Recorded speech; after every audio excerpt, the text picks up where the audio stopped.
blockage in an artery that is going to require rest. So campaign staff proactively postponed a sizable $1.3 million ad buy, his first commercial of the cycle, and it was paid for with some of the $25 million he raked in last quarter as he tries to catch Joe Biden and Elizabeth Warren, who just shared well wishes. Fox's Peter Ducey in Las Vegas, where the other top 10 2020 Democratic contenders are attending a gun safety program.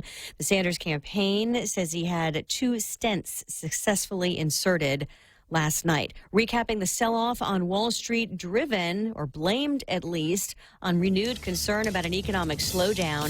The Dow down nearly 500 points. Lisa Brady, Fox News. What's for breakfast at KFC under $3.95, you ask? What's for breakfast at KFC that's different than the other guys, you ask? KFC's chicken wrap, sausage wrap, the Colonel's chicken congee, chicken fried steak, sausage biscuit and gravy, and biscuit sandwiches made with KFC's original fluffy biscuits. All for under $3.95 and all only at KFC. Plus, with waffles and the Colonel's chicken fried rice, we've got something for everyone. So visit KFC for breakfast today. It's finger-licking good.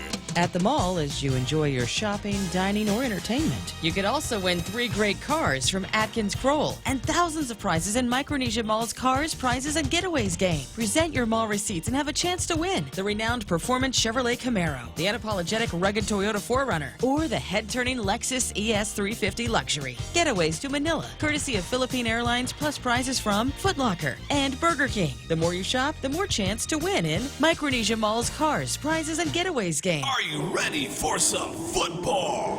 The Ray Gibson Show has got your NFL fix every Friday on Sports with Blake. Get the latest updates as Blake and Mike break down the upcoming action. Get your game on with the boys on the hotline, 888-TALK, or sound off on Facebook Live at thepoint.gu. League members get a chance to win some awesome prizes that get you through the NFL season. The NFL Picks on the Ray Gibson Show is brought to you by Current Guam with special thanks to GTA.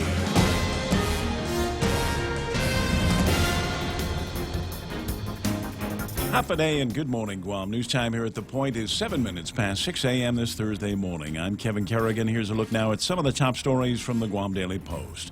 13 students have been expelled from school for their involvement in the riots that took place at JFK and Teason high schools last month.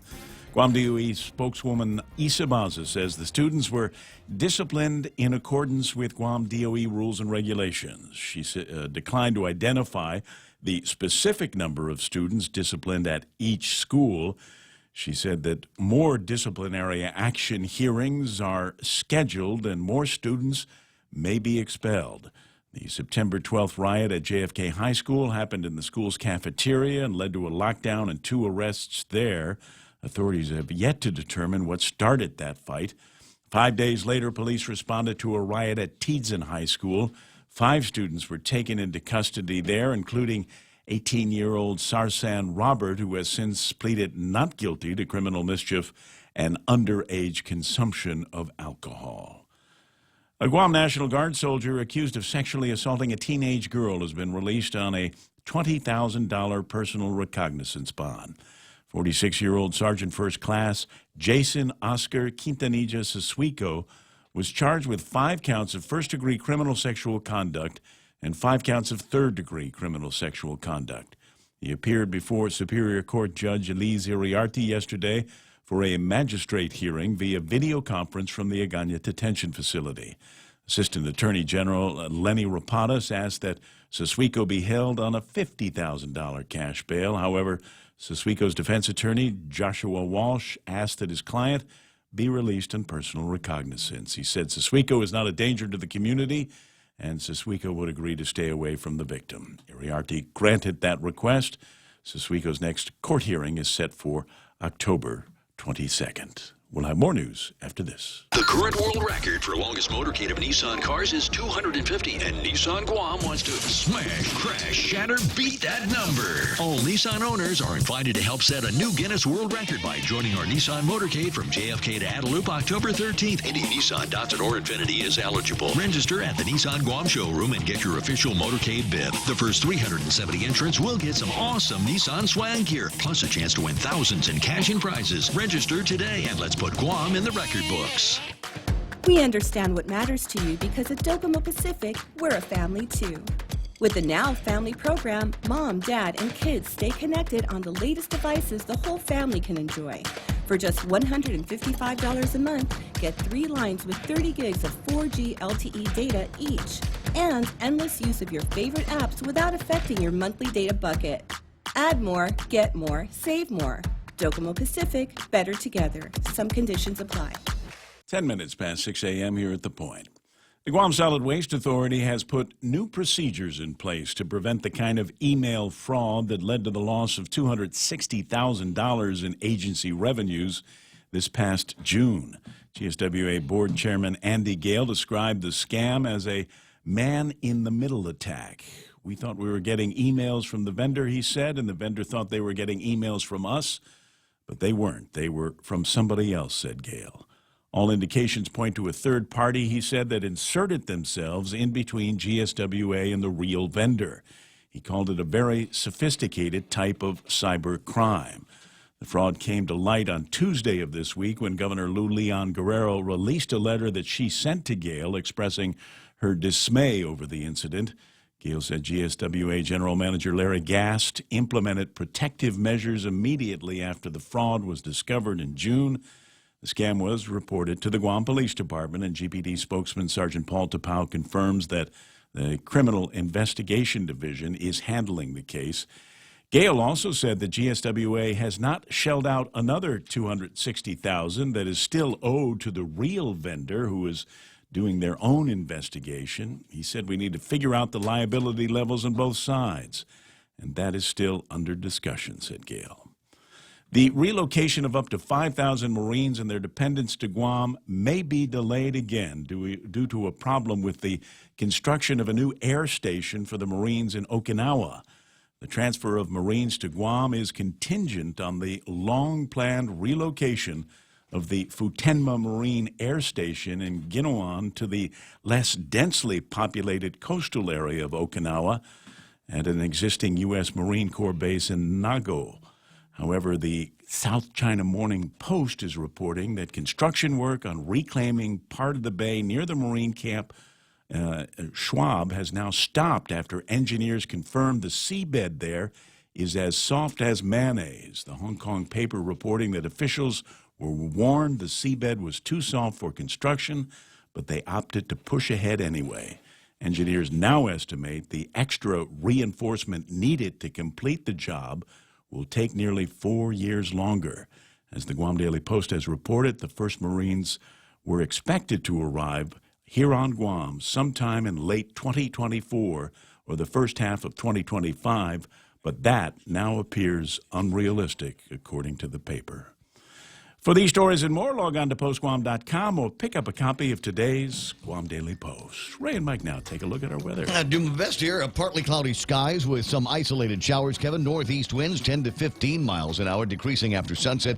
Daytime highs today should be about 89 degrees. Overnight lows a little bit cooler, 77 degrees. Sunset this evening will be at 9 minutes after 6 o'clock. Very, very early. And sunrise this morning about 10 minutes after 6. We expect the same thing is going to be happening tomorrow. Michael Knight, a.k.a. Duke Sky Talker in the Points Weather Center. Now taking a look at the weather radar on screen.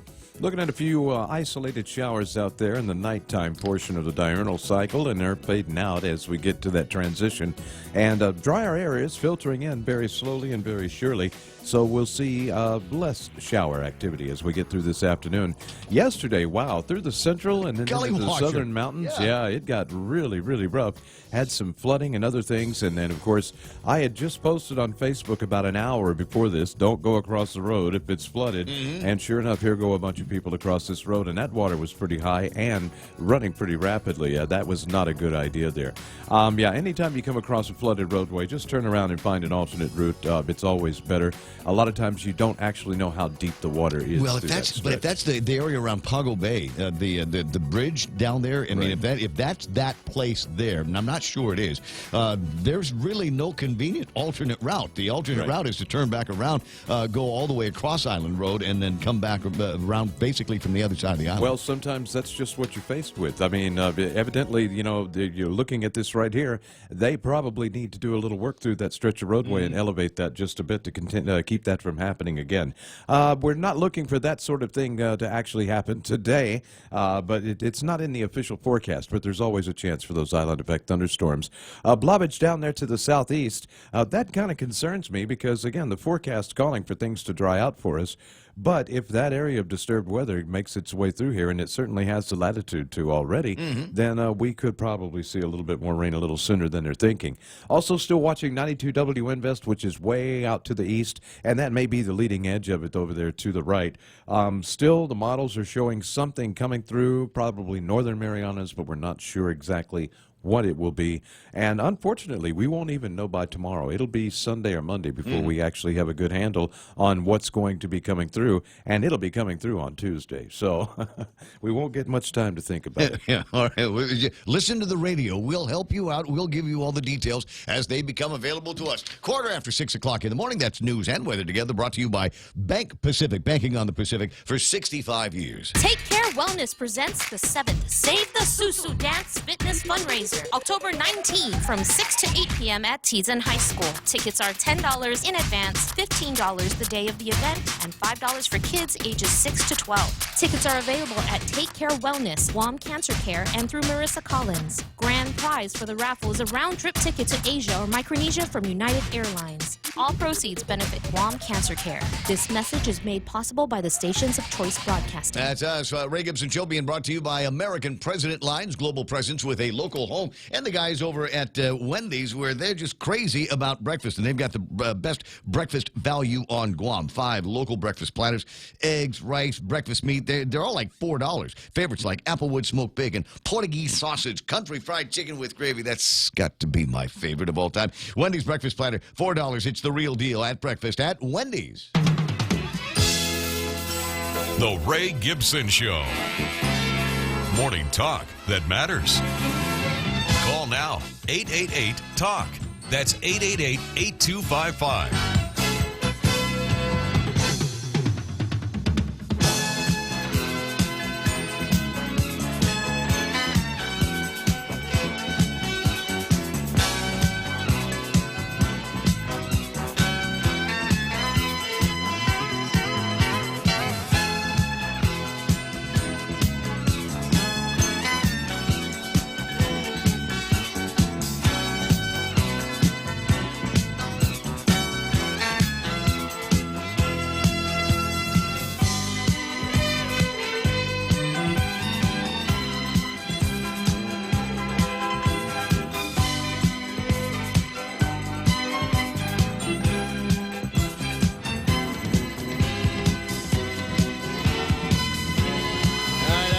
Everything where I need to have it. I'm just not 100% sure. It's going to be... Can I just start off the program and just say, I hate Windows.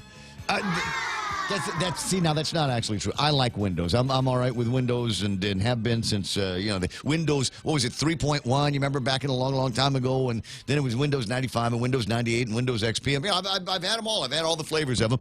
And the operation generally around here is run on Windows computers, which is, it's fine. I think we don't really have any problems with stability of the systems. But I come in this morning and the primary laptop that I use to control pretty much everything in front of me decided that it was going to freeze and lock up. You know why? Because Windows wanted to push an update, and if you don't do the Windows updates, when Windows wants you to do the Windows updates, Windows will send, I don't know, it's like they send a little poison pill through the wire, which requires you to reboot the computer and then set yourself up on at least a half hour's worth of watching the thing go spinning around and around and around. God, I hate Windows. Sucks. And now I've got other computers. Always got a backup, always got to stand by. But I don't know. It's like trying to figure out how two different mouses work. Anyway, I know it's not your problem. You're going, Ray, this is not my monkey, not my zoo, not my pig, not my farm. Let's get to the Ray Gibson Show. Shall we get everything started here? Welcome to the program. Excuse the mess. My name is Ray Gibson, obviously flustered with computers, but I'll be all right. I'll be okay because I don't have to pay somebody $267,000 after I've already gotten scammed out of $267,000. That's the gist of the story that Kevin Kerrigan was reading from the Guam Daily Post just moments ago, and there's more. There are more and other stories that we'll be going through as the course of the morning will permit, and you can find out what those are by just keep listening to the radio. Just keep doing whatever it is that you're doing right now, and we'll be all right. Michael Knight, as I say, a.k.a. Duke Sky Talker, is going to keep an eye on things over in the Points Weather Center and chime in every once in a while. You can reach him if you want to get on the air. He's the guy that actually answers the phone. You know, I can do it from my side. I got the technology on my side. I can answer the phone, but it's clumsy and it doesn't sound professional. Much better when Michael can take care of it. You can reach him to reach me at 888-8255. That's 888-8255. And if there's another thing that you want to say, you know, if you want to bypass the process completely and just, you know, send me messages and send me notes and send me cool pictures, you can use the WhatsApp. We're technologically a step forward on all of this stuff, and I like the idea that you can send me pictures from your phone or your tablet or whatever into the WhatsApp zone, and I can put them on the air, 988-5874, and that's how images like this get to the radio station via the WhatsApp, and more than one or two people sent this picture to the radio station yesterday of what looks like, Nick says that's definitely Pago Bay, and yeah, a bunch of cars trying to make their way through that passage there. The river is swollen. There's not much room, as Michael has pointed out. There's not much. The ground around there is saturated. So when the weather comes through, it's just going to seek its level. And in this case, its level looks like it's about 1.5 feet off the ground. It really does. And, you know, the fact of the matter is a cubic yard of water weighs a ton. So it has a lot of weight and force and pushing power. You can't really see in this picture what the water flow was like across the roadway, but they're leaving a wake, and so it could be that the water's just gathered there. And if that's the case, then it's not really that much of a danger. But if that's flowing water, you don't have a sufficiently sized vehicle, you will get washed off the roadway. Yeah. Hey, listen, it's just one of those things. I get it, totally understand it. I'm sure that there was other flooding in other places, maybe not as dramatic as this, but I'm old enough to recall maybe 10 years ago when we saw some significant flooding. God, maybe it was longer than that now. We saw some significant flooding on Route 16 over by the Micronesia Mall. It was so bad that the cops needed to have jet skis dispatched so that they could rescue people from the cars. It was that bad out there, and still in my memory. 6:21 in the morning. Maybe it's in the memory of these people as well. Sometimes you want to go where everybody knows your name. Glad you came. You wanna be where you can see our troubles are all the same.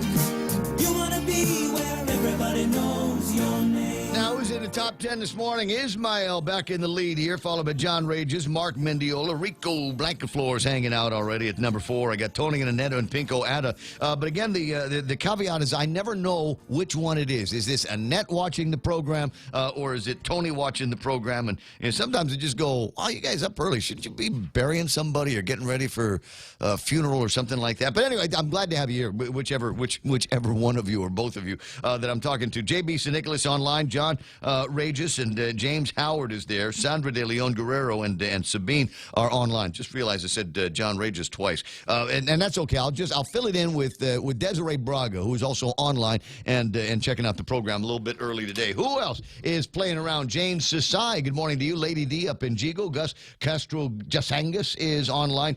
Troy Torres, and he's working on a couple of things over at Candid News this morning. One of them is poring over, he says, all kinds of documentation and tax refunds and tax reports that have come out recently, and got some questions, interesting questions. Maybe you'll get answers from the administration on and how are you guys so close to some of these numbers, and what about all of the status A filings since after April 15th, and the people that might not have filed their taxes might be expecting a refund. Is there sufficient money left in the Treasury to take care of those tax refunds down the road? Is John Rages here? John Regis is online. Okay, cool. Just making sure. Yeah, I've mentioned him twice. John Regis must be here.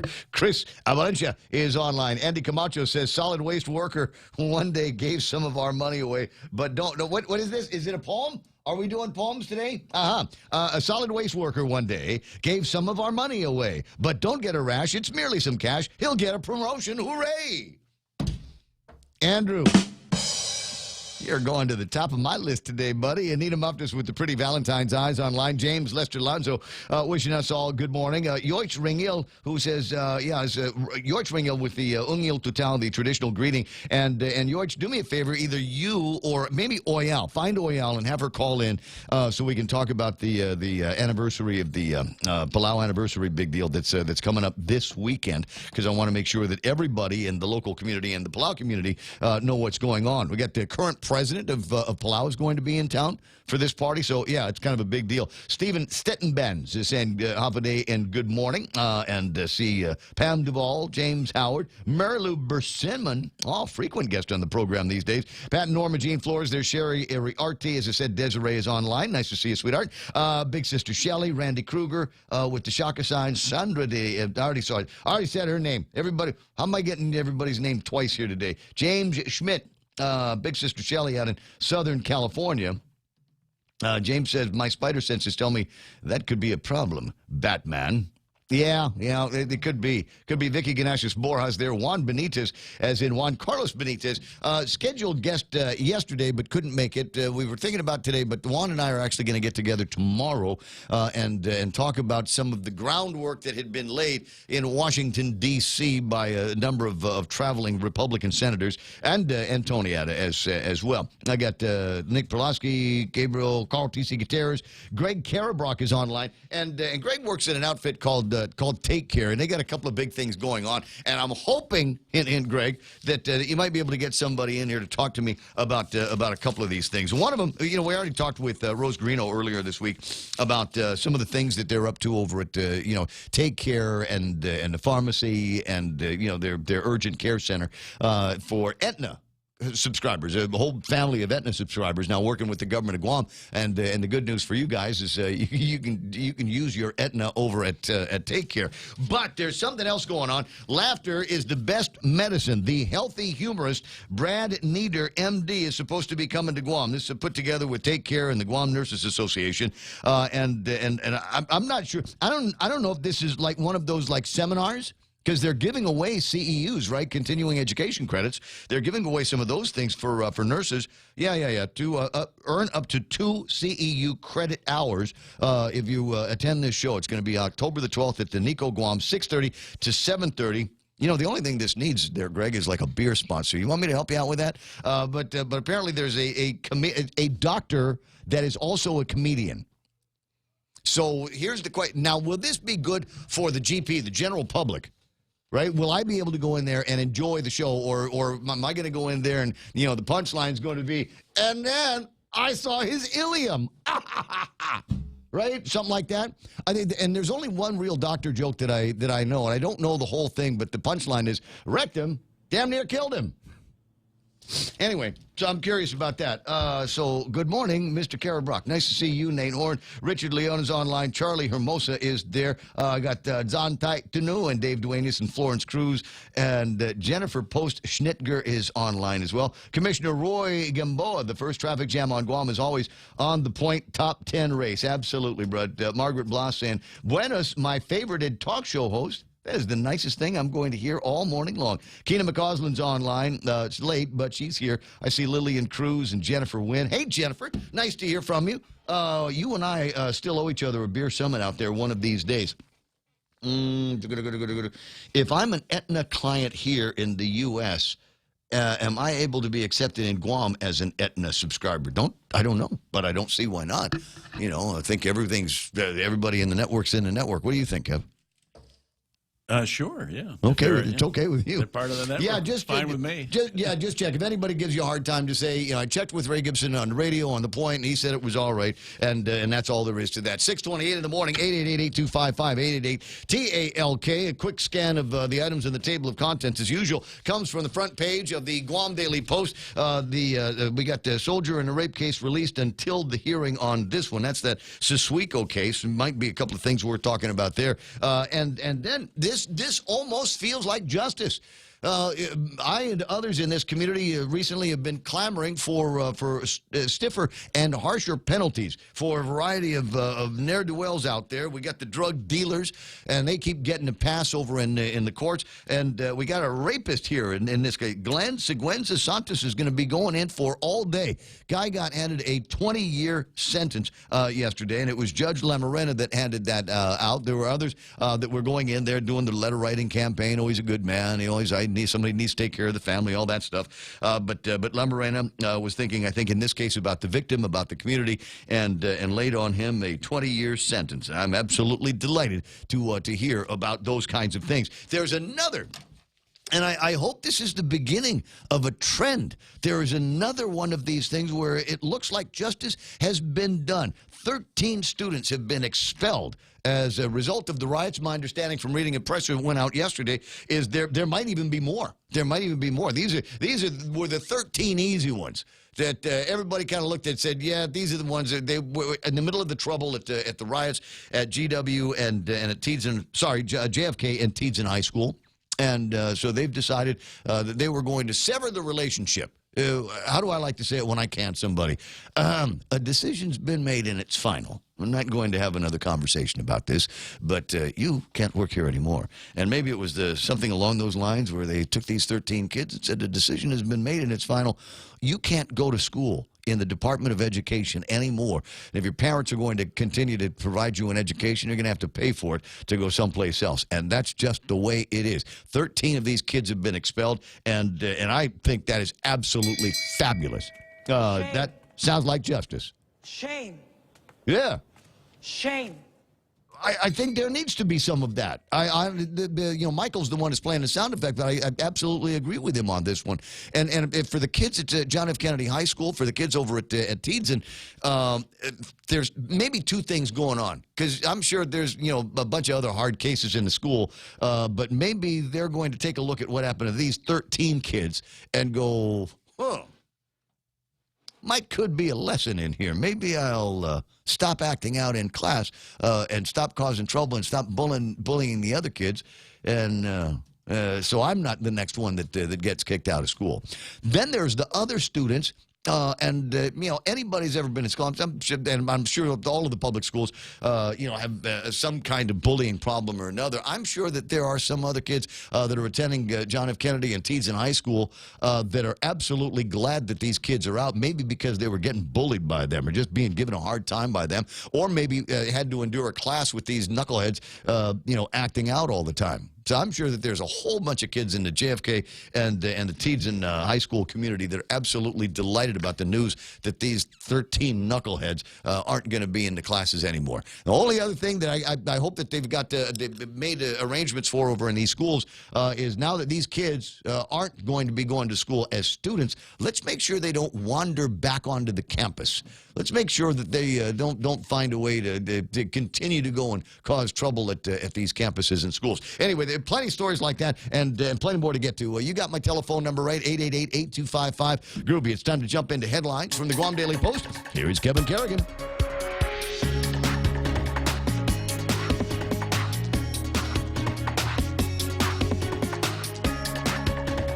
Half a day and good morning, Guam. In the headlines of the Guam Daily Post this morning, Glenn Seguenza Santos was sentenced to 20 years in prison yesterday by presiding Judge Alberto Lamarena of the Superior Court of Guam. Santos was convicted at trial earlier this year of first and second-degree criminal sexual conduct involving a 15-year-old girl. During the trial, the girl testified that Santos had touched her inappropriately multiple times since she was in the 7th grade. Santos was taken into custody immediately following his sentencing.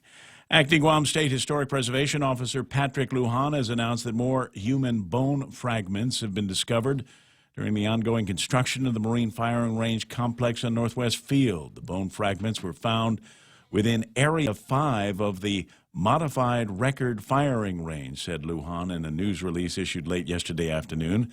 The bones were found in a push pile of cleared forestation.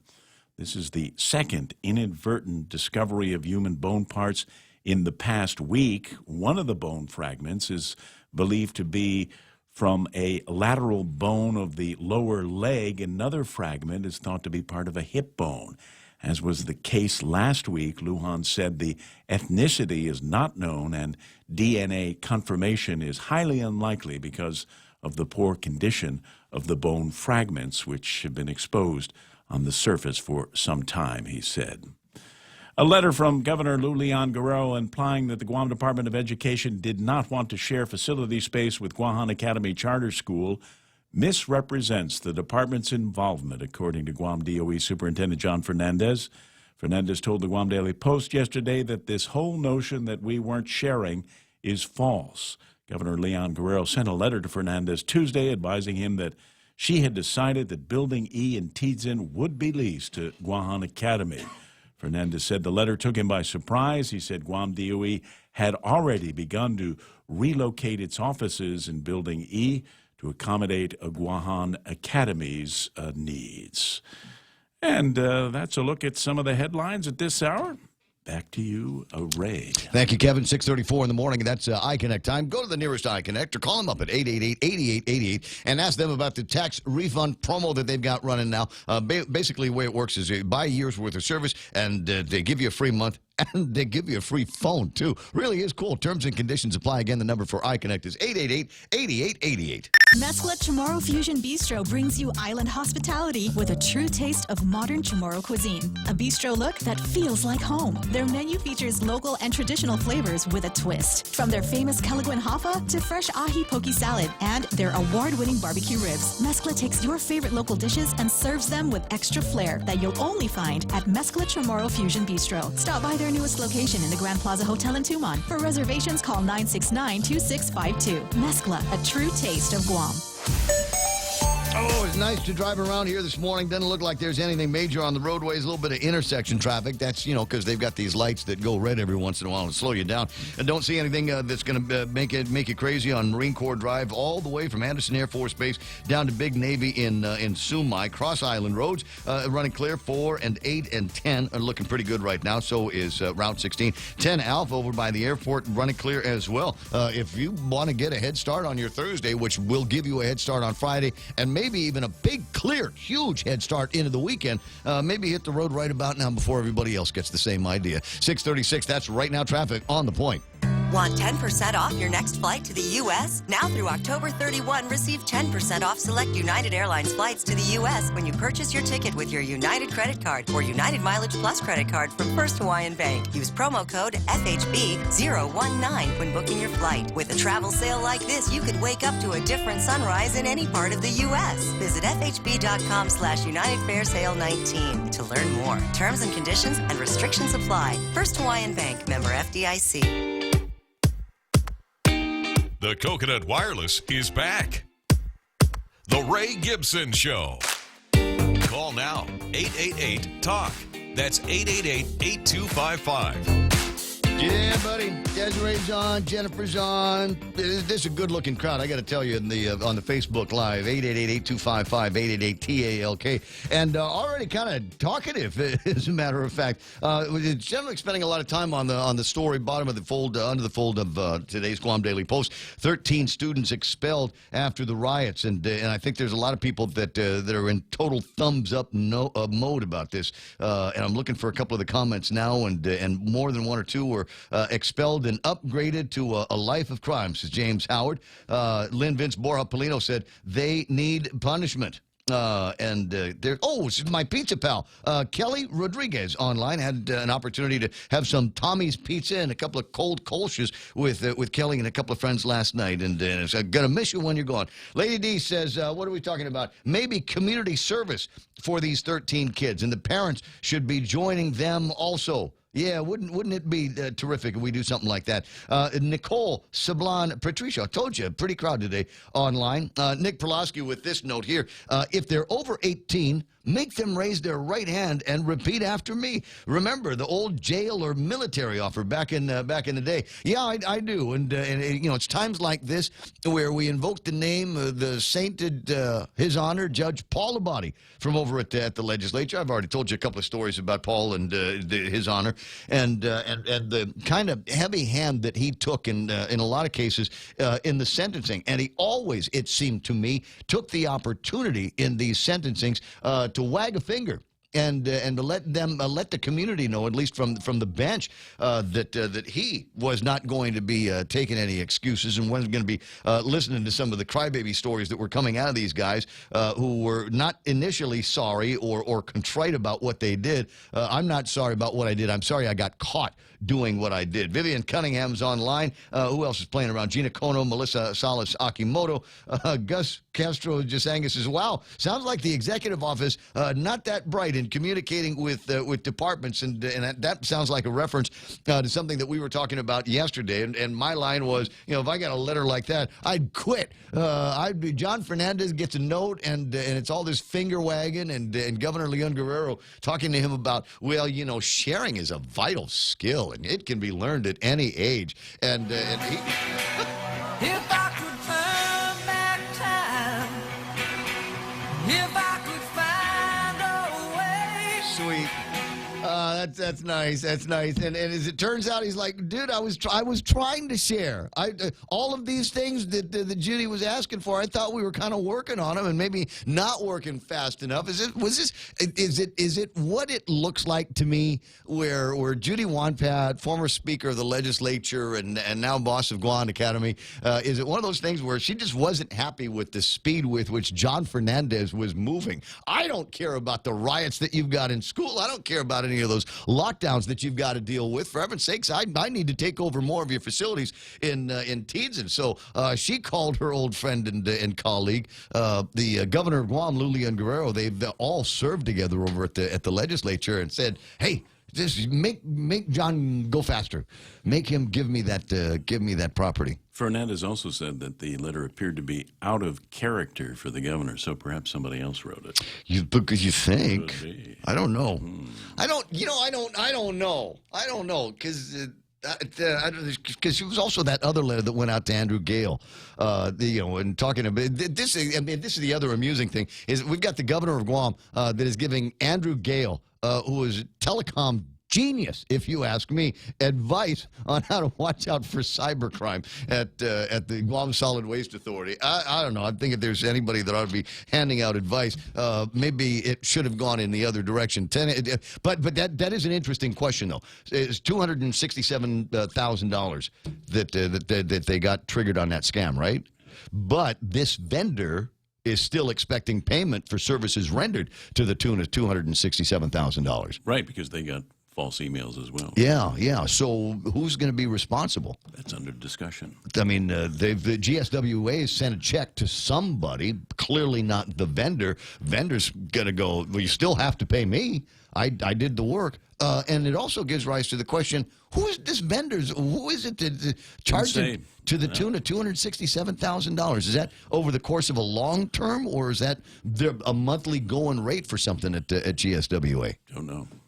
I want to find out. 888-825-888-TALK is my telephone number. 641 in the morning. Speaking of numbers, 267,000, that's a huge number. But let me give you a couple of other numbers. Also from the Guam Daily Post, Swamp Road cleanup has been completed.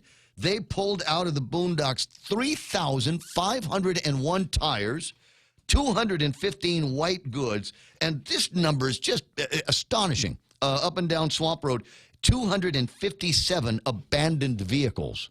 Oh, my God. Mayor Melissa Savar is on the line. Good morning, Miss Mayor. Did I press the button? No, I can't hear. But we'll see if we can get her back and finish up this conversation. Because like I said, it's just amazing. 3,500 tires, 215 white goods, 257 abandoned cars. Now, the 3,500 tires, can you imagine how many dengue mosquitoes come out of that? out of something like that. Try to put it in your head. How many mosquitoes can you fit in the interior of one of those tires, and now multiply that times the number of tires that are out there. Then there's another interesting story floating around where we've got the guy Tom Nadeau over at the Public Health and Social Services who says assume that all mosquitoes are dengue mosquitoes, and here I was thinking I might be safe, living where I do out in Mongmototumaiti. Come to find out, there is actually 2 cases of dengue that come from MTM, so it's possible that, maybe a couple of those little varmints that I saw flying around in the backyard, maybe those guys are carrying some of that dengue around. 6:43 in the morning, got the mayor back on. Good morning, Mayor Savares. Hi, good morning, Ray. Can you hear me now? I got you now. I don't know to offer congratulations on the size and the scope of the cleanup that took place over at Swamp Road. Yeah, Ray, I just want everybody to understand it was a multi-agency task operation. We had, of course, Chamorro Land Trust, who are that is CLTC property. We had Guam EPA, Department of Correction inmates helped us with sorting and picking up stuff. We had the Department of Public Works, Department of Public Health and Social Services, of course, the Mayor's Council, our office, and just the magnitude of, Guam Solid Waste, Global Recycling, who took all our recyclables from tires to white goods to loose metal and the vehicles. It's just an overwhelming task. I'm having a hard time wrapping my head around the numbers that we're talking about. 3,000 plus tires. That you know how I feel. I'm wondering if those tires were just cast off on Swamp Road by some of those people with those peddlers license that you and I complain about all the time. No, it's that's Chamorro Land Trust farming area. Ray, over the years, different types of leases. Leaseholders. We went into a property, and one resident said, "Well, I only got the lease 4 months ago, but somebody had it before me." But you know that whoever had it before them was probably a relative, and it's just an accumulation. That land trust area went from the Arendu leases back in the 60s and 70s to Chamorro Land Trust leases for residential and agricultural in the 90s. So it's just accumulation over the years. And, but if who's watching out for these places? I mean, if it's Chamorro Land Trust property, I think that by extension, that's the property of the people of Guam. Who's supposed to be surveilling these properties to make sure that they don't turn into dumps? Well, and that's something we spoke as we were going through with CLTC and Guam EPA, and we said rules need to be adjusted on the lease for the leases.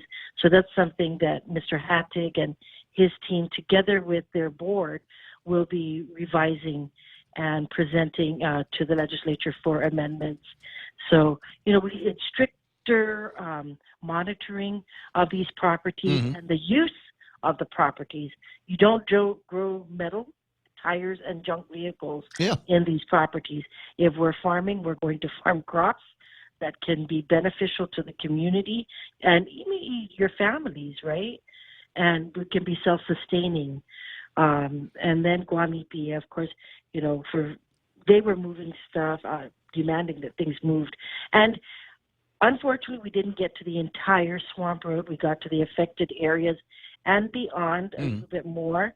I had residents calling my office upset that we didn't finish the entire Swamp Road. Right. But we spent 14 days, Ray, and you see the numbers that came out of what was collected. Residents around the community were saying, "Oh, these people are so lucky." But, it's I think everybody needs to be, now we have this dengue scare. We need to be a little more conscious about what's around us in our own properties. And we get calls that, "Oh, well, my property's clean, but my neighbor's collecting water." Right. So, we talk to the neighbors. We can't go and remove it for them, but we advise them on how to prevent the breeding sites for mosquitoes. Well, I would hope that at some point, given the nature of the outbreak that we're talking about here, I would hope that there were more powers given to people like you in the mayor's offices, so that you can go directly out to these people and say, you have to do this. It's not a recommendation. You have to do this. You have to clear off this land. You've got to clean up your yard. And that's what helped with Guam EPA being there, is that when we did have some residents that did not want vehicles removed and did not want some tires removed.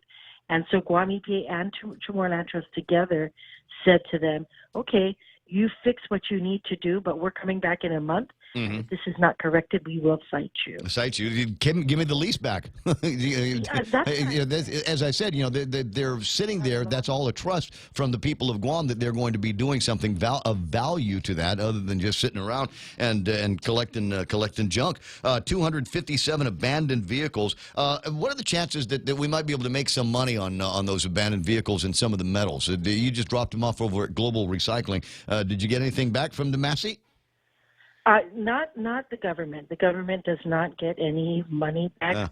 We actually pay to dispose these things. So what about the owners of these abandoned vehicles? Anybody take down any VIN numbers, run those across the database over at the Department of Revenue and Taxation, and find the last known registered owner of these vehicles and cite them for unlawful not distribution of the word, but unlawful discarding of the vehicle?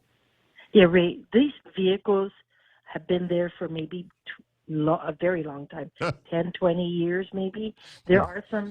You mean since the last cleanup that we did, the last abandoned vehicle cleanup that we did? Actually, untus, it could even be, some were buried under vegetation, and we were, literally digging things out. But then we also removed a lot of them. Vehicles have been turned over. These vehicles were all expired. There were no license plate on them. You could tell that they haven't been moved for many, many years. People were just taking parts out of, and so this is the kind of things that... what an environmental disaster Swamp Road had turned into us. How embarrassing. But the cleanup is going to be continuing, and people have been put on notice to start cleaning up their yards and getting rid of anything that might become a breeding ground for these vector critters. I think that's good news. Hey, how are things going in Jutnya? You still running over there a couple of times a day? No, I don't. They're planning a very festive festival this weekend. This is Jordan's Fiesta this weekend. And so I understand that their staff and their committee, their Fiesta committee, have put together a fiesta for the village for Sunday from 12 to 7. Many groups, they have 3 gumas, and then several volunteer entertainment groups have actually volunteered to come and entertain. Some volunteer came and put a stage up. Wow. For them yesterday. So, despite what's going on, we still pray for Mayor Jesse and all that he's going through. But despite what's going on, the community came together and are putting together a festive fiesta celebration. Everybody go down. It's St. Joseph, right? No, it's St. Francis. St. Francis, that's right. St. Francis. Everybody go down there and participate in it. It's not the end of the world, and life in the village continues to go on. Among the mayors now, is there any idea? I was reading up on a story in the Post where they'd caught up with Angel Sablan asking about the succession plan. What happens when something like this happens? What happens when a mayor dies on the job and there is no vice mayor? What do you think needs to be done? Well, there needs to be, in the past, we had a law in place, and that has since been amended, but we had a law in place where your municipal planning council makes a selection of 2 or 3 names, that those recommendations go to the governor, and the governor either appoints from that list of names that came through, or appoints a choice of them, of the sitting governor. In this case, it's not very clear, and like I said, in the past, that's happened when the former the late Mauricio mayor Tananongo passed away, and the 2 vice mayors from Agate. But in this case, that law has been amended, and so it's very unclear. And so the Attorney General is actually working with our executive director to come up with a better interpretation of what's currently on the. Yeah, because I mean, there's a ton of questions. It's not like this happens on a regular basis, a recurring basis. That's right. But a ton of questions. Like even if it does come down to a conviction, obviously that would indicate some degree of moral turpitude. Who is the body that would remove him as mayor of Zotnya? Is it the mayor's council? Is it the election commission? Is it the attorney general's office? Is it only a judge over in the court? I mean, who is it that makes the decision? The other part is, for the last 14 or so days, this guy's been sitting in jail, not necessarily doing the work of the people, and maybe they got to figure out how to make sure he ain't drawing a paycheck for it. Right. So at this time, he's entitled to 10 days of administrative leave. So that leave form was signed, and so Angel is working with the attorney on that. Hopefully we would know more sometime before the end of this week. There was a request that was submitted by his attorney for a pretrial release. Yeah.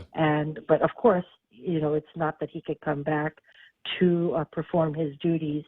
And in the meantime, like I said, we're working closely with the AG and his team, as well as, we've kind of also are requested for the Guam Election Commission to give us an opinion through their legal counsel. Hope they work on that quickly, because I think there are a lot of people that want to know what it is that's going to happen. I think there are some people that believe that the mayor shouldn't drag this out. He should probably just resign and then free things up so that other arrangements can be made for somebody else to run things over at the village. Yeah, but in the meantime, Ray, the staff, the maintenance. Guilty or innocent. I mean, the guy's obviously going to be distracted in fighting this court battle. So I think it's in everybody's best interest for him to step down. Yes, and operations at the Joint Mayor's office continues. They have good staff in place that are continuing to do the work for the people. Quick question from this case, yes. Quick question from Lady D in Gigo, asking about that. It's a weird spot up there where you're kind of on Woostig Road and you're at Simon Sanchez, and generally we look at one place is Dededo, one place is Gigo, but there is a place where the villages do intersect up there, and she's ask her about the dumping on that road from Simon Sanchez and Woostig Road. Kids have to walk through and over the garbage through there.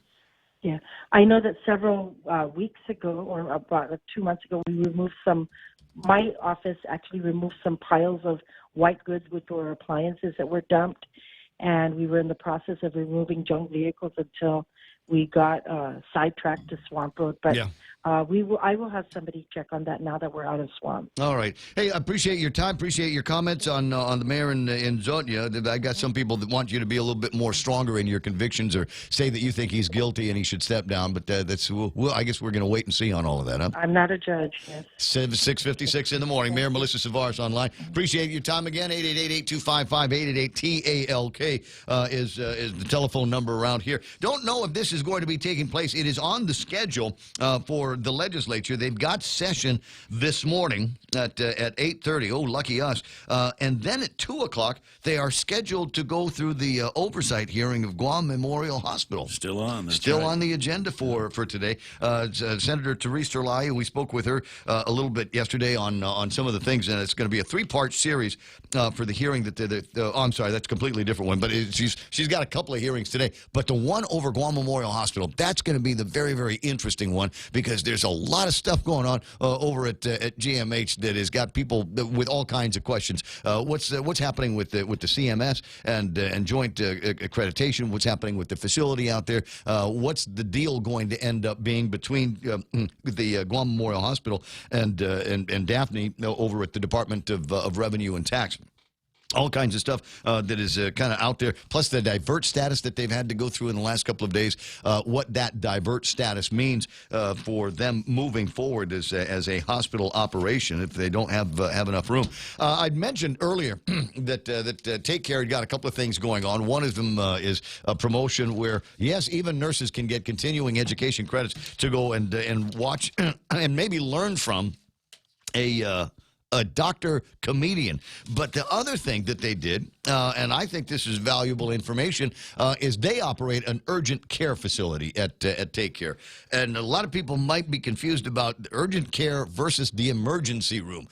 Should I go to, what are the things that I should do if I get a sore throat or something like that in the middle of the night, should I go to Guam Memorial Hospital and in the emergency room there? And they've kind of laid it out. Urgent care, minor injuries and illnesses, like the lady that come to me yesterday with she fell down and busted up her kneecap yesterday, and she said, well, should I go to the emergency room? I said, no, just go Take Care. They have they'll see you there.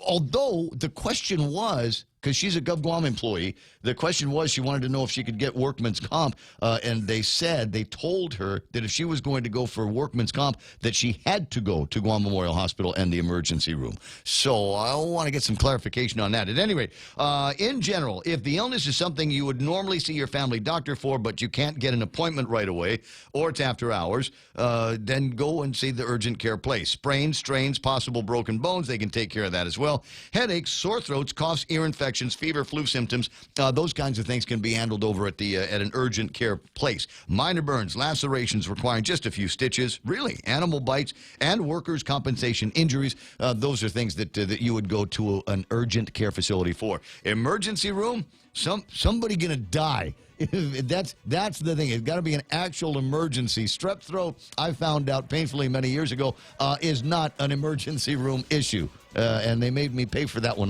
pay that visit out of my own pocket. Yeah, this doctor at the seminar, he's a comedian. I hear he really knows how to tickle your funny bone. 6:59 and change. The radio station is KUSG. I got ya. My name is Ray. You got the comedian producer Michael Knight over there. Kevin Kerrigan's coming back with some serious news on the other side of Fox News. That's at 93.3. This is The Point.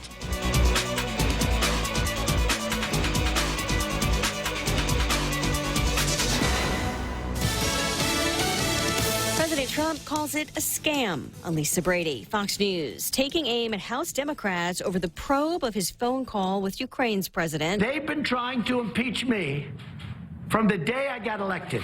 I've been going through this for 3 years. During an Oval Office meeting and a joint news conference with the visiting president of Finland, he again questioned the motives of the whistleblower, while top Democrats accused the president of intimidation and an incitement to violence.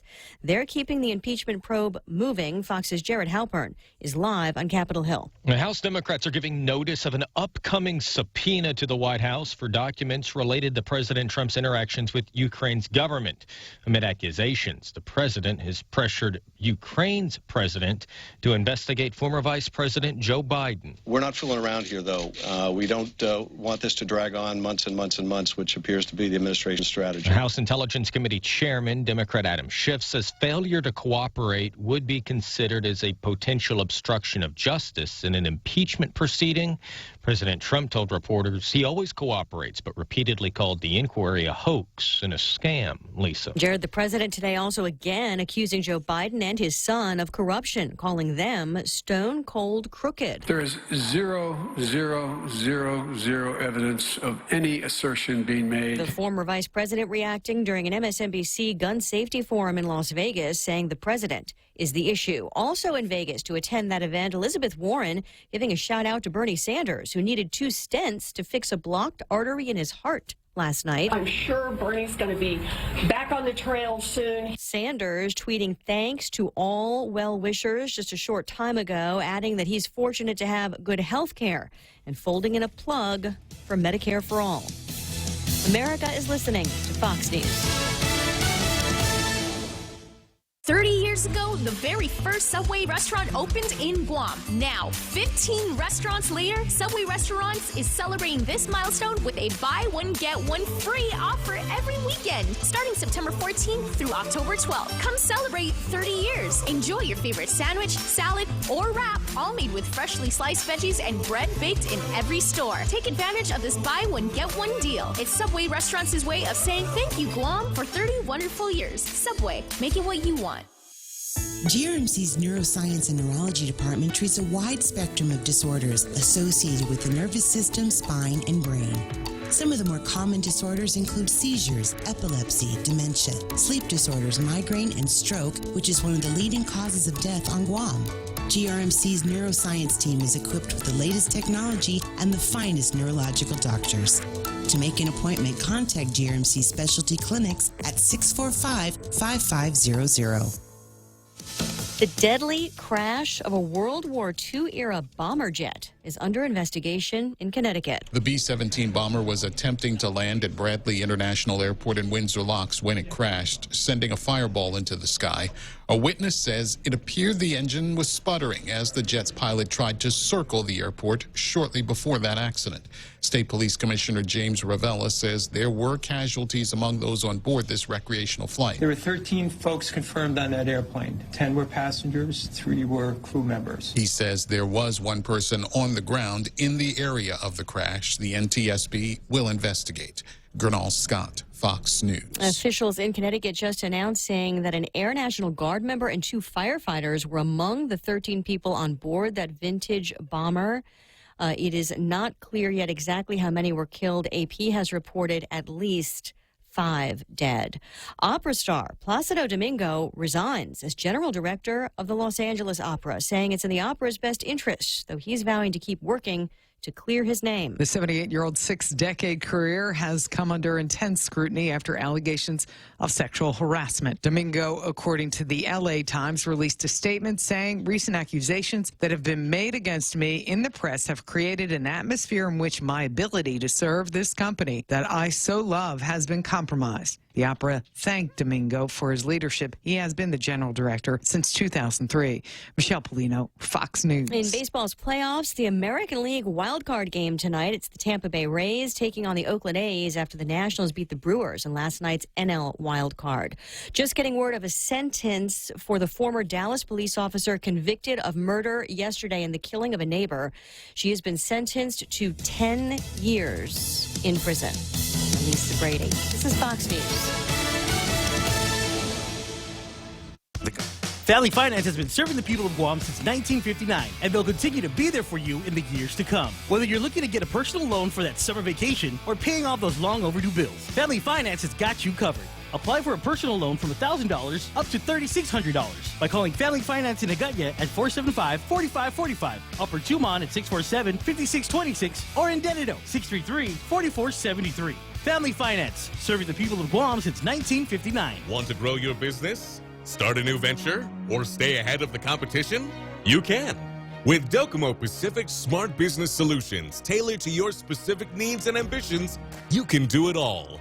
Partner with a network with best-in-class network coverage, state-of-the-art communication platforms, and a team dedicated to providing you with premium support. Call 688-2677 to start your journey to success today. Docomo Pacific Business, delivering your future today. Half a day. Security Title is honored to join in sponsoring Ray Gibson on The Point. I'm Jade Uggan of Umatic, and this is where I start my day. Listening to the voices of our community and sharing thoughts about issues that affect all of us. It all boils down to our people and our land. Protehi itanonmo. Protect your land. When purchasing or refinancing your home, remember to call the professionals at Security Title, just like you call Ray Gibson in the morning. 7 o'clock news from the Guam Daily Post is being brought to you by Proline Automotive, customizing Guam's finest rides, located in the Harmon Industrial Park.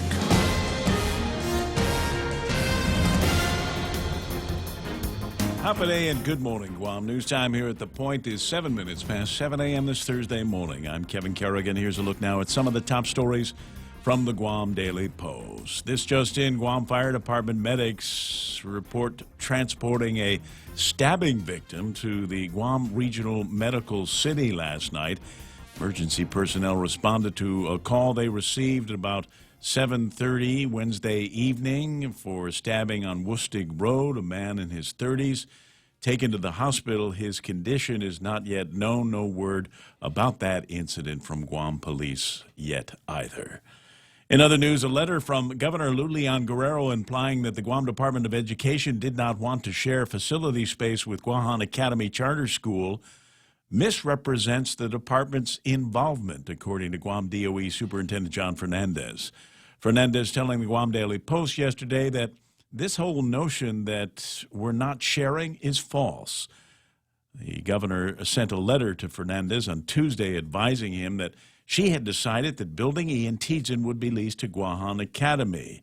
Fernandez said the letter took him by surprise. He said Guam DOE had already begun to relocate its offices in Building E to accommodate Guahan Academy's needs, but the hang-up was the memorandum of agreement with GACS, said Fernandez.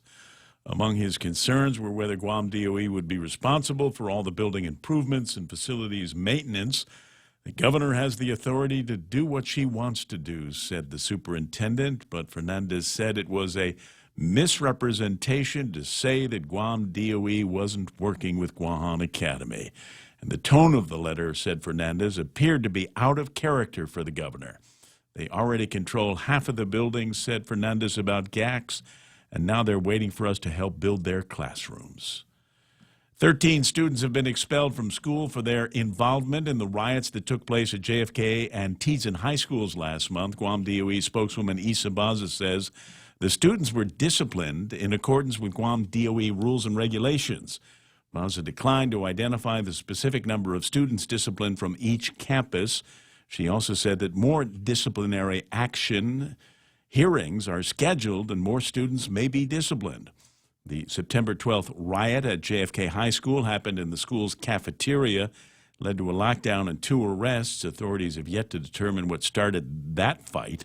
5 days later, police responded to a riot at Tizen High School in which alcohol was believed to be the cause. 5 students were taken into custody there, including 18-year-old Sarsan Robert, who has since pleaded not guilty to criminal mischief and underage consumption of alcohol. We'll have more news after this. Proline Automotive has everything to customize your whip. From custom wheels to Nankang tires or just hubcaps, they have it. Feel better that it's protected with a dash cover, car cover, seat covers, or floor mats. Visit Proline Automotive, located in Harmon Industrial Park. Hulu is all your TV in one place, plus more. Watch thousands of hit shows, movies, and award-winning Hulu originals for only $5.99 per month. It's TV without the cable contract and the freedom of on-demand streaming. Get current network shows from ABC, CBS, NBC, and Fox, and binge watch every season of your favorite cable shows. Premium Hulu viewing is brought to you by Proline Automotive and AB Sports, Guam's store for Nike. To advertise on Hulu, call Choice Digital at 989-0042. News time here at The Point is 10 minutes past 7 a.m. A bill to provide funding for suicide prevention, along with a resolution seeking to add Guam to the Radiation Compensation Exposure Act, were advanced to the voting file on day 3 of the current session. Lawmakers yesterday spoke passionately about the need to fund a new pilot program to provide training for up to 500 Guam DOE and local charter school employees to help them recognize and address the early signs of mental illness in the youth under their care. Senator Regine Bisco-Lee introduced Bill 155, which authorizes $300,000 to fund the pilot program. Senators were equally passionate in their support for Resolution 94, which they spent the rest of the day on yesterday. The resolution urges Congress to add Guam to the list of jurisdictions eligible for compensation for cancer caused by fallout of ionizing radiation produced by atomic testing in the Marshall Islands more than 50 years ago. The suffering is great, and it continues today, said Senator Therese Terlahi, who authored the resolution. I am a statistic, said Senator Tello Taitigui, who has struggled with thyroid cancer. She said the type of cancer that she's had is attributed to ionizing radiation. Session resumes this morning at 8:30.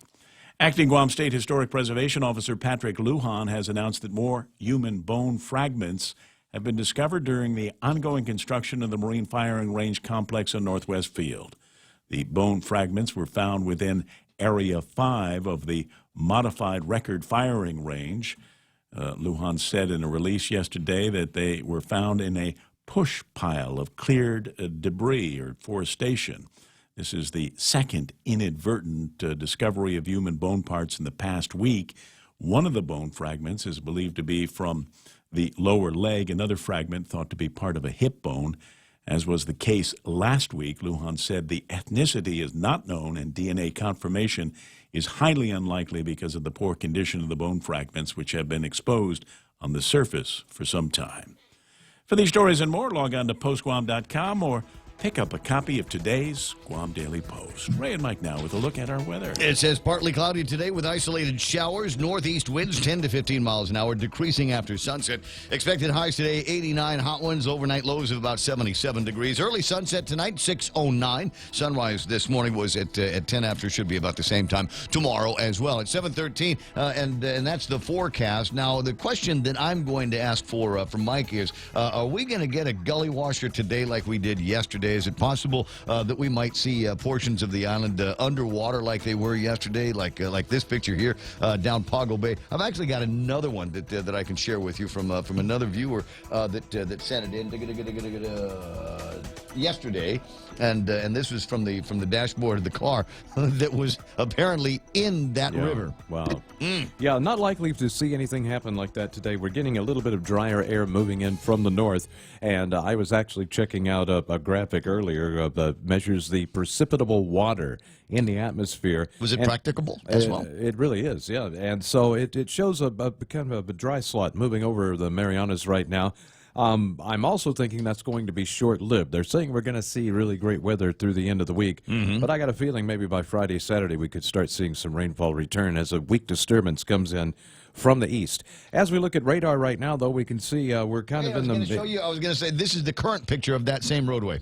Much better. Yeah, running a lot clearer today. But it's probably a little muddy in that stretch, so watch out. Yeah, probably up on the sides. Yeah, I got you. All right, so you're requesting radar. Yeah, we've got radar here. We show some showers down to the south of us, and this is part of a trough that is, kind of a semi-permanent thing here this time of year. We're actually in the last month of the peak of the tropical weather season, and so these troughs kind of hang out near us when that happens.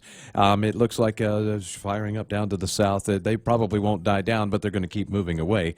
Not much upstream because we get the dry air that's coming in. Winds are blowing a little bit strong as well, so we don't really expect any of those island effect thunderstorms to develop.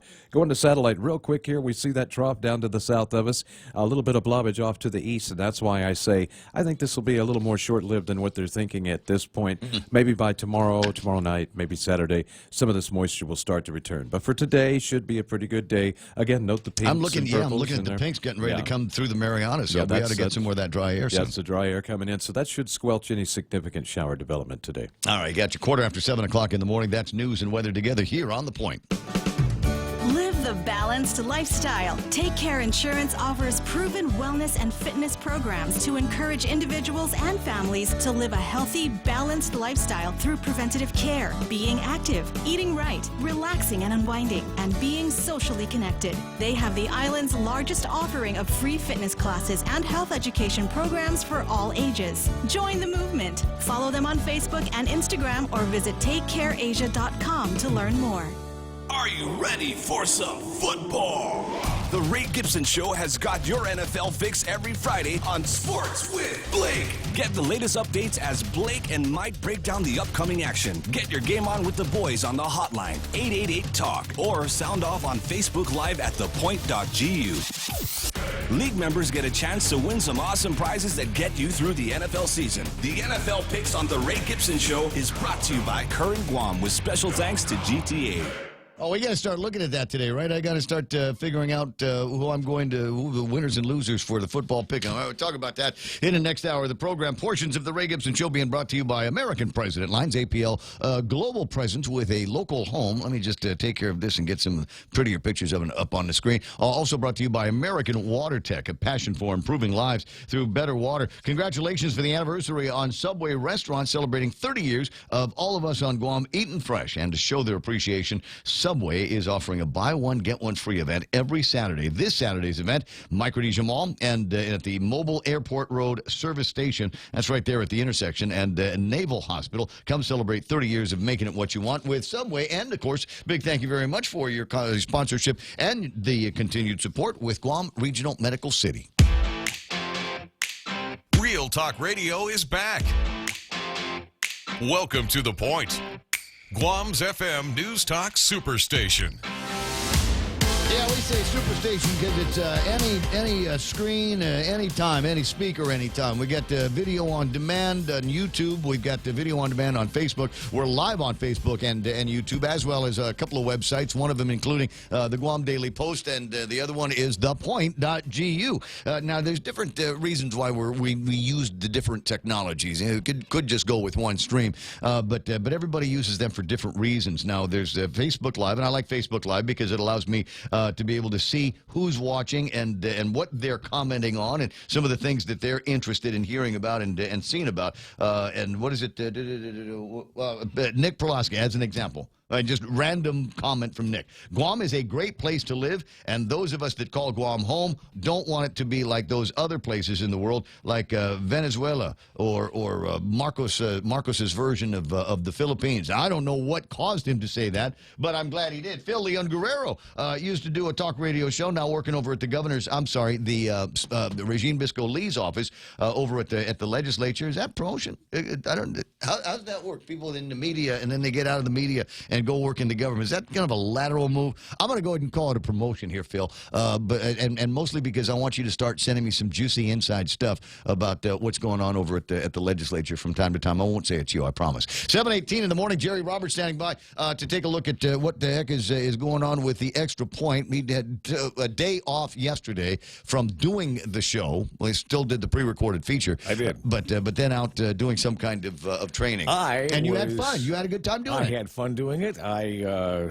had the privilege of working with the SHRM group yesterday. I know that. Yeah. Human Resources. Meeting, right at the Dusitani. Had about 175 people in the room. Really? There's that many of them? There's tons. And they all show up, and it was great. I want to thank Rose Morales and Charlotte Huntsman for the invitation. And we talked about engagement for a couple of hours, and we had a good time. Really bright people, hardworking people. I mean, they're really geared into what they're trying to do the best for the people that they serve and their organizations, and it's an interesting job. You've got to be engaged. You've got to be plugged in because we're talking about human resources here, and that is an ever-evolving landscape of opportunities for people in business to step into deep puddles that could get the pants sued off of them if they do it wrong. That's right. And that's working with local Department of Laborers and stateside Department of Laborers. And if you don't have somebody that's up to speed on the current labor laws, including the changes in the ADA specifications and who is eligible for special considerations and who is not, you're really asking for trouble. So always make sure that you've either got an HR professional on the property or you're a phone call away from one. Well, that's the regulatory side of things. Now, the other side of it is what I call the cruise director side.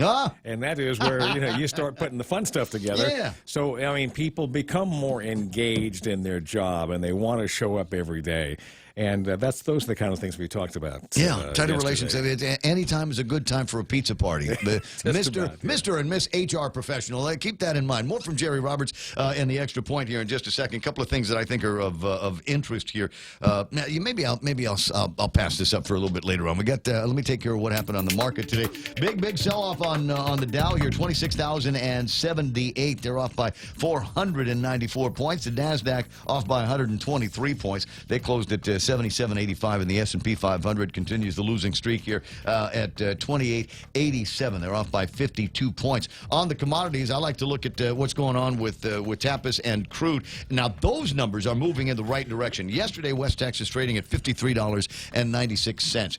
Big jump down. West Texas is now $52.48 for the American benchmark. Around here, not so much of a benchmark. It's just that these prices will lead to the prices for gasoline at the pump. Our gas comes from a kind of crude called Tapas. Tapas yesterday trading at $66.22. Today down to $65.43. All right, so nice. Moving down in the same direction. We've got a little bit of a trendlet going on. So who knows? Maybe tomorrow even a bigger dive down. Although I did read something that indicated that there could be cause worldwide for increase in the prices of basic crude products. Really? Yeah. I didn't read the whole thing. I just saw the headline. And normally, I can do a half-hour riff just on looking at a headline on something. But I think in the case of oil and what the oil prices are going to be, maybe I ought to settle on a couple of facts. Yeah, the wild ride of Bitcoin continues. Now, 30 days ago, they hit their most recent peak at 10,628.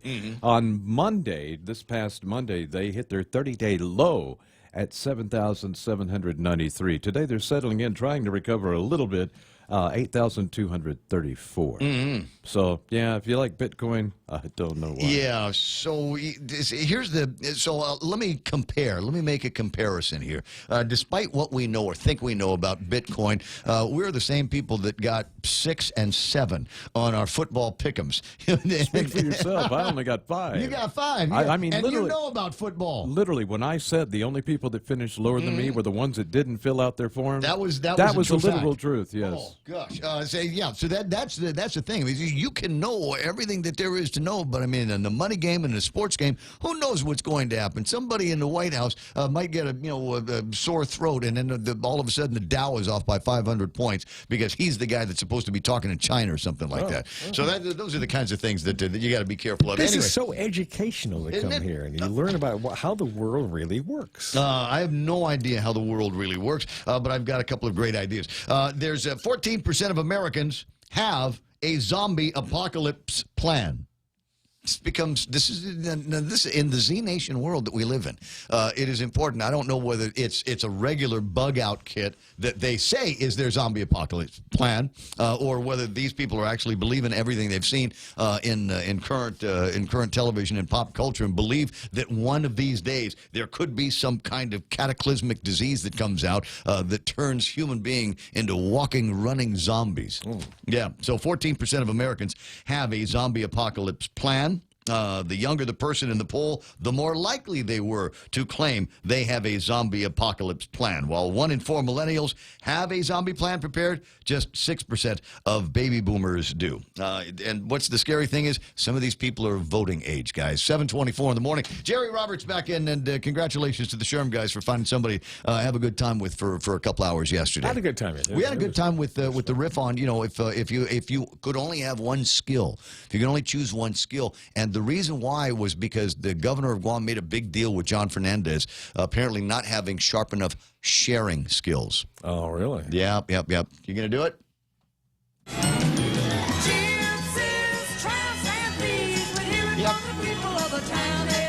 Toss that out every once in a while.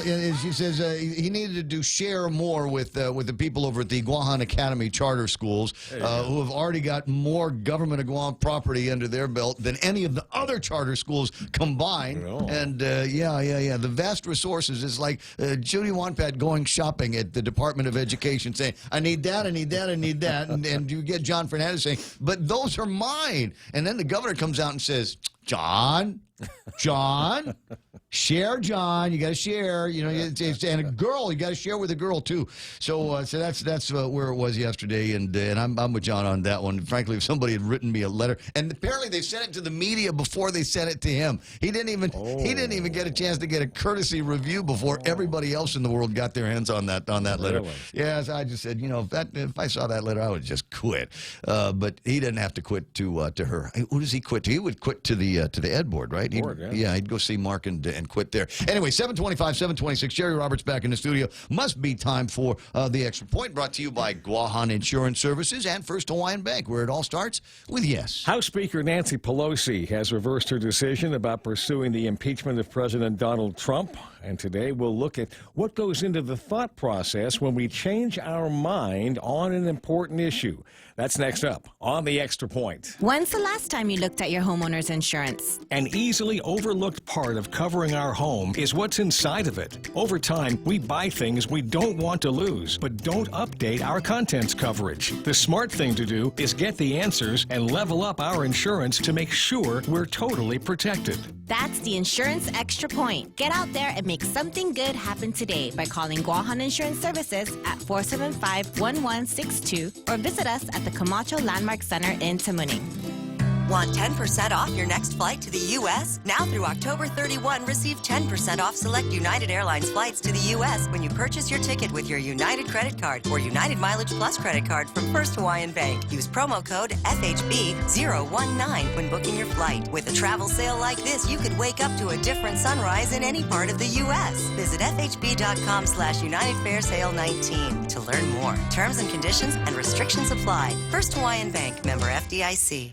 Nancy Pelosi had been firm in her decision to not support the opening of an inquiry, which could lead to the ultimate impeachment of the president. She resisted the efforts of many in her party to get to that thing going. She said it would be bad for America.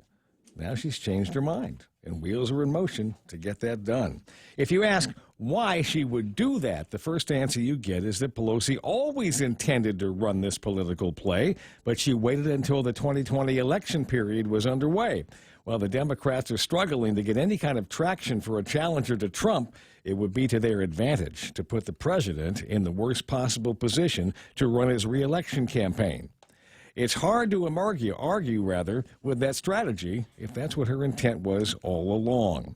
Let's take the politics out of it and strip it down to the basics. Leaders change positions all the time. But what goes into such a decision? How do they come to the conclusion they're doing the right thing? I caught an article in Forbes magazine that dealt with this, and let's break down the components. Number one, new information. The first reason people change positions is they come across new facts that cause them to reconsider their decision. This would have to include some compelling evidence for why we need to open up this issue and look again, because the human mind tends to defend what it already believes. Number two, the source of the information. Could this source have an underlying purpose for providing it? If I switch directions, could I be furthering someone's agenda without realizing it? Number three, comparing standards and values. We all play by a certain set of standards and values. You might call it our operating system, or OS. Ray operates under the Ray OS. I'm doing what I do under the Jerry OS, and you've got yours. If you made the first decision based on your standards or set of values in your OS, how does the new decision play out when compared to the same factors? Is this important? I think so. When we make a decision that exists outside of what we claim our standards and values are, we're usually asking for trouble. When leaders do this, it often winds up in the headlines with them charged for a conflict of interest or abuse of power. Number four, the final part of this process was not a part of the article, but I feel it's critical. How could the new decision change the course of future events?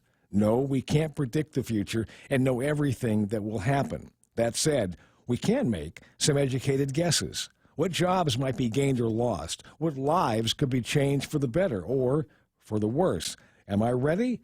Are we ready for the consequences of this new decision? The best decisions are those made using a deliberate process that takes several factors into consideration, allowing us to be confident we've made a good and a fair choice. That's the extra point. Get out there and make something good happen today. For 93.3, The Ray Gibson Show, Guahan Insurance Services, and First Hawaiian Bank. Me too. Losing it. Yeah. I'm Jerry Roberts. Thanks, Jerry. Another great extra point here, and one that really, really gets you thinking. And you were talking about the Ray OS, and we've also determined many of us here are victims of confirmation bias from a Jerry Roberts report that you did a while ago. If you missed it, it's at guamtraining.com on the World Wide Web. But yeah, confirmation bias, and so I look for those kinds of things. I recognize that I am Mr. Confirmation Bias. If I've got the horns of a dilemma, I'll search the internet, I'll talk to people, but only in just the things that confirm what I already believe, that are already in line with the Ray OS.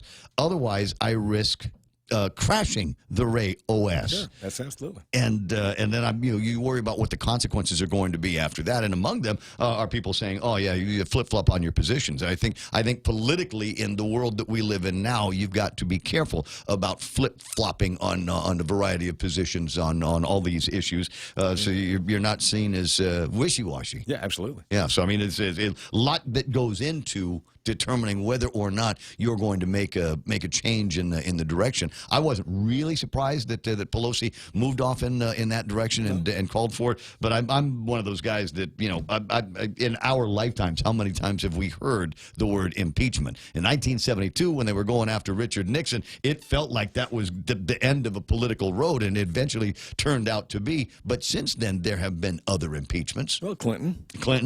I mean, still rich. They actually did impeach him. I mean, the House. I think the House did, but they didn't go forth with the actual. Didn't turn into the same thing as it did with Nixon. No, it wasn't.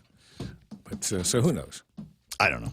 I just tell people, because I got my Trump haters, and my advice to them is don't get your hopes up, guys. 7:32 in the morning. That's Jerry Roberts. Today's Extra Point available at GuamTraining.com on the World Wide Web, and as we heard earlier, so is Jerry. By the way, he's available at GuamTraining.com if you need somebody to come in and energize and engage your employees. Right now, going to head into headlines. News brought to you by Loli Kemet of Remax Diamond Realty for all of your real estate needs. Call Auntie Loli at 688-6743, 688-6743. 7:30 News also brought to you by GPSI Guam, a professional services company, registered contractor for the federal government. You need help getting into that arena? Well, give Al a call at 477-3058. Time for headlines now from the Guam Daily Post. This is Kevin Kerrigan. Half a day and good morning, Guam. In the headlines from the Guam Daily Post this morning, the Guam Solid Waste Authority has put new procedures in place to prevent the kind of email fraud that led to the loss of $267,000 in agency revenues back in June. GSWA Board Chairman Andy Gale describing the scam as a man-in-the-middle attack. He said, "We thought we were getting emails from the vendor, and the vendor thought they were getting emails from us, but they weren't. They were from somebody else," said Gale. All indications point to a third-party attack, that a person inserting themselves in between GSWA and the real vendor. He called it a very sophisticated type of cyber crime. The fraud came to light on Tuesday when Governor Lulian Guerrero released publicly a letter she sent to Gale expressing her dismay over the incident. Gale said GSWA General Manager Larry Gast implemented protective measures immediately after the fraud was discovered in June. The scam was reported to the Guam Police Department, and GPD spokesman Sergeant Paul Tapau confirms that the Criminal Investigation Division is handling the case. Gale also said that GSWA has not shelled out another $267,000 that is still owed to the real vendor who's doing their own investigation. He said we need to figure out the liability levels on both sides, and that's still under discussion, said the board chairman. A Guam National Guard soldier accused of sexually assaulting a teenage girl has been released on a $20,000 personal recognizance bond. 46-year-old Sergeant First Class Jason Oscar Quintanilla Siswico was charged with 5 counts of first-degree criminal sexual conduct and 5 counts of third-degree criminal sexual conduct. He appeared before Superior Court Judge Elise Iriarte yesterday for a magistrate hearing via video conference from the Agana Detention Facility. Assistant Attorney General Lenny Rapadas had asked that Siswico be held in jail on a $50,000 cash bail. However, Siswico's defense attorney, Joshua Walsh, asked that his client be released on personal recognizance. Walsh said that Siswico is not a danger to the community, and he would agree to stay away from the victim. Iriarte granted the request. Also in Superior Court yesterday, Glenn Seguenza Santos was sentenced to 20 years in prison by presiding Judge Alberto Lamorena of the Superior Court of Guam. Santos was convicted at trial earlier this year of first and second-degree criminal sexual conduct involving a 15-year-old girl. During the trial, the girl testified that Santos had touched her inappropriately multiple times since she was in the 7th grade. Santos was taken into custody immediately following his sentencing. For these stories and more, log on to postguam.com or pick up a copy of today's Guam Daily Post. Gotcha. It's 7:36 in the morning. 888-8255 is my number. 888-8888 is the number for iConnect. Give them a call and ask them about the tax refund promo. Buy a year's worth of service, get a free month, 1 month free, and get a phone for free. Huh? What did the guy say? They're giving away phones? Yeah. Call 888-8888 for more details.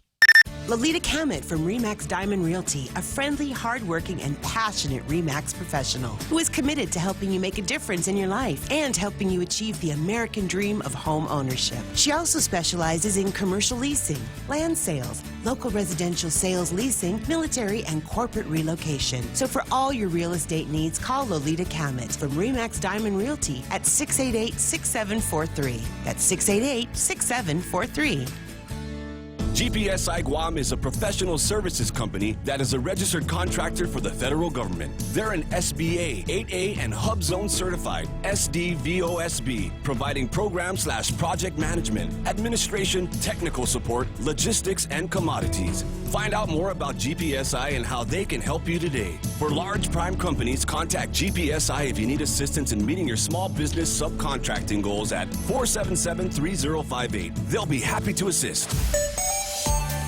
Traffic Gizmo time, 888-8255 is the telephone number. If you got something that's happening out there, maybe you got an accident, then go ahead and call that in if you got the information. If you've got pictures of it, even better, send that in to the WhatsApp line, 988-5874 is the groovy way to get those things to us and actually on the air. All right, time to take a look at the Traffic Gizmo and see if there's anything that's slowing anybody down by now. Yeah, it's all the other cars on the road that is slowing you down. I got traffic from Anderson Air Force Base. In fact, got traffic in both directions, moving fairly slow at that intersection. You move a little bit further south into the village, you'll find some slowdowns through there as well, and down to Wistig Road and into Waisangsong. Waisangsong is just stop-and-go traffic from all the way in the back, so expect some delays just getting to Marine Corps Drive. Same thing on Route 3. You'll find some delays getting to Marine Corps Drive through there. Once you're on Marine Corps Drive, it's going to be stop-and-go at the intersections and right up until you get to about where St. John's is. It'll open up again, and then, you'll crash over when you get over to the ITC building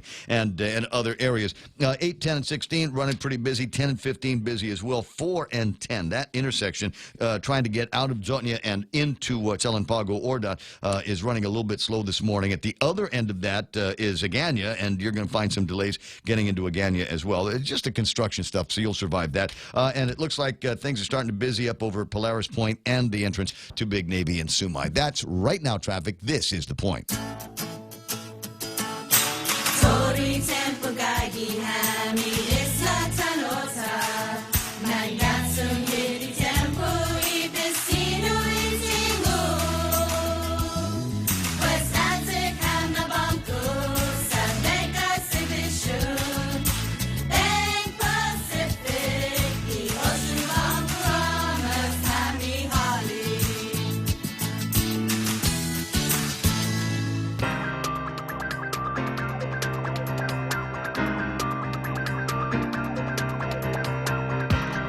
Man, I just don't know. I don't know if I want to press the play button on this. My friend Cecilia Baltimore sent me it's a video clip, and it's a video clip. It starts dark, and then it opens up to a scene. Looks like a jungle scene with like a person. You can't see her face, just like a girl. And the girl's position every time it goes dark again and it comes back, her position changes, and then now she's wiggling and doing something else. And I think this is one of those things that you get online where, like, the last couple of frames, it's the ghost girl is like right in your face and starts screaming at the thing. That's what I think it is. So I don't know if I want to look at that right now. Anyway, 7:40 in the morning. I will take a look at something else. Now, I've been looking at this for a couple of days. I'd seen it on Facebook, and then Arlene Live sent this to me, and maybe you've seen it as well. It's a picture of a man's head, and the features are made up of animals. From around the globe. We got, obviously, there's an elephant there, and you can see a pelican, and there's a whale, and there's a bird, and there's all kinds of, and somewhere in this picture is a camel. And I've scoured the picture. I scoured it for a couple of days and could not find the camel. And the reason why I've scoured it for a couple of days is because it's headlined on Facebook. When you open this thing up on Facebook, it says, really, really intelligent people will find the camel. And so I'm really ticked off when I can't find the camel. I will tell you that I've found the camel. I may even show you. I might even just leap into this and show you where it is, so you don't feel like an idiot every time that you see it and go, there's no silly camel in this picture. But trust me on it, there actually is a camel. I've seen it, and it is there. 19 away from the top of the hour. Kevin Kerrigan wants me to send him a copy of that so he can find the camel as well. I will say it's just one of those things. 888-8255-888-TALK is the telephone number. What's been on the table of contents? What have we been talking about for a little bit? Last hour, as I said, a lot of the junk comes from the front page of the Guam Daily Post. GSWA was scammed. This is yesterday's newspaper, by the way. GSWA scammed to the tune of $267,000. Now, if that wasn't bad enough, the follow-up conversation is, okay, so GSWA thought that they paid a vendor $267,000. They did not pay a vendor $267,000. And that means that the vendor is sitting around going, well, I'm sorry that you got scammed out of $267,000, but you still owe me $267,000. So now all of a sudden this scam is starting to feel like somebody's going to need to start writing some real checks over at GSWA. It's $267,000 that they lost, $267,000 that they still got to pay the vendor for. Who is the vendor? What's the nature of the work that they are doing for $267,000? And how much is that representative of? How much time is that representative? Is that $267,000 a month? Or is that what we owe for, net 30 going back a couple of months? I still haven't got my head around that, but we'll see what we can find out. So you got that very, very interesting story. A couple of the others here, and this one has got people going, oh, too bad. Sorry, not sorry, is the 13, they've found 13 students that were responsible for the riot at Teason and the riot at John F. Kennedy High School, and they've decided that these kids have worn out their welcome in the Department of Education, an opportunity to get a free education, maybe not the greatest one in the whole wide world, but if you know your letters and you know your numbers, you're probably going to do a little bit better than the next guy to you that does not. What's going to happen to these kids? Where will they go to school? And I think for a lot of people, the answer is, I don't care. As long as they aren't at Teason and they aren't at John F. Kennedy causing trouble for the kids that do want to get a good education. And I hope that there are more of these. I hope that they continue at the Department of Education to take a very, very firm hand against people that would do harm in the schools, that would bring violence to the schools. Absolutely don't belong there. We got a bunch of jugheads that are going to school. No doubt the children of jugheads that went to school and weren't paying any attention to the rules, pretending to bring guns to classes and what was it, brass knuckles last week? And causing lockdowns all over the place.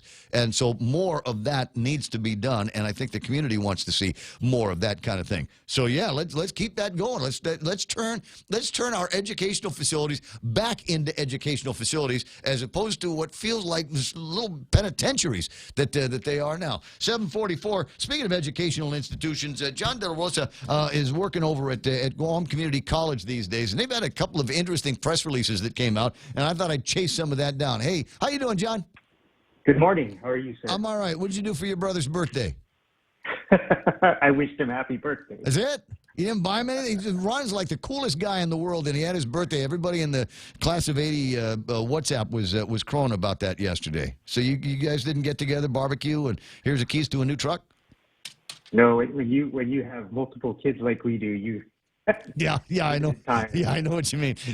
Yeah, I see that. 7:45 in the morning. Anyway, getting back to GCC, a couple of things. One of them that I think is interesting is we're finally getting around to doing the groundbreaking for a DNA laboratory.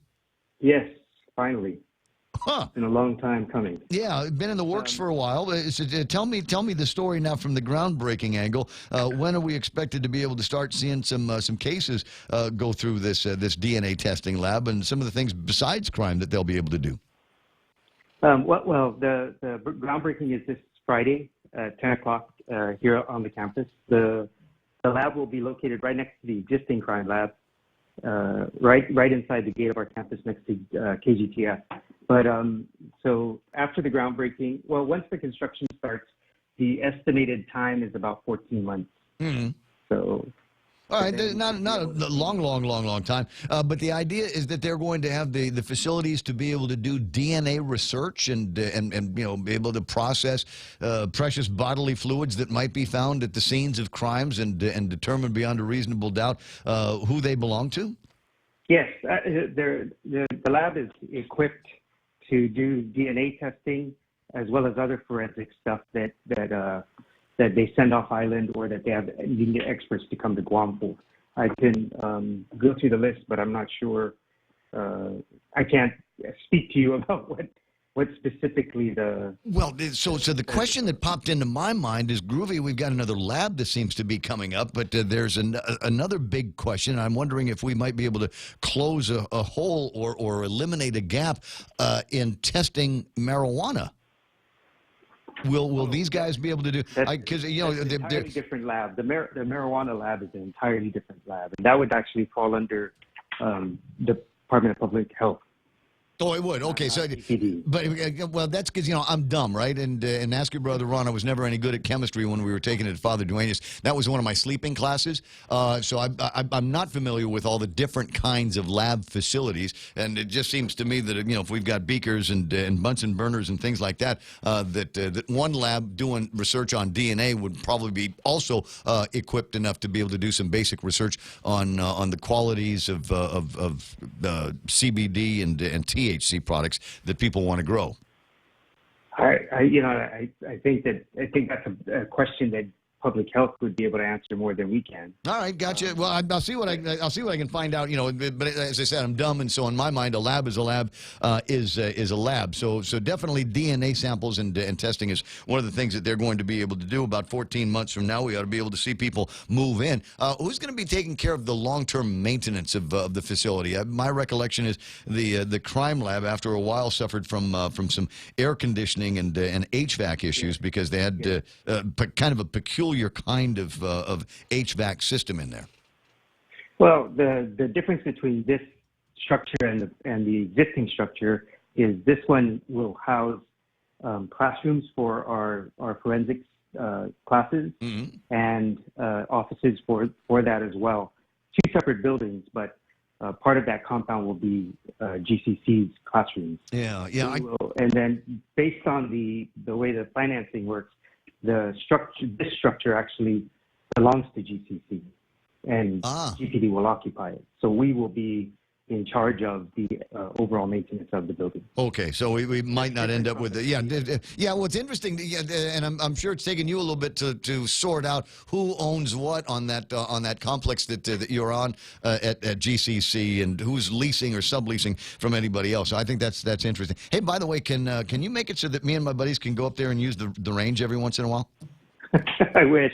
Come on. We're not allowed to, even employees. That was one of the questions I asked when I first came on. Because that would be a nice place to go and pew, right? It would be. And it would be to have somebody who actually knows firearms help you out there, right? Exactly. No, but it would be a great place to go up and pew. I'd be happy to pay. I normally go to a couple of other places for which I pay, and their ranges, I think, in only the loosest sense of the term range. And then every once in a while I'll pass by the one. Right? Yeah, I'll pass by the one over at GCC. I'm like, I want to shoot my gun there. I want to just do my training over in that place. Now, the way it works when you do, folks that don't know this, but when you do go to a range, a lot of times, sometimes you've got to bring your own range gear, your own targets. And me and my brother, we set up a thing using some PVC pipes and something so that we could basically staple pieces of cardboard to these targets and then put some targets on top of them. And that's to the extent that we've used cardboard in our shooting lives. There's a cardboard competition coming up over at GCC. There is a cardboard competition. It's actually, this is, I think, the third or fourth year that GCC has hosted it, but it's based on an international movement where students and faculty here on the campus will build things out of cardboard, castles, cars, all sorts of things using their imagination. And the idea is to bring younger kids over and show them what you can do with your imagination in just a piece of cardboard. Nice. And the idea is to stretch their imaginations, open them up to possibilities. And man, it's been a big hit on this campus. Every every year that we do this, we get inundated with just parents and kids who just love the experience. So we're hoping to get that same response this year with this. It's this Saturday from 10 to 2. 10 to 2, and the GCC campus? At GCC at the multi-purpose auditorium. Gotcha. Now, so everybody's already, all the competitions lined up already. It's not like I can come in at the last minute, right?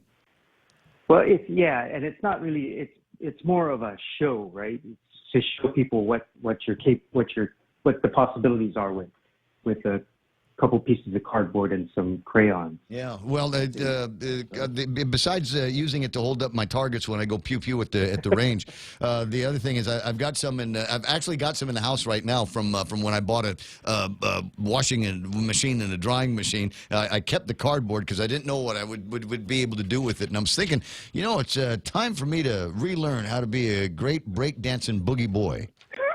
There you go. Yeah, you just lay that stuff on the ground and just you can bust out the old members only jacket again. I still have it. I tell you what. Next time you're in the studio, we'll make a big deal and I'll wear my members only jacket for you. Okay, that's the deal. John, it's always fun talking with you. Have a good time with the cardboard competition. And do me a favor, if you could dig something out, maybe from somebody over at Public Health and Social Services, the compare and contrast, because I am interested in what the other capabilities, we might have with this DNA testing and lab facility that you guys are putting together. Sure, and I will send you a list of all the components of the lab that are in this. Right on. So you can do a little bit of research on that, too. I got you. I think it'll be fun. 7:52 in the morning. John De La Rosa from over at the Guam Community College. A couple of interesting things that they've got going on over in that place. And we spent a lot of time talking about crime here. I'm sorry. I'll back up. There was at least one guy in the Facebook Live, and I don't know if he was serious or whether he's just pulling my leg here. He says, it's too much negative news today. I'm going to go fishing. No, maybe he's going fishing. Maybe he just wanted to make a point that, from time to time, we get a lot of stories around here that will cause frowny faces. And you're going, but Ray, there's got to be some goodness in the world. There's got to be something out there that we can be happy about, happy for. And the answer is yes, there is. And I found it for you online. There is a Filipina celebrity, and I want to say her name is Valerie Concepcion. Valerie Concepcion, and you might not know Valerie Concepcion. You might not know who she is, but you might know the guy that she's getting married to. She tweeted online the Save the Date video that she did. And so she's going to be getting married if everything goes the way it's supposed to be going. She's going to be marrying this guy. What's his name? Sunga, and he works over at the court. And they're going to be getting married. And so she put together a Save the Date video. Those of you that are pondering a wedding in the near future might want to take a look at this and see just what kind of magic a videographer can put together. This, my friends, is going to be our special romantic spotlight moment here on The Point as we play the video. I think there's some audio on it as well. Oh, so pretty.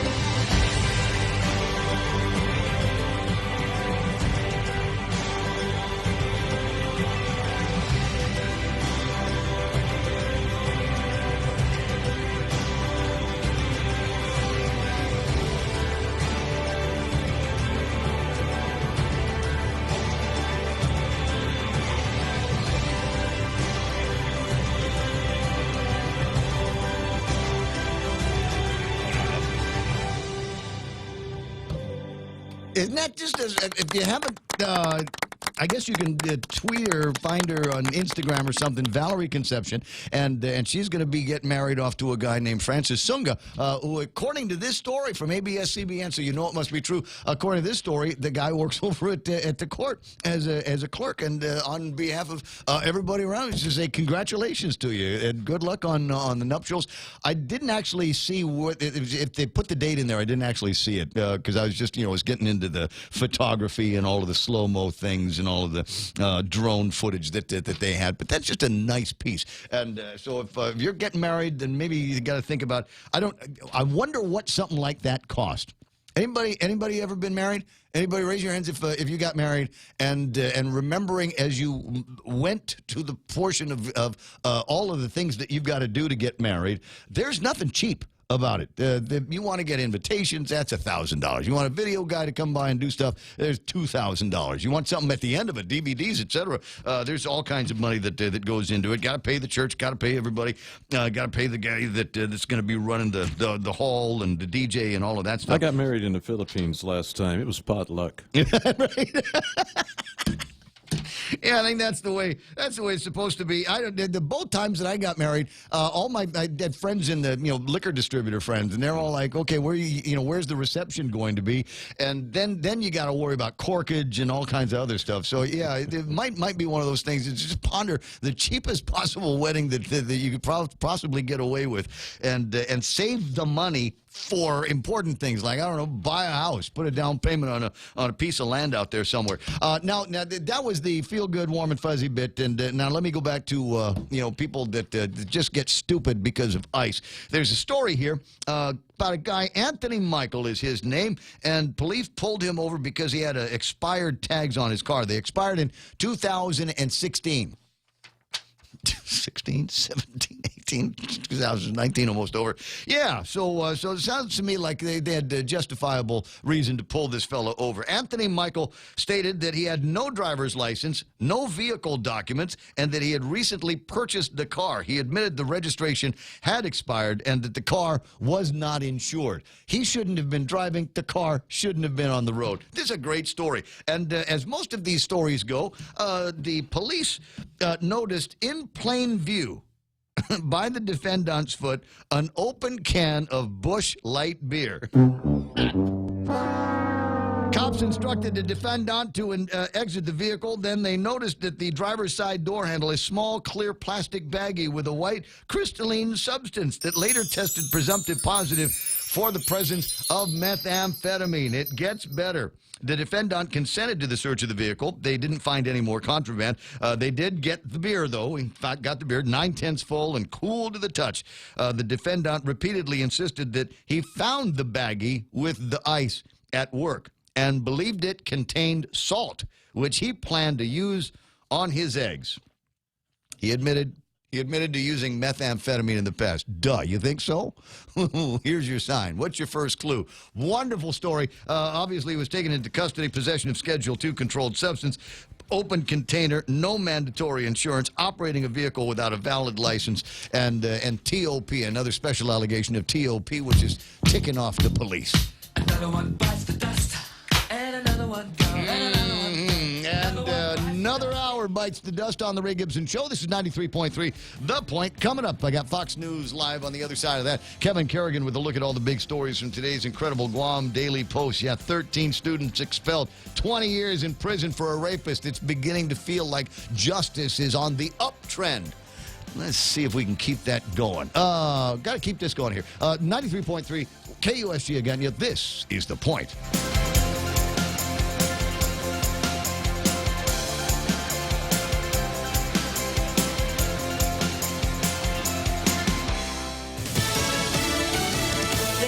A decision. I'm Lisa Lacera, Fox News. A white former Dallas police officer learns her fate after being convicted of shooting her black neighbor to death in his apartment.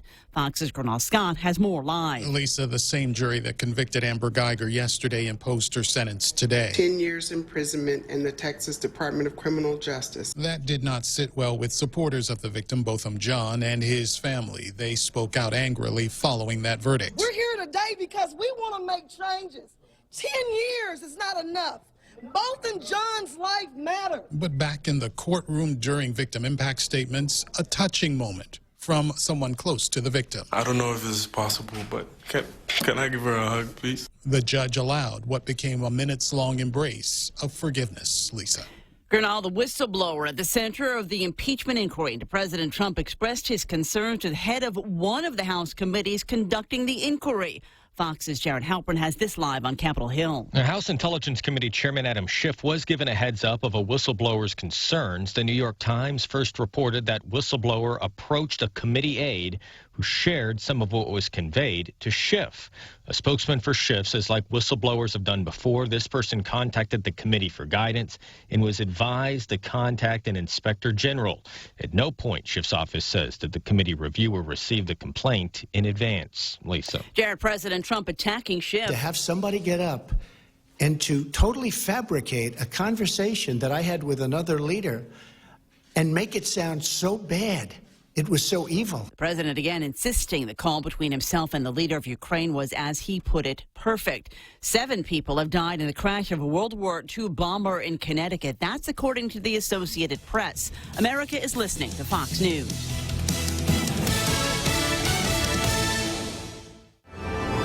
Hulu is all your TV in one place, plus more. Watch thousands of hit shows, movies, and award-winning Hulu originals for only $5.99 per month. It's TV without the cable contract and the freedom of on-demand streaming. Get current network shows from ABC, CBS, NBC, and Fox, and binge watch every season of your favorite cable shows. Premium Hulu viewing is brought to you by Proline Automotive and AB Sports, Guam's store for Nike. To advertise on Hulu, call Choice Digital at 989-0042. 30 years ago, the very first Subway restaurant opened in Guam. Now, 15 restaurants later, Subway Restaurants is celebrating this milestone with a buy one, get one free offer every weekend, starting September 14th through October 12th. Come celebrate 30 years. Enjoy your favorite sandwich, salad, or wrap, all made with freshly sliced veggies and bread baked in every store. Take advantage of this buy one, get one deal. It's Subway Restaurants' way of saying thank you, Guam, for 30 wonderful years. Subway, make it what you want.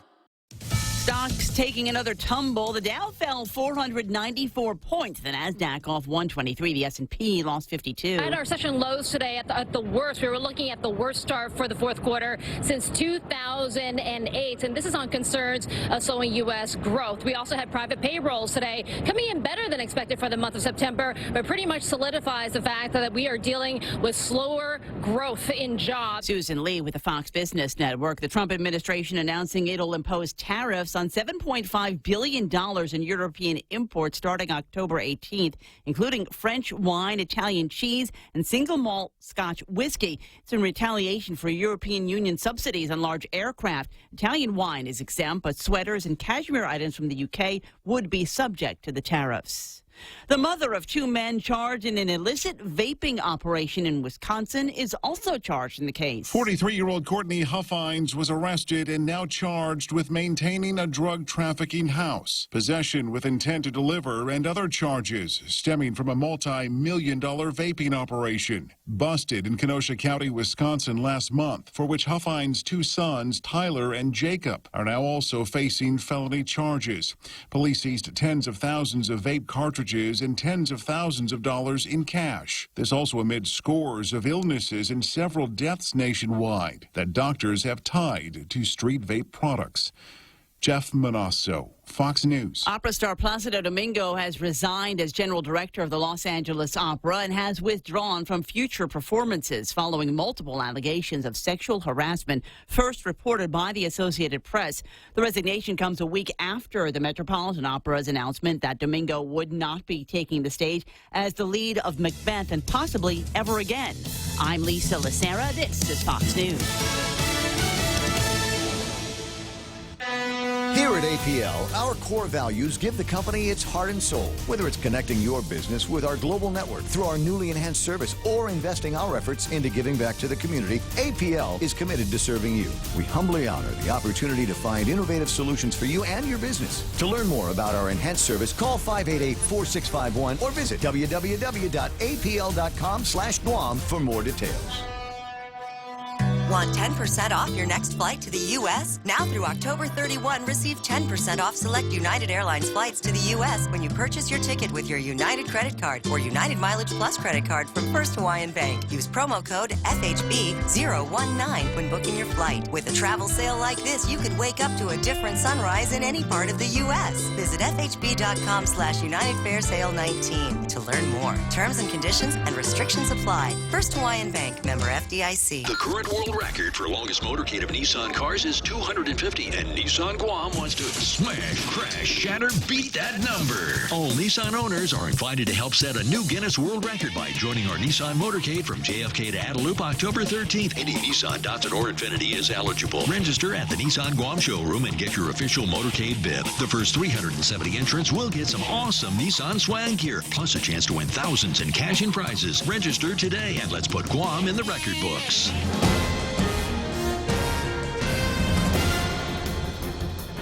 Half a day and good morning, Guam. News time here at The Point is 7 minutes past 8 a.m. this Thursday morning. I'm Kevin Kerrigan. Here's a look now at some of the top stories from the Guam Daily Post. Guam Fire Department medics transported a stabbing victim to Guam Regional Medical City last night. Emergency personnel responded to a call about 7:30 in the evening of a stabbing along Woostig Road. A man in his 30s was transported to GRMC. His condition is not known at this time. Guam Police Department has not yet released any details about that incident. In other news, 13 students have been expelled from school for their involvement in the riots that took place at JFK and Tijen high schools last month. Guam DOE spokeswoman Isa Baza says the students were disciplined in accordance with Guam DOE rules and regulations. Baza declined to identify the specific number of students disciplined from each campus. She did say, however, that more disciplinary action is scheduled, hearings will be held, and more students may be expelled. The September 12th riot at JFK High School happened in the school's cafeteria, led to a lockdown and 2 arrests. Authorities have yet to determine what started the fight there. 5 days later, police responded to a riot at Tijen High School where alcohol was believed to have played a part. 5 students were taken into custody at Tijen, including 18-year-old Serson Robert, who has since pleaded not guilty to criminal mischief and underage consumption of alcohol. A letter from Governor Lou Leon Guerrero implying that the Guam Department of Education did not want to share facility space with Guahan Academy Charter School misrepresents the department's involvement, according to Guam DOE Superintendent John Fernandez. Fernandez telling the Guam Daily Post yesterday that this whole notion that we're not sharing is false. Governor Leon Guerrero sent a letter to Fernandez on Tuesday advising him that she'd decided that the building E in Tijen would be leased to Guahan Academy. Fernandez said the letter took him by surprise. He said Guam DOE had already begun to relocate its offices in Building E elsewhere in order to accommodate Guahan Academy's needs. The hang-up was the memorandum of agreement with Guahan Academy, said Fernandez. Among the superintendent's concerns were whether Guam DOE would be responsible for all the building improvements and facilities maintenance. The governor has the authority to do what she wants to do, said Fernandez, but he said it was a misrepresentation to say that the Guam DOE was not working with Guahan Academy. And the tone of the letter, Fernandez said, appeared to be out of character for the governor. They already control half the building, said Fernandez, and now they're waiting for us to help build their classrooms, he said. We'll have more news after this. Looking to relocate your business? Prime Space is available at the Camacho Landmark Center at the intersection of Marine Corps Drive and Chalon San Antonio, next to Personal Finance Center. Located in central Tamuning, close to the airport, hotels, major shopping, restaurants, financial institutions, the hospital, clinics, schools, and GovGuam and federal agencies. Your business can experience the benefits of this first-class commercial facility. Join other successful Guam businesses who have moved to this modern multi-purpose commercial center. Call Carlos Camacho, 300-7744 for more information. When's the last time you looked at your homeowner's insurance? A homeowner's policy protects much more than just your house. It also protects you against claims from someone being hurt on your property. If a visitor is injured at your place, how much are you covered for? The smart thing to do is get the answer today. That's That's the Insurance Extra Point. Get out there and make something good happen today by calling Guahan Insurance Services at 475-1162 or visit us at the Camacho Landmark Center in Tamuning. 11 minutes past 8 a.m. here at The Point. The Guam Solid Waste Authority has put new procedures in place to prevent the kind of email fraud that led to the loss of $267,000 in agency revenue in June. GSWA Board Chairman Andy Gale describing the scam as a man-in-the-middle cyber attack.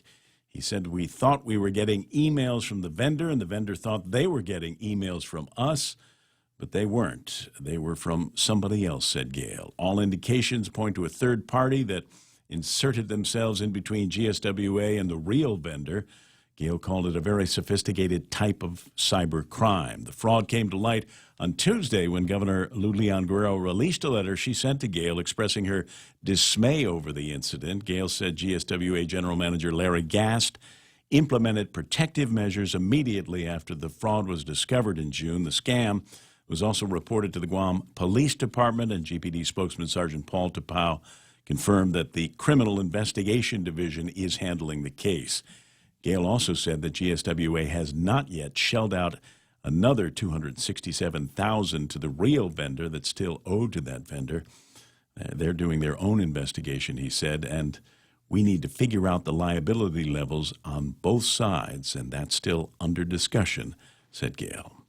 A bill to provide funding for the suicide prevention along with a resolution seeking to add Guam to the Radiation Compensation Exposure Act were advanced to the voting file on day 3 of the current session. Lawmakers yesterday spoke passionately about the need to fund a new pilot program to provide training for up to 500 Guam DOE and local charter school employees to help them recognize and address the early signs of mental illness in the youth under their care. Senator Regine Bisco-Lee introduced Bill 155, which authorizes $300,000 to fund that pilot program. Senators were equally passionate in their support for Resolution 94, which they spent the rest of the day talking about yesterday. The resolution urges Congress to add Guam to the list of jurisdictions eligible for compensation for cancer caused by fallout from ionizing radiation produced by atomic testing in the Marshall Islands more than 50 years ago. The suffering is great, and it continues today, said Therese Terlahi, who authored the resolution. Session resumes at 8:30 this morning.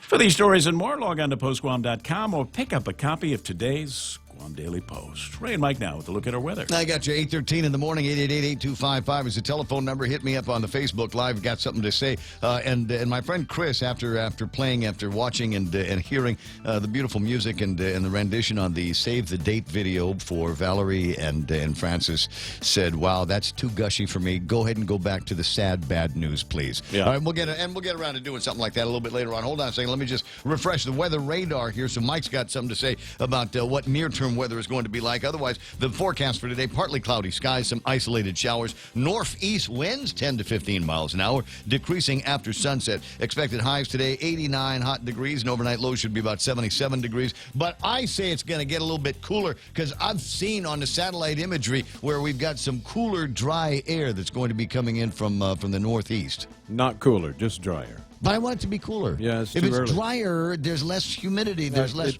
moisture in the air to make it humid. Well, it is, but it's not necessarily cooler. It'll just be drier. So that's cool. It's still nice. And I'll show you something on the satellite that gives us reasons to get kind of fired up about that sort of thing. I want it anyway. to be sweater weather. I want it to be cool but not raining. I got about 2 months to go. Crap. Okay. Looking at radar here real quick. Got some isolated showers firing up in that warm and moist northeasterly flow. And we look out towards the northeast and see some more firing up there. So, again, we're looking at kind of the same situation we were looking at yesterday. They were talking about not very much rain falling, but it seems to be moving this way. We'll see how it goes. The official forecast calling for just isolated showers today and probably less of a chance of those island effect thunderstorms like we saw yesterday because the winds are actually blowing a little harder today than they were yesterday. Yeah. Going to the satellite real quick here, and we'll talk about what we see there. What we've got is a trough that extends off to the west and then kind of curls down below us. You can almost see it in the shape of the clouds there, and then back off to the northeast where it attaches to what used to be 92 WNVest. That's been taken off the books now, but the model models are still showing some kind of tropical something coming through the northern Marianas sometime early next week. It remains to be seen just exactly what it will be when it arrives. Looking here on the satellite, we do see this drier air coming on in the pinks with the pinks and purples there. And at the very top of the screen, we see this arc of clouds that seems to be pushing down from the north. And that really is actually a very a sheer line, a bit of a cold front, if you will, because it's far north up north up there. And so that's really the first signs of some actual changes in the seasons taking place. Again, it'll be a couple of months before we even start to feel those nice dry trade winds, but we are seeing signs of the changes out there.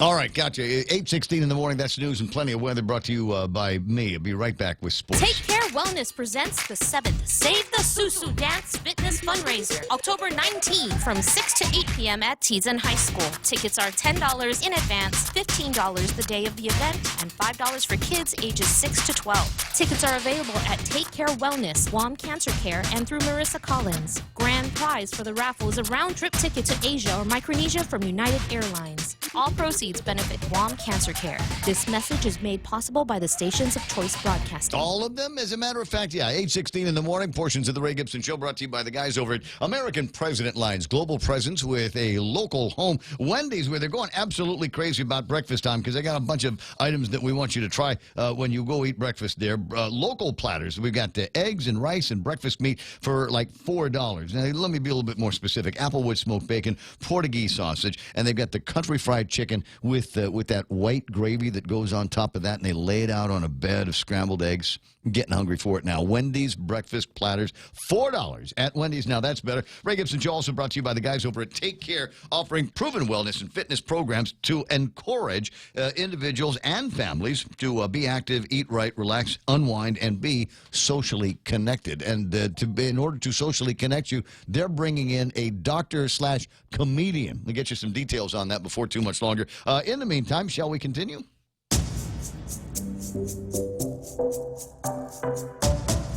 Any speaker, anytime.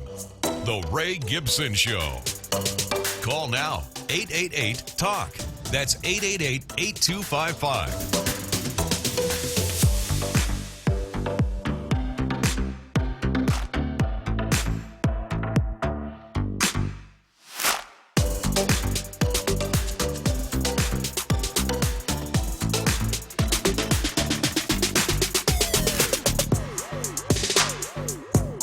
So our buddy Kaz Endo's on the line, and he wrote this. He wrote this down on his. He's 125. Let's go.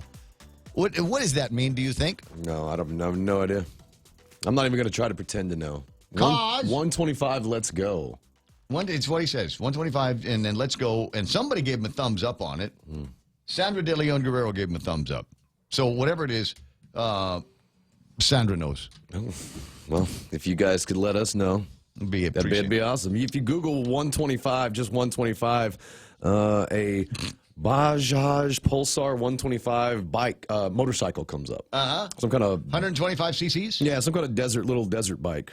Auto car. It's an India made motorcycle. Okay, so maybe he meant 425. No, it's 125. I don't know what it is. And now Sandra's kicking into it, and she just says 251 record. What are you guys going on about? Specific the Nissan thing. The Nissan, the Beat 250. Which we're going to do. We're going to probably have like 600 anyway. Beat 250. Yeah. Hashtag Beat 250 because they need 251. I'm guessing they have 125 right now is what he's saying. Is that what it is? Okay. Probably. No, I'm waiting for Sandra to get excited about your man bun. He's got it. He's got it today. 8:19 in the morning. And it's time for Sports with Blake.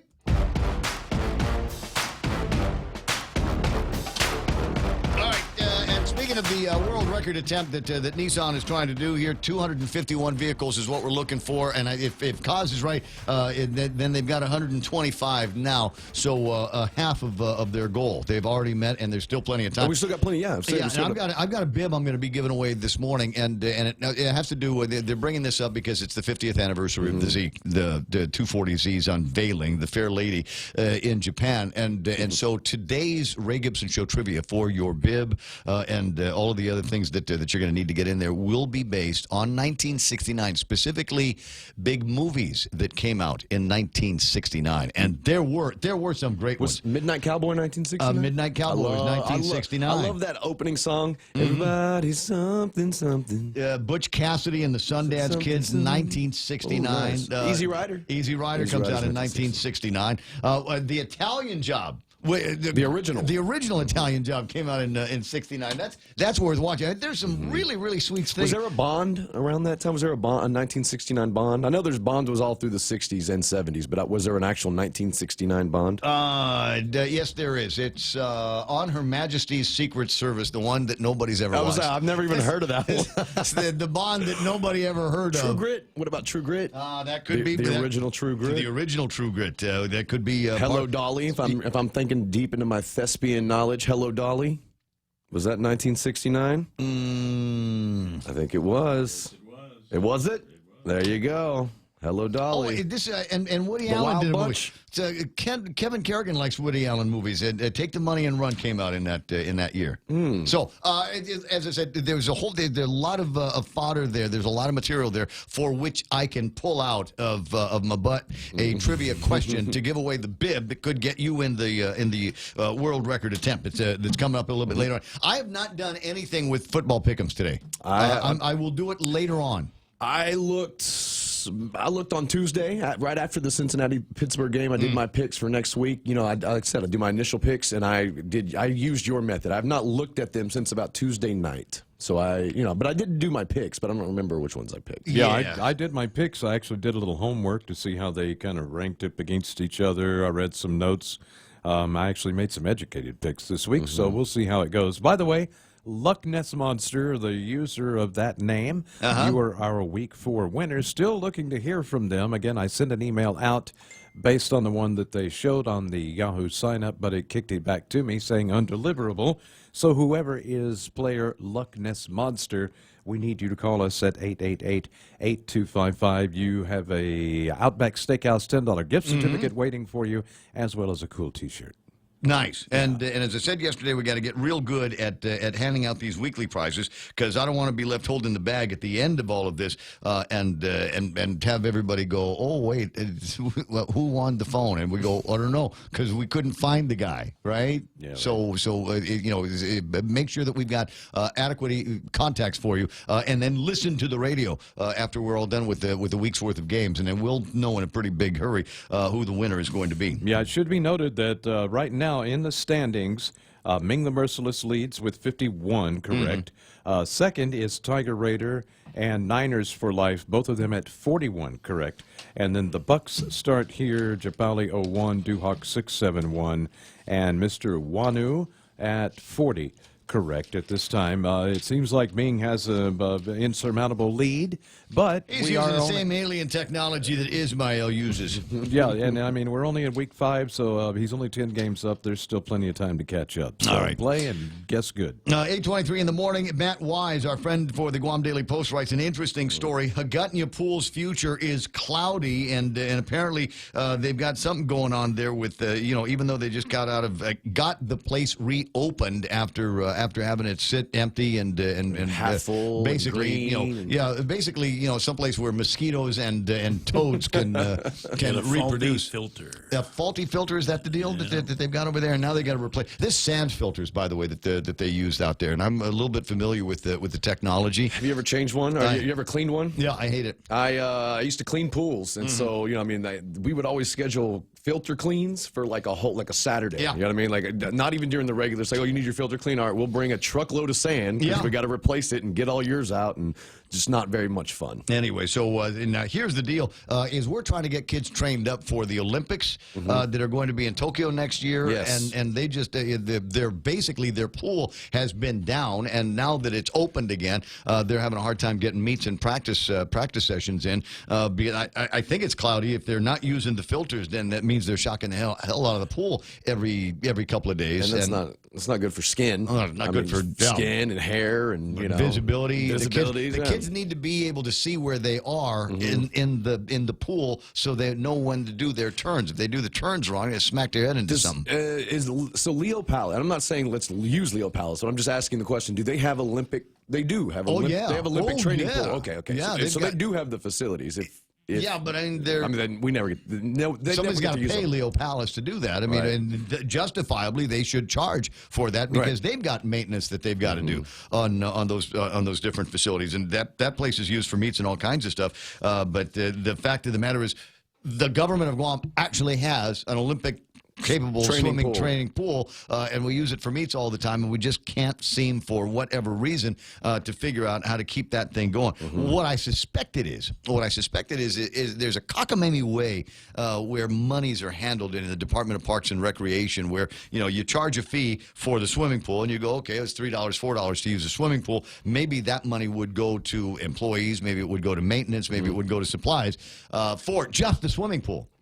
It doesn't work like that. My understanding is it goes into a big pot, and that goes to pay salaries and benefits and all kinds of other crap. That's like service charge at a restaurant. It's like the money that you think is going to your server is actually being divvied up by everybody that's on staff that day. Yeah, 8:26 in the morning, if it goes that far. Yeah, if it goes that far. Because there are restaurants where a service charge, that's just the business saying, I got a way to charge you 10% more. Yep, and sometimes you don't see it, But yeah, I mean, and like you said, if service charge is only 50 cents, like, if you're only making $3-4 a pop, then how much money is actually being, I mean, that's not going to pay too many people's salary. Anyway, so that's what I think is going to be an interesting story, and I think the continuing misery that is the Agana swimming pool. And one of these days, we'll get our act together and figure out how to run things like that. Just whatever it is that Rick Nanetti is doing right next to the pool, do that. Yeah. Because Rick knows what he's doing with the tennis courts. You never hear about problems. Never heard the tennis courts are closed today. You know why they're closed? It rained. Yeah. That's why nobody's playing tennis. Otherwise, Uncle Rick takes care of real good. The netting's always good. It's always in good shape. The pavement and the surface is always smooth and no divots, no chunks missing. That's a fun story. What's going on tonight? Who's playing what? Tonight we have not much of anything, but I do have some stuff. Girls aren't playing till tomorrow. Till tomorrow, yeah. And then again, so is football. Football will pick up tomorrow. We do have some golf, which I'll get to actually the standings here in just a second. Golf? Yeah, we do. But the Southern High Dolphins, the girls volleyball team is who I'm talking about specifically. They did what they needed to do to beat Simon Sanchez. They've been playing their games at Ocean View Middle School. So if you're having problems, by the way, Friday, don't go down to Southern. No. It'll be dark. Go to Ocean View Middle School. Oh, that's where that's the site of the that's where so they're using their gym. Something's wrong with Southern's gym or something this year. I don't know, but that's why they were using that last year too. Yeah, so just an FYI and just a reminder, because like I said, Ray just found out, as you heard. Go to Ocean View Middle School if you're going to any Southern home volleyball games. Anyway, so at Ocean View Middle School, don't bring a jacket. It's not air conditioned. It's not yesterday, 25-22, 25-20, and 25-13. The Dolphins are victorious on their home court, or their adopted home court. And I told you I was going to give you some golf standings. I have them right here. Golf will play on this evening, but right now, FD undefeated. They've won 7 matches, have lost none. St. John's 7-1, MCA 5-2, and then JFK will round out the top 5 or so at 503-3. Over at the girls in the girls bracket, Academy 6-0, St. John 3-1, and MCA 2-2. So there you go. There's your IIAG boys and girls golf standings. Okay, Debbie Canetta says your current look looks pretty good. The original hippie look, and I think that she's referring to your beard, because there's somebody else, Chris Chip, calling us the Wild Bunch, or maybe that was a movie that came out in 1969. Okay, and Chris Chip also saying, Blake, you need to go back to the Jesus look with the hair down. Hair down. It's just laziness. It's when I wash my hair. The cleaner my hair, the longer it stays down. When I, because like when I really when I tie it up, it's just easier to tie up when it's all stuck. They're just saying, it's easier to tie up when it's stuck together, with the natural oils and all that after a couple days of not washing. All right, 8:29 in the morning, and this story here, which is very, very scary. There's a lot of people that are just absolutely breathless and hysterical when it comes to climate change. And there might have been some over at the PUC meeting last night where they were going over, should we build a new power plant? Should we not build a new power plant? There's this climate change, rising ocean. But this might change your mind if you were one of those climate change deniers. Wait, is this the L.A.? This is the coffee. Oh, okay. This is the coffee one. Thanks to climate change, coffee could be a luxury item in the not-too-distant future. Al Gore says, see, now you're concerned about climate. Experts think that in about 30 years, by 2050, up to half the land currently used globally to grow coffee could become unusable for this purpose. The experts say the quality of coffee could be diminished as farmers turn to new varieties, and that lower production volumes could cause prices to increase.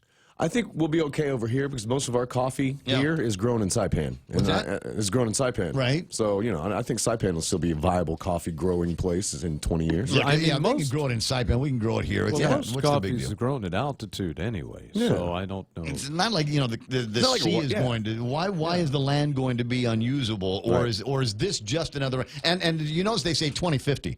Right? They're saying, in 2050... Kick that can down the road. Yeah, someplace where none of us are going to be, and we've got really no very good data that talks about climate change now. Why all of a sudden do they have really good data that says by 2050... Didn't they say that by now the planet would be unlivable? Mm-hmm. Did they not say that by 2020... That was the flying cars were going to kill the ozone. Look, we were all supposed to drop dead from eating eggs years ago. I don't know what y'all talking about. The other expert said that. 2012 was supposed to kill all of us, too. That's true. So was Y2K before that. So, 8:31 in the morning. And did we get around to any sports? We did. We did a little bit. We did a little bit, yeah. All right, so tomorrow there will be more sports. We got a game tomorrow, too. Yeah. Let's see here. The game, I don't even have it in front of me because I had to. Oh, it's the. Do you have it there? No? I got nothing. I got it right here. Hang on. I still had it pulled up on the Tom Brady has 25-year-old shoulder pads. Oh, no, that's an interesting story. Kevin will wait for that one, I'm sure. Okay, so this is interesting. Yeah, so this is true. By the way, it's the Rams Seahawks tomorrow morning. So Tom Brady has been he was drafted in 2000. He was the 199th pick in the 2000 draft, and he has so he's pretty old. He's 42 years old this year. He uses the same shoulder pads from his freshman year of college at the University of Michigan. He said, quote, to the Quick Slants podcast on NBC Sports Boston, he said, "I've worn my shoulder pads for 25 years." Let's see here. He's older than some of the kids that he's playing with now. The Patriots have a cornerback named Joanne Williams, second-round pick out of Vanderbilt this year. Joanne Williams was born in December of 1997.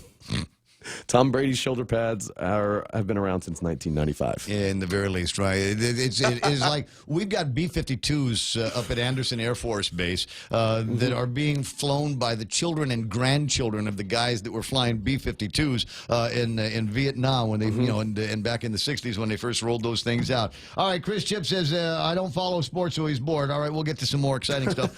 Crystal Paco's online on Facebook Live right now. She's also going to be online on the radio here in just a couple of minutes, and my basil farmer from Pulanta is online as well. Good morning. Nice to see you there, Dee Dee. And you got plenty more stuff coming up, including Kevin Kerrigan with the last look at headlines for the day. That's next. Are you ready for some football?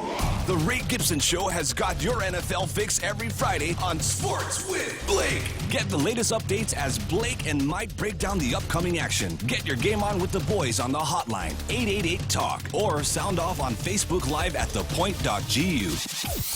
League members get a chance to win some awesome prizes that get you through the NFL season. The NFL picks on the Ray Gibson Show is brought to you by Current Guam with special thanks to GTA.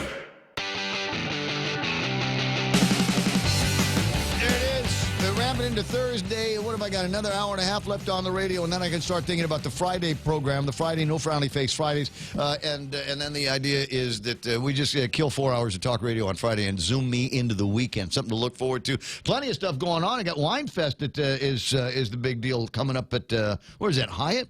And I was looking at my Facebook a second ago, and Facebook is they've got those little memory things, right? And so 5 years ago they had a Wine Fest over at the Hyatt. I was the MC. And I'm walking around, and they had this thing with breads and olives and things like that. And I put one of these olives in my mouth and bit into the seed and lost a tooth. But I didn't lose it right away. It just cracked that day. And the ensuing months from literally now, October, 5 years ago, until January of the following year, it got worse and worse and worse until it required an emergency session with Dr. Brady on Saturday morning. Just me and him. He didn't bother bringing in any of his dental assistants, and he pulled that sucker out. And I've been the happiest guy ever since. Careful with the olives. Make sure they don't have pits in them. 8:35. It's time for Kevin Kerrigan to deliver the last newscast of the day. Morning, Kev, from the Guam Daily Post. Good morning, Ray, and Hafaday, Guam. In the headlines, the Guam Daily Post this morning, the Guam Forever 21 store is on the list of stores that may be closed by the retailer, which is seeking reorganization under Chapter 11 of the U.S. Bankruptcy Code. The Guam store, located in the Guam Premier Outlets Shopping Center in Tamuning, it's one of 178 stores on the proposed closure list. No date has been set for the closure of any of the stores yet. Judge Kevin Gross of the U.S. Bankruptcy Court in Delaware has yet to sign off on the order. The low-priced fashion retailer filed for bankruptcy on Monday. In its bankruptcy filing, the company said it owes more than $1 billion to over 100,000 creditors. GPO General Manager Monty Mesa telling the Guam Daily Post yesterday he has not received any official notice from Forever 21 that the Guam store will close, and it would be premature for him to comment until he does. In Superior Court yesterday, Glenn Seguenza Santos, sentenced to 20 years in prison by presiding Judge Alberto Lamorena. Santos was convicted at trial earlier this year of first- and second-degree criminal sexual conduct involving a 15-year-old girl. During the trial, the girl testified that Santos had touched her inappropriately multiple times since she was in the 7th grade. Santos was taken into custody immediately following his sentencing yesterday. His defense attorney, Rocky Kingrey, said he would appeal. Acting Guam State Historic Preservation Officer Patrick Lujan has announced that more human bone fragments have been discovered during the ongoing construction of the Marine Firing Range complex on Northwest Field. The bone fragments were found within Area 5 of the Modified Firing Range complex. Lujan said in a press release yesterday that they were found in a push pile of cleared vegetation. This is the second inadvertent discovery of human bone parts in the past week. One of the bone fragments believed to be from the lower leg, another fragment thought to be part of a hip bone. As was the case last week, Lujan said the ethnicity is not known and DNA confirmation is highly unlikely because of the poor condition of the bone fragments, which have been exposed on the surface for some time. For these stories and more, log on to postguam.com or pick up a copy of today's Guam Daily Post. Studio time 8:37. That's iConnect time 8:37. Call iConnect and ask them about the tax refund package. You sign up for a year, you get a month free, you get a phone free. T's and C's apply, so call them today at 888-8888. GRMC's cardiology department treats most complex heart problems. In our catheterization lab, cardiologists use imaging equipment to treat clogged arteries that can cause heart attacks or heart failure. We perform balloon angioplasty, stenting, and other life-saving cardiac procedures. If you suffer from a heart condition, have your provider refer you to GRMC's cardiology clinic at 645-5500. GRMC, where patients are partners. Taiwan-style beef noodle soup, one of the specials that you'll find for the month of October over at Mescla. But this sounds interesting as well. 3 Cups Chicken, an iconic Taiwanese dish featuring boneless chicken sautéed with ginger, chilies, star anise.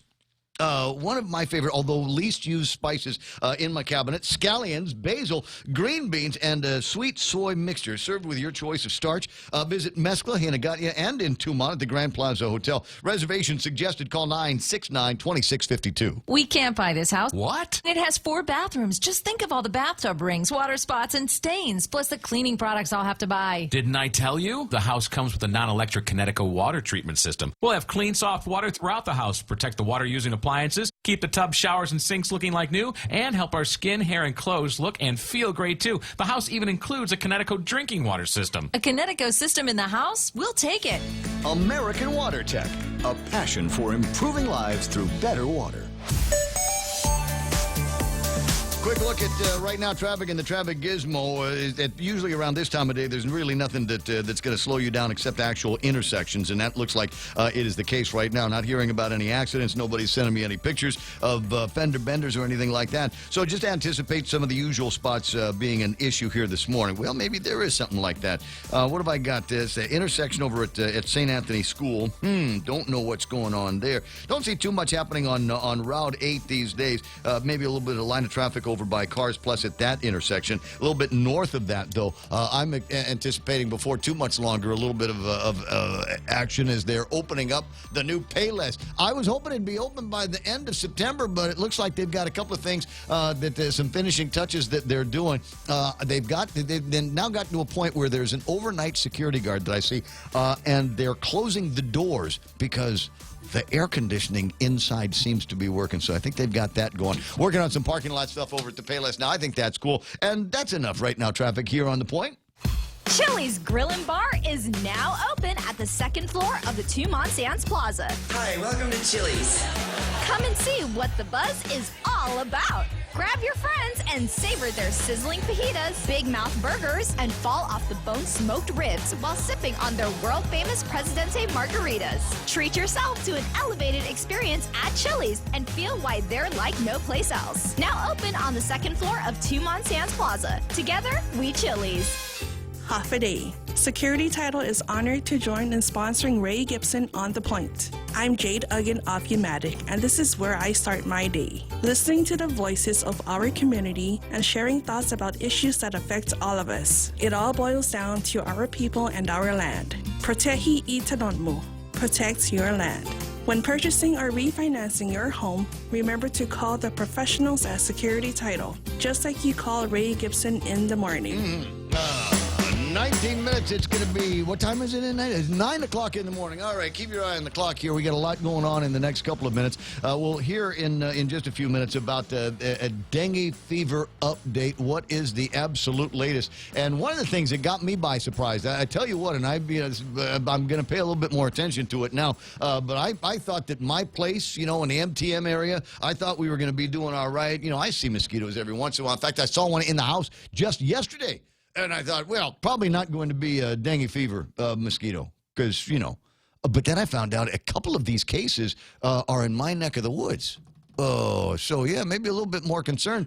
Maybe a drive around and tell the neighbors to kick over those cans. 8:40, Crystal Paco in a second. Mel Mendiola from the Guam Economic Development Authority on the line right now. Just a couple of things I wanted to touch base with her on, and among them is thank you very much for giving some money over to the guys over at Junior Achievement. Good morning.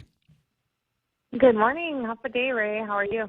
I'm okay. I got a soft spot in my heart for Junior Achievement because I was once upon a time in the 1970s a member of a Junior Achievement team.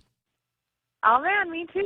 Junior Achievement alum, right here. So what did you make? We were doing candles, and I think we probably ended up making 5, selling 2. What about you? How'd you guys do?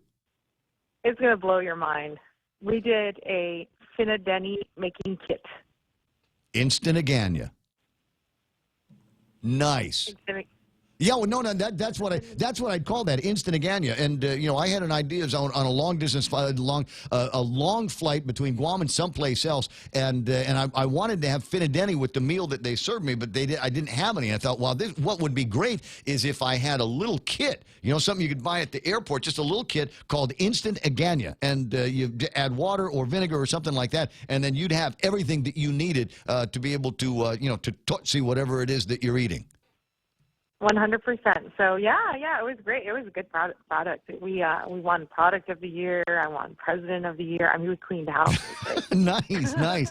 There was a couple of, and they used to bring them by the radio station before, where they'd show off some of their products. And I tell you what, I've been exposed to some great Junior Achievement products that I've actually taken my wallet out and bought. So I'm crazy about this stuff. I'm wondering, how many of these Junior Achievement guys out there have taken it to the next level and gone to places like Gita to get funding and to be able to see these ideas kind of all the way through.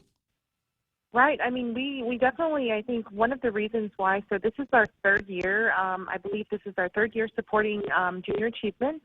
And I mean, this is the first incubator, really, if you think about it.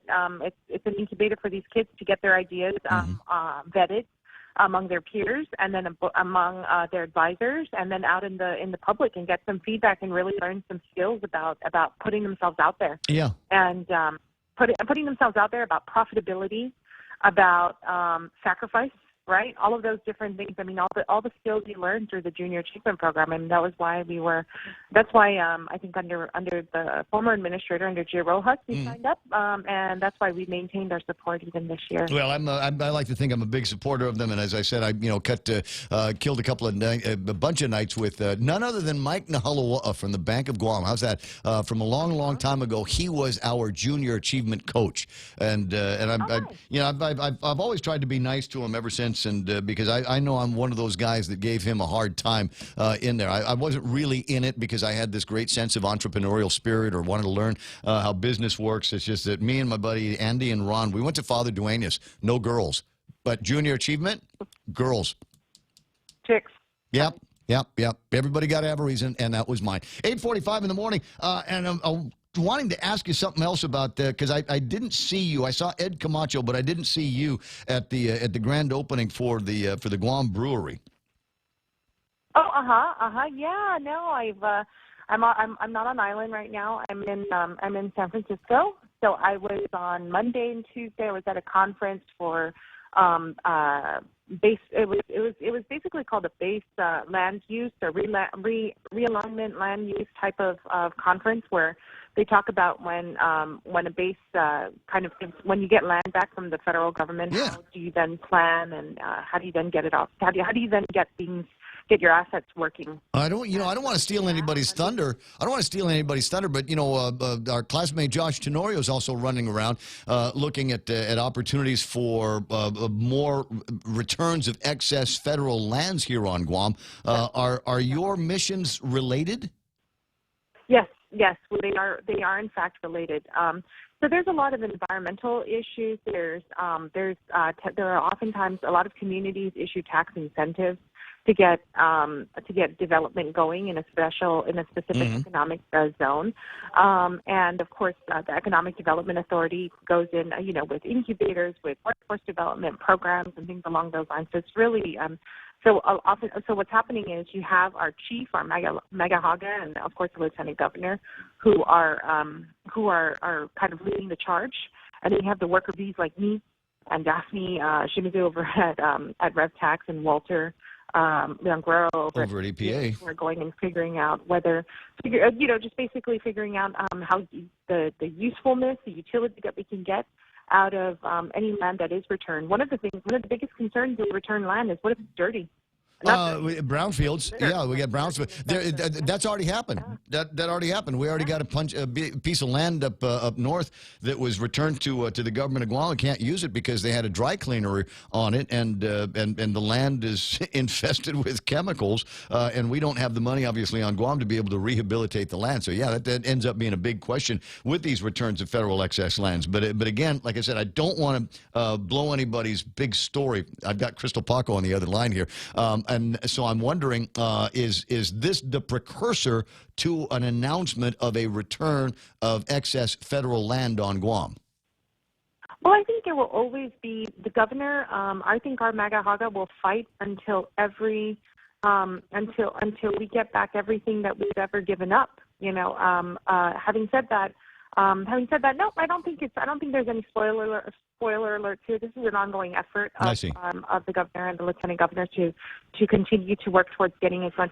Because I just thought, work towards the net negative impact. Yeah, I just thought it would be a big deal if we're sending Josh out and he's going to go knock on doors and talk about the return of this excess land, and then actually come back with a deed to something is generally the way it works in the government. So I was wondering if all of this stuff is related, and will there be a press release coming out soon that says that, I don't know, the federal government's giving back Fenna Lake or Anderson Air Force Base?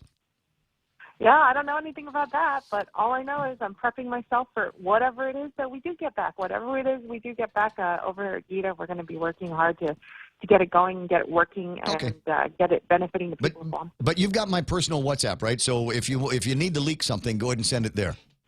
You know what? I don't, but I'll get it from Kevin, and Kevin can WhatsApp to me your number, and I can WhatsApp to you. Yeah, ask Ed. Ed's got my number. Ed's got my number. I'll see you when you get back. All right. Appreciate the time. Melanie Mendiola from Gita on the line. In the States right now, doing some traveling. It's interesting, isn't it? Josh is on a mission. Maybe see if we can get some land back. She's on a mission with people from the federal government on what to do when you get your land back. Is it possible that Crystal Paco has already written the draft release that says that the federal government's giving us Big Navy back? Welcome. Everybody come to Sumai. It's just, it's 1 + 1 = 3 sometimes. Good morning, Crystal. How you doing? Hafa, good morning, Ray. It's nice to hear from you, and like I said, leading up into a little bit of this conversation, I was under the impression that I was safe from the mosquitoes and safe from dengue mosquitoes because I live in a little section of town over MTM, and it's really nice, and no mosquitoes know how to get to my house. And then I saw a mosquito in the house, and then I saw somewhere somebody had written up where all of these cases are coming from, and apparently one of them is there's 2 cases out in MTM.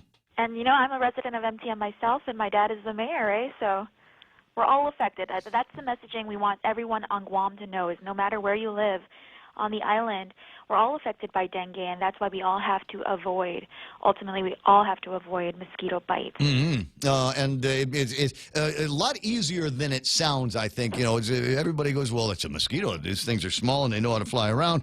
But if you take the appropriate measures, long sleeves and stay indoors and make sure that you're using the right kind of repellents. Yeah. Start every morning with my spray of off.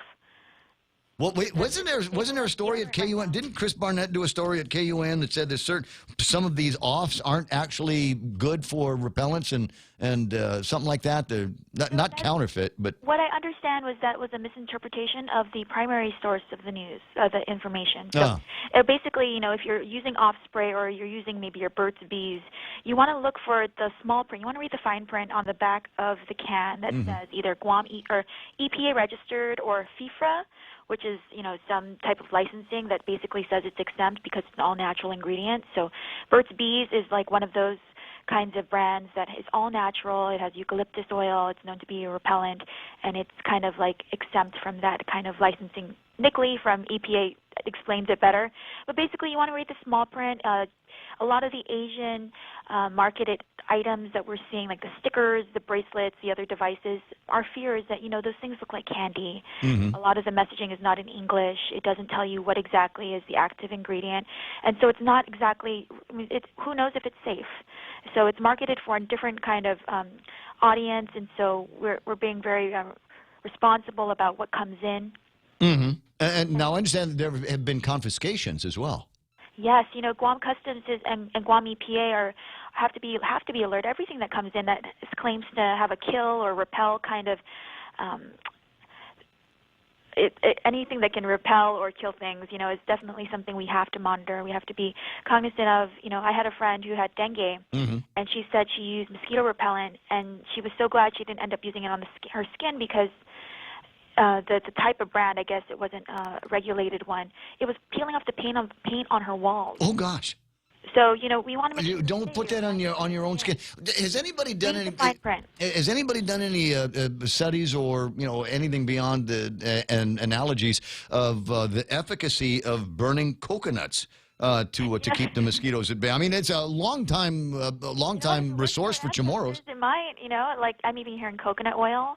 I'm hearing that if you have citrus plants and you burn the peels, that's effective. I'm hearing the egg cartons, so our Chamorro ways, those are like folklore. If it works, it works. I'm even hearing Budweiser, which was a really interesting one for me yesterday that I heard when I was hosting talk radio yesterday. So all of us have our different solutions. Whatever works for you. Again, we want you to be safe. We encourage you to do what you have to do to avoid mosquito bites. For me, mosquitoes love me, so I have to wear Crystal, everybody loves you.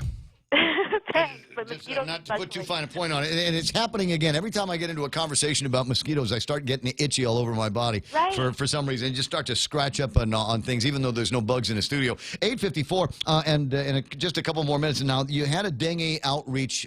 You've had one already. Tonight in Dedido, is that where it is? No. We had Dedido. We had Ligue 1 on Tuesday. I Today see. we're actually going to go in the central area. We're going to Carbolito, BP Carbolito Elementary School. We already had an outreach, I think a week and a half ago at DOE, Teton. Their headquarters there, Right. but we wanted to make it open for the general public. We felt like maybe teachers and faculty and students and their parents were the only ones that felt like they were invited. So we want to make sure that people, the general public, can come out and meet Dr. Zane Hancock. He's our CDC medical epidemiologist. He's a wealth of information. You can meet the head of our incident command, Tom Nadeau, from Environmental Health. Most of us know him from when food establishments are shut down, but he's actually been taking the lead, been taking charge of our efforts, our dengue response efforts. It's twofold. It's not only going out to the confirmed cases and doing surveillance, but it's also outreach to the neighbors to ensure that they're taking the proper measures, that everyone on Guam is making sure that they get rid of those artificial containers that are holding water, potentially harboring mosquito breeding sites. And so, it's rainy season. We all know it's rainy season. And so, the dog bowl is a threat if you leave it there for too long. Absolutely. Refresh all of the water sources that you've got and make sure that you don't have anything in there. Well, Liz, I'm going to let you run. And so we've got another one. Is it tonight? It's tonight at 6 p.m., Carbolito Elementary School. Okay, at 6 p.m. at Carbolito, you can come out, anyone from the general public, and it doesn't matter what village you're from. It's just we want to appeal to those maybe in the central area. Already we have in League 1 Elementary, that was on Tuesday, but tonight we will be at Carbolito. The governor will be there, Tom Nadeau will be there, Dr. Thane Hancock will be there. We'll answer your questions. Maybe you want to know more about, pesticides, or you have some outstanding questions that hasn't been addressed yet. Come down tonight. Also, we have one next Tuesday at Maritza Elementary School. Again, appealing to our southern residents. That's October 8 at 6 p.m. So all the meetings start at 6 p.m. And if you have any more questions right now, you can always head to ghs.guam.gov. That's ghs.guam.gov. That's Homeland Security's website. All our latest press releases are there. Gotcha. You can get the latest there. Thanks so much, Ray. Chris, it's always fun talking with you. It's more fun looking at you, though, so we'll see you soon. Have a great one. 8:56 in the morning, 888-8255. And enough time left in the hour, I think. I've got Oil Niradikel on the line. Works over at the Guam Daily Post. I anticipate any minute now there will be an article talking about the anniversary of Palauan independence celebration, right? Yes. How you doing, Oyal? It's anniversary. Congratulations. How do you say congratulations in Palauan? Congratulations. It's a fun language, as I understand it. Now, everybody knows how to say thank you in Palauan, but as I understand it, there's no "you're welcome." It's just kind of assumed, right? I think it's just kind of a given that you've expressed your appreciation, and the person is the recipient of that appreciation is. Feeling pretty good about it. Feeling pretty groovy. All right. 8:57. So Palauan Independence Celebration going to be taking place on Saturday, right? Yes, at the Abai. I'm sorry, not at the Abai. At EPAL. And it's going to be the 25th anniversary. I think we've already confirmed that President Demalacao is going to be in attendance. I heard, yeah.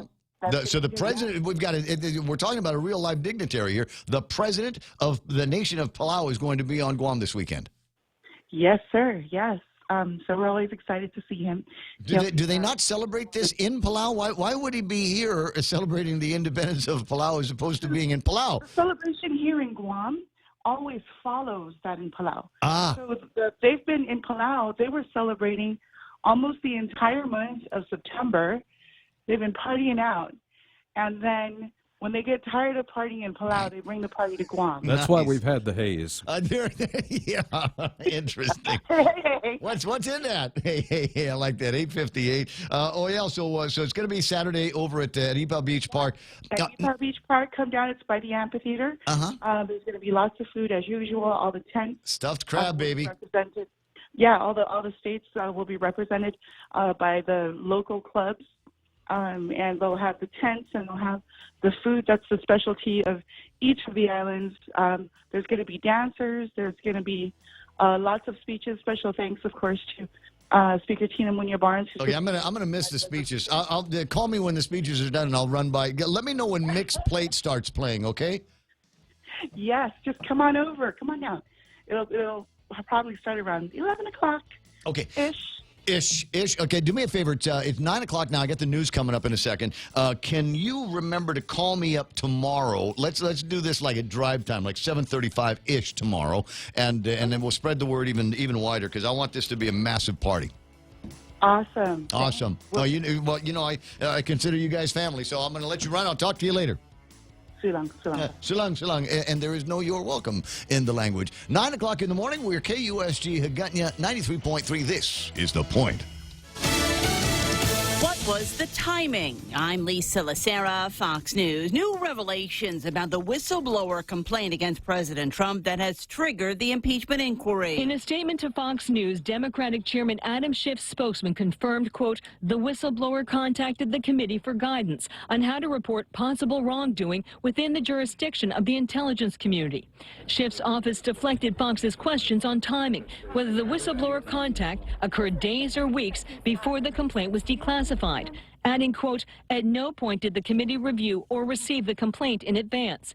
Chairman Schiff does not know the identity of the whistleblower and has not met with or spoken with the whistleblower or their counsel. Fox's Catherine Herridge in Washington. President Trump continued to push back on the allegations. I have a lot of respect for whistleblowers, but only when they're real. His report of the phone call was totally different than the fact. But what got them was they never thought I was going to release the call because I don't like doing that. I don't want to do it. I hope I don't have to do it again.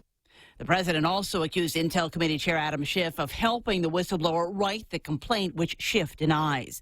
A federal grand jury in Los Angeles has indicted wealthy California political donor Ed Buck in 2 overdose deaths at his home in West Hollywood. He's also been charged with providing meth to 3 other men, including one who overdosed. Former Dallas police officer Amber Geiger sentenced to 10 years in prison for the shooting death of her neighbor in his apartment in 2017. Both of Jean's brother, Brand, spoke at his sentencing hearing. I wasn't gonna ever say this in front of my family or anyone, but I don't even want you to go to jail. I want the best for you. Geiger's attorney had said that she was tired after working a long shift and went to the wrong apartment. America is listening to Fox News. We can't buy this house. What? It has 4 bathrooms. Just think of all the bathtub rings, water spots, and stains, plus the cleaning products I'll have to buy. Didn't I tell you? The house comes with a non-electric Connecticut water treatment system. We'll have clean, soft water throughout the house, protect the water-using appliances, keep the tub, showers, and sinks looking like new, and help our skin, hair, and clothes look and feel great, too. The house even includes a Connecticut drinking water system. A Connecticut system in the house? We'll take it. American Water Tech, a passion for improving lives through better water. Chili's Grill and Bar is now open at the 2nd floor of the Two Sands Plaza. Hi, welcome to Chili's. Come and see what the buzz is all about. Grab your friends and savor their sizzling fajitas, big mouth burgers, and fall off the bone smoked ribs while sipping on their world famous Presidente margaritas. Treat yourself to an elevated experience at Chili's and feel why they're like no place else. Now open on the 2nd floor of Two Sands Plaza. Together, we Chili's. Democratic presidential candidate Bernie Sanders recovering after undergoing a heart procedure while campaigning in Nevada. Sanders experienced chest discomfort after stops at that grassroots fundraiser and a memorial for victims of the Route 91 Harvest Festival. So he went to the hospital, where a senior advisor says, quote, he was found to have a blockage in one artery and 2 stents were successfully inserted. That means just 6 weeks after the 78-year-old was swinging for the fences at the Field of Dreams, his campaign was canceling all scheduled events and appearances until further notice. Fox's Peter Ducey in Las Vegas. Sanders tweeting thanks for the well wishes and says he's feeling good. The Trump administration set to employ a new tactic against migrants at the border. The Department of Homeland Security is planning to expand the collection of DNA from migrants who cross U.S. borders. DHS will also include the information in a massive criminal database operated by the FBI. DHS officials not saying when the tactic will begin, why the DNA data is needed, or whether the DNA sampling would apply to children crossing the border alone, and whether it would also include asylum seekers. The new DHS plan could face legal challenges in federal court. At the White House, John Decker, Fox News. Country music superstar Garth Brooks has more than just friends in low places. The Library of Congress has announced the Grammy winner will receive the Library of Congress Gershwin Prize for Popular Song in March 2020. Previous recipients include Tony Bennett, Paul Simon, Carole King, and Willie Nelson. Brooks is a member of the Country Music Hall of Fame, and at 57, he'll be the youngest recipient of the Gershwin Prize. He'll be honored with an all-star tribute concert in Washington, D.C. that'll air on PBS stations in spring of 2020. I'm Lisa Lacera, and this is Fox News.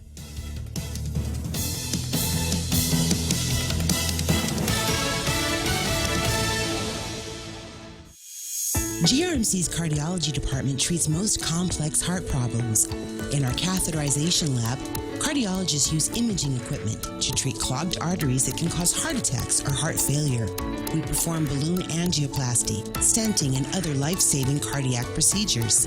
If you suffer from a heart condition, have your provider refer you to GRMC's cardiology clinic at 645-5500. GRMC, where patients are partners. Gotcha. What is it? 5 after 9? 888-8255 is my telephone number. Portions of the Ray Gibson Show being brought to you by guys over at American President Lines, APL. Global presence with a local home. The Ray Gibson Show, bringing you closer to the action.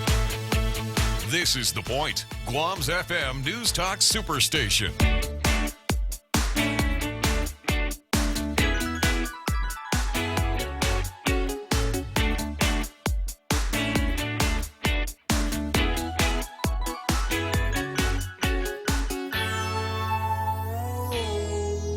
Okay, I finally gave him a tug and watched the video that Cecilia Baltimore sent me. And it's not like the super scary thing where, you know, you got the thing, you're watching it for a long time, and then all of a sudden somebody comes up like right in front of the camera and screams at you. You know, I hate those. As it turns out, that's not what this is. This is it's a video that is to invite you to the Ookadoo Bulldogs. I guess they've got a haunted house coming up. And I don't like haunted houses either, because this scared the heck out of me from when I was a little kid, and even as a kind of an adult, you know, taking girls on dates to go and check these things out, and it was always one of those things where, you know, you get out of the haunted house and there's always somebody that wants to leap out and grab you in the darkness.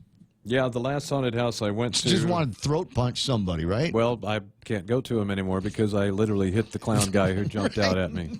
Yeah. Don't jump out. Don't jump out from the darkness and grab me.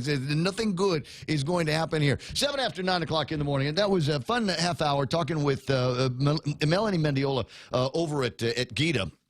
And some interesting conversations that she is in while she's traveling in the States that include, you know, what to do when the federal government hands out some of their excess federal property. Now, I was just kidding when I said that, hey, wouldn't it be cool that, you know, here comes the big announcement. Josh Tenorio, the Lieutenant Governor of Guam, who was dispatched on a federal mission out to the United States. And that was among the things that he was going to be talking about. He was going to be talking about, maybe getting some more of this excess land from the government, you know. The net negative that they were promising, one of the pillars that they promised in the military buildup. I'm in my head, and remember I told you this yesterday, the human brain tries to close on things, even though they are unrelated, or even if the relationship is thin as it is.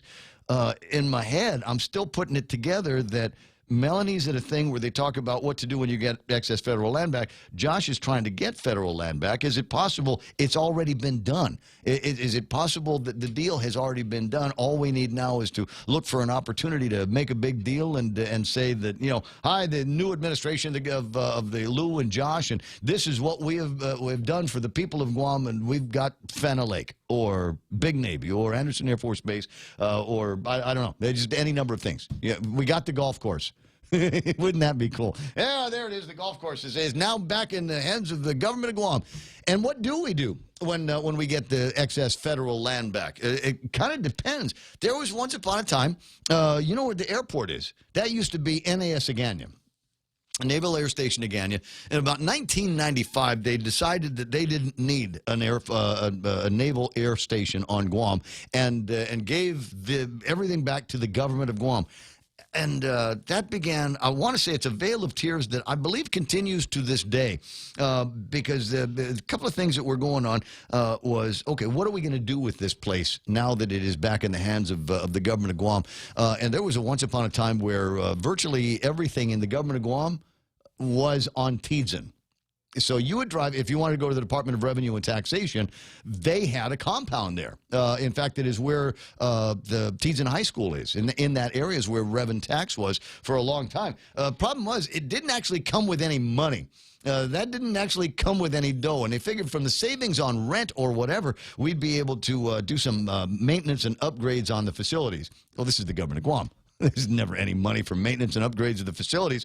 So people would go to work at Rev and Tax. I knew people. My stepmother worked at Rev and Tax, and she was always sick from something. I mean, just an old, sick buildings that they had up there, and there was mold and all kinds of stuff. And finally, they ended up moving out of there. The Guam Police Department had a spot over at Tidzin, not too far away from. I'm trying to locate it in my head as I think about it. Not too far away from where Cars Plus is, just a little bit around that turn. And there, once upon a time, was really nice swimming pool that they had there. Oh man, the memories are all coming back to me now. They had a really nice swimming pool there. And like our inability to maintain the Agania swimming pool, we couldn't maintain that one, so it went green. And a guy named Johnny Atulai, who everybody knows, rogue fisherman, he's the Robin Hood of fishermen here on Guam, got himself a couple of boy tilapia and a couple of girl tilapia and stuck them in the pool. And eventually, the thing had a ton of tilapia in it. And he'd go fishing, he'd catch tilapia. And a bunch of other people would go fishing and catch tilapia in the swimming pool. And then I think somebody said, well, we can't have that. You know, it made too much sense. So they drained the pool and tore the thing down. Like I said, the police department was in that corner of Tidzin once upon a time, and a whole bunch of houses. And it was in the administration of Carl T.C. Gutierrez. He was working with a couple of companies and had actual support from dudes over at Gita, and they would have turned the place into what could have been light industrial stuff that they had there. And somebody says, well, what about the original landowners? Before the war, before there was an airport there, people lived there. There was farms, there was communities up on Tidzin, or in Tagalog, Tian, stomach. And everybody said, well, what about those guys? And the idea was that we would rent the place out. It'd be a big master plan. And we'd rent it out to one big company, and they would take care of the development, the economic and industrial development in and around that area, for which they would pay. And portions of those payments would go into a thing we called the Tidzin Trust. And based on the Tidzin Trust, we'd be able to get money, and it would have been a long-term, if not permanent, source of cash and revenues to the people who had property there, including the ones that we built an airport on that wasn't returned to original landowners. Camacho administration got their hands on that, and they basically gave all of the land back to the original landowners, who in turn rented it to the government of Guam. Isn't that great? What we owned, free and clear, we gave back to the landowners. Landowners said, hey, you guys still want to use this? Okay, give me $1 million. And the people for whose land is under the airport never saw a dime. And they've been fighting that ever since. But an interesting story. Police was in the BOQ, and the pool was enlisted pool near the BOQ. Thanks very much. I appreciate that. Ken Leon Guerrero, who's got a memory at least as good as mine. So if there is some kind of return, going back to the original premise of the riff, if there is a return of federal lands to the people of Guam, what will happen to it? Will it be given back to the original landowners, as we saw in the return of the Tidzin properties, or is it, in this case, like Hilaan, which is another big chunk of property that was given back to us by the federal government? That wasn't owned by anybody. It was just land out there in the boondocks on the beach. Wasn't owned by any families once upon a time, just kind of old crown land or something. And it still kind of remains to be seen what will happen to that piece of property. I don't know that anybody's got any eyes on it. I don't know that there's any plans for it. Personally, it's pristine, it's green, it's jungle, it's beach, and I'd kind of like to see it left the way it is. you know. Don't want to pave paradise and put up a parking lot. 9:14 in the morning, and I'm sure there's a bunch of other stuff I need to talk about. I guess we can stay related to the buildup if you want to. And talk about a couple of things. There's a story in the Guam Daily Post, and they are expressing concerns, and in this story, that it is possible here that there could be another delay in the buildup, the marine buildup here on Guam. I'm sure there's all the environmentalists and the activists that are out there going, good, let's have a delay forever. The governor says, forever. Let's have a delay that lasts that long. Futenma relocation snag may delay the buildup. Here's what happens. They're going to be building a base facility on the shoreline, and they need to fill in a lot of this stuff. So they did some studies back in the initial days of the Futenma move. They did some research on the land, and engineers said the ocean bed is as soft as mayonnaise. Now, engineering-wise, that's not really a problem. It ain't that big of a deal. They know how to do that. They know how to reclaim the land, regardless of what the quality of the seabed floor is. It just, costs money. It's marine construction. Very, very expensive process. But it would be significant enough of a change in what has already been agreed to that Tokyo will have to go back to the government of Okinawa and get permission for them to effect the now monumentally expensive repairs that were not necessarily part of the initial plan. And this is what's going to happen. Is they're going to go back to the government in Okinawa. Tokyo will go back to Okinawa's government and say, we're reapplying and we'd like to do this. The government of Okinawa will say no. They will say no to the construction. They will say no to having any foreign military on their soil. And this is going to end up in Japanese courts, and it's going to take another 5 years for them to sort it all out and get whatever permissions they need from there. There's going to be protests, as there already are in the streets of Okinawa, and there's going to be the disharmony and more opportunities for disharmony between the military community and the otherwise really pleasant people of Okinawa. That's what's going to happen. Now, the question is, how is this going to impact Guam? Does that mean that Guam, the move of the Marines out of Okinawa to Guam, are going to have to wait until they get all of this sorted out and they get this new construction completed? The original authors of the story in the South China Morning Post had said as much. But I reached out to some people that I know, on the inside. And with a little bit of an inside track on the information. And what I got was that Futenma replacement facility is not directly associated with the relocation to Guam. They were bifurcated in terms of issues and policies and spend several years ago. So there can be, and there have been as many delays as they wanted to in Futenma, but they decided that, we'll let that take care of itself. But in terms of construction of barracks, housing, facilities, and firing ranges on Guam, that can all proceed and is proceeding now. So Futenma replacement facility not directly associated with the relocation to Guam. Program of record for Guam relocation is still on track. That's the information that I have related to that particular story. But it is kind of interesting that, there's still people that are talking about the Marine buildup here on Guam, the military buildup, or as has been referred to, the Guam buildup. So we'll watch and wait and see what happens. There's also a lot of people that were, clapping up and down and saying hooray when they found out that build-up money was going to be used by Donald Trump to put together the walls at the southern parts of the United States, the southern borders of the United States. But even that, I mean, we're talking about what is it, just shy of $300 million. Worth of build-up expenses. That's all going to show up in next year's budget, so it's not like the money is going to go away permanently. I think it's amusing the number of lefty reporting sources that all of a sudden are talking about the tiny but strategic, the important territory of Guam that's not going to be able to get their construction, their Milcon projects done because that mean old President Donald Trump wants to seal the southern borders. Like they care.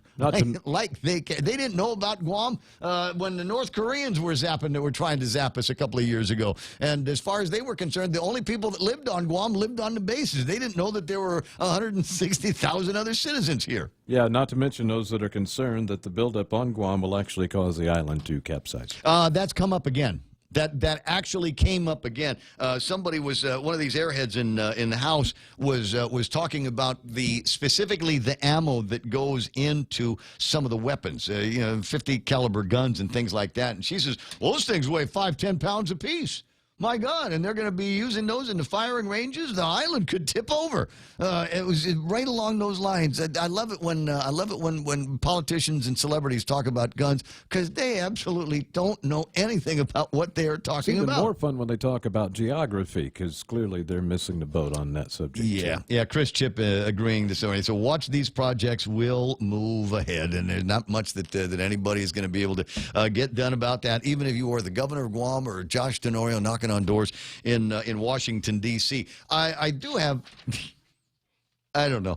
I don't know. I'm going to spend some time. Juan Carlos is going to be in the studio tomorrow, and when Juan and I get together, he's going to debrief me, if you will, a little bit more on what was going on in Washington, D.C. We sent a bunch of Republican senators out in that part of the world. Let me see if I can. And Kilili, in fact, actually posted a picture. There it is.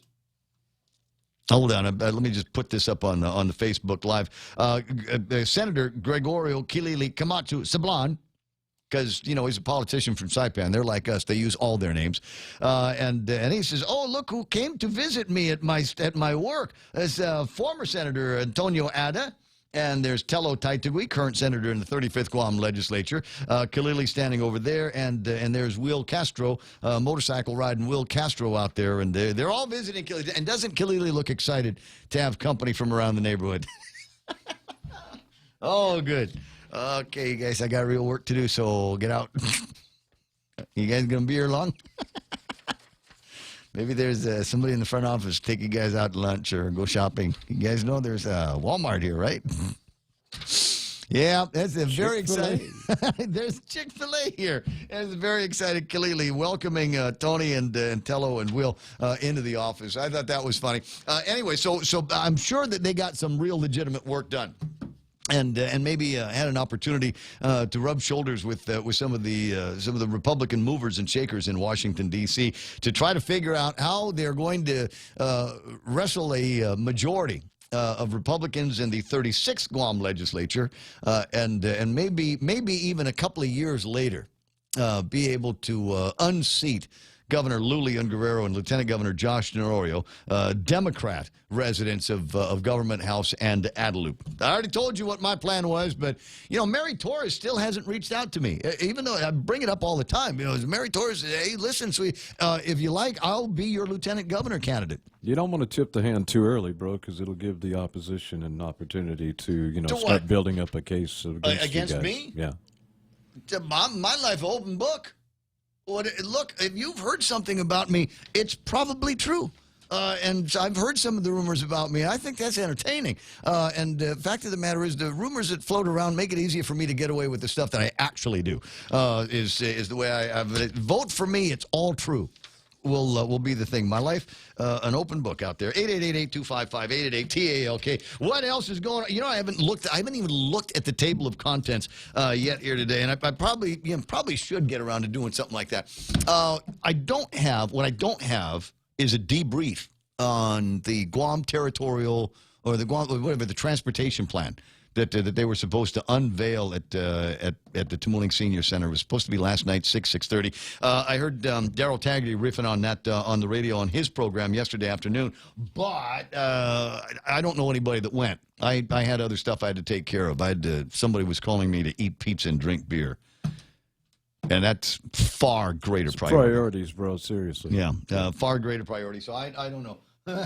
Keenan McCausland says, rumors, vote for Ray Gibson. Yes, it'll all be fun. The crazy floods that took place yesterday, we told you, we gave you a warning that there were going to be thunderstorms yesterday, and sure enough, there came raining down, and I don't know that it rained that much yesterday. But as much as it was rain falling down and ground and rivers that were already saturated and, I like using this word every once in a while, swollen. Yeah, no, down south, actually, it was coming down in buckets, yeah, especially over the mountains. It really was. I was even surprised by the radar signature when I posted about it in the middle of the afternoon. It was just like, man, there's a thunderstorm. It's just hammering those folks. Yeah, so I want to say that I was engaged and involved and I saw all that stuff, but frankly, by the time I woke up from my nap, it was all done. Yeah, it really did. It's all finished. Yeah, it popped up about 1:30, and then by 4 o'clock, it was pretty much over. But, man, it hit hard. And the thing about it was it was just over the higher terrain.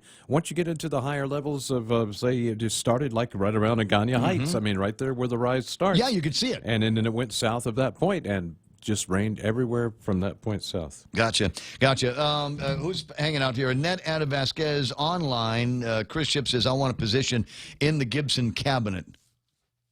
It'll be a kitchen cabinet, by the way. It'll be one of those where we're going to get the majority of the work done in the kitchen and eating sandwiches and drinking sodas and water and coffee and stuff like that. We're just going to sit around and I'm going to just point around the room. All right, you. Top 5 problems that we can solve in a week.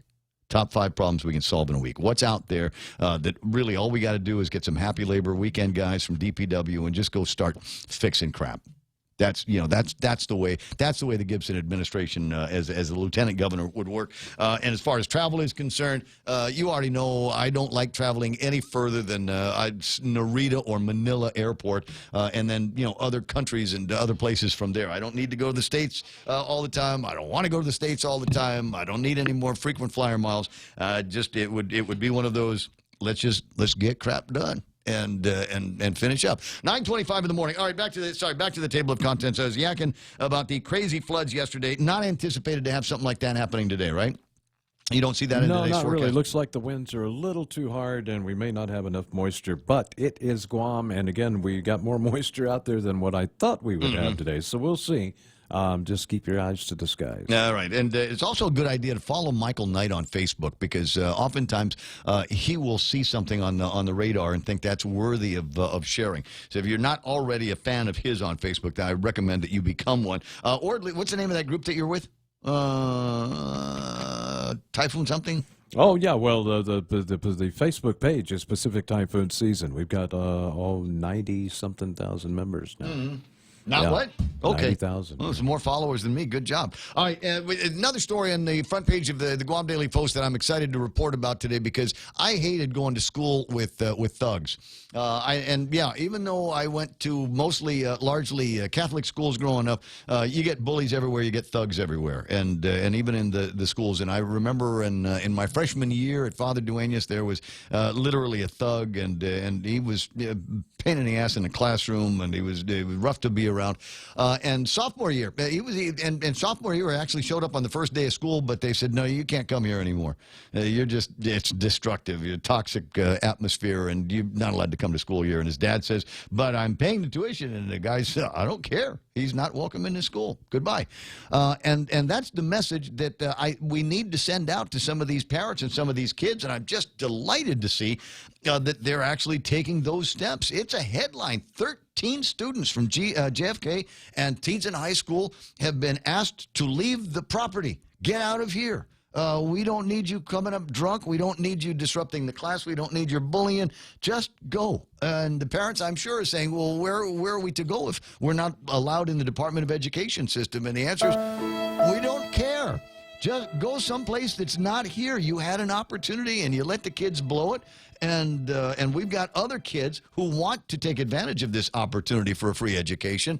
And so we're going to make it so that your knucklehead kids don't blow it for them, too. So I'm delighted to see that, and I'm also delighted to hear that that's just the beginning. According to what I read from ISA and the statement online, was that they're going to be looking at some other kids that were not among the easy 13 to kick out. And what do we do with these guys? I don't care, as long as they're not in the schools anymore. A point that I will make is that many of them are students. They look like students. They're in the same age range as the students, and I'm sure that that many of them will try to sneak back up on the campus. You know, just old time's sake, gonna check out my chick on the campus. So let's make sure that everybody knows who these guys are, and when they show up at the gate or when they show up in class, that we bust them on trespassing charges as well. There are a couple of people online that were saying more needs to be done on cases like this that involve not just punishment for the kids, because they may not see expulsion as a punishment. I show up to school drunk. What? Because I don't want to be there, and I hate being a teenager on Guam. Now I don't have to go to school? Awesome. One of them is 18 years old enough to get a job, old enough to do something else. And maybe we'll see the same thing happen with the other guys. But more of this kind of thing needs to happen. And educators and administrators from all of the schools in the Department of Education system really need to take a hard look at some of their hard cases and decide that we have had enough, and for the benefit of all of the other good kids in school that are just out there trying to get an education, trying not to cause too much problem. Hey, maybe even a few of them, they're living by the Ray Gibson Code. Just try to be useful. Just try to be useful. Maybe there's a bunch of those students who'd do better if they didn't have the major disruptions going on all the time in the schools. Fernandez has responded to the governor's letter in a related story, because they both involve John Fernandez one way or the other. He had... I just loved reading about that yesterday. He got the letter from Governor Lulian Guerrero, who was chiding him, who was scolding him because he wasn't willing to share...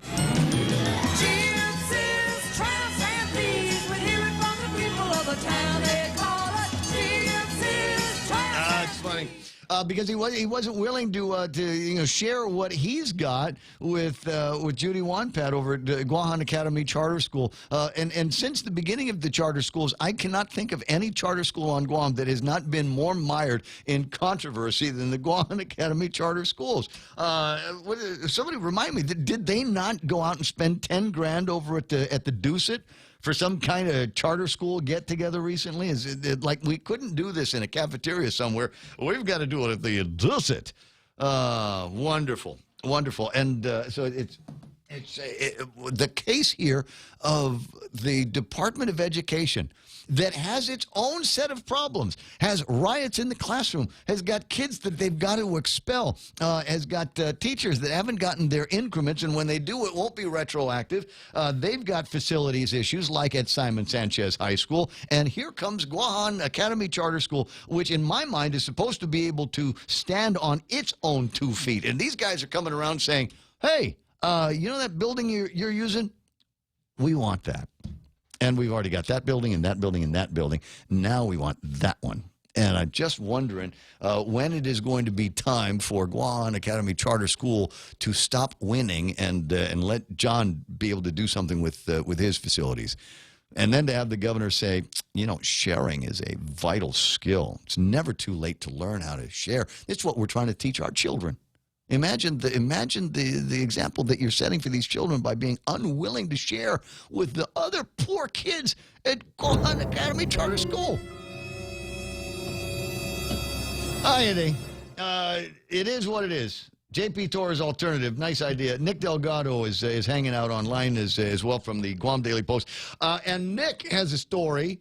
Another story. I tell you what, the most interesting thing at the court now is the Jason Orchiola case, and it has nothing to do with the in and outs of the case. It is just the astonishing kind of relationship that he seems to have with the mom judge, Judge Anita Sokola. Have you seen the latest on it? You haven't? I'll tell you about it in a couple of minutes. It's 9:32, and let's call it. Good morning, Nick. Let's call that iConnect time. Go to iConnect and ask them about the tax refund promo. Buy a year's worth of service from them. Get a month of that service for free, and get a free phone. Terms and conditions apply. 888-8888. Looking to relocate your business? Prime Space is available at the Camacho Landmark Center at the intersection of Marine Corps Drive and Chalon San Antonio, next to Personal Finance Center. Located in central Tamuning, close to the airport, hotels, major shopping, restaurants, financial institutions, the hospital, clinics, schools, and GovGuam and federal agencies. Your business can experience the benefits of this first-class commercial facility. Join other successful Guam businesses who have moved to this modern multi-purpose commercial center. Call Carlos Camacho, 300-7744 for more information. The Extra Point with Jerry Roberts of Guam Training every morning on The Ray Gibson Show. If I asked you, what is showing on your personal roadmap, what would you say? Do you have a personal roadmap? I'm Jerry Roberts, and at 7:20 a.m. on The Ray Gibson Show, we'll talk about putting one together and where it might be pointing. You can find daily transcripts of The Extra Point at guamtraining.com. Tune in every weekday morning at 7:20 for The Extra Point with Jerry Roberts. Brought to you by Guahan Insurance Services and First Hawaiian Bank on 93.3 The Point.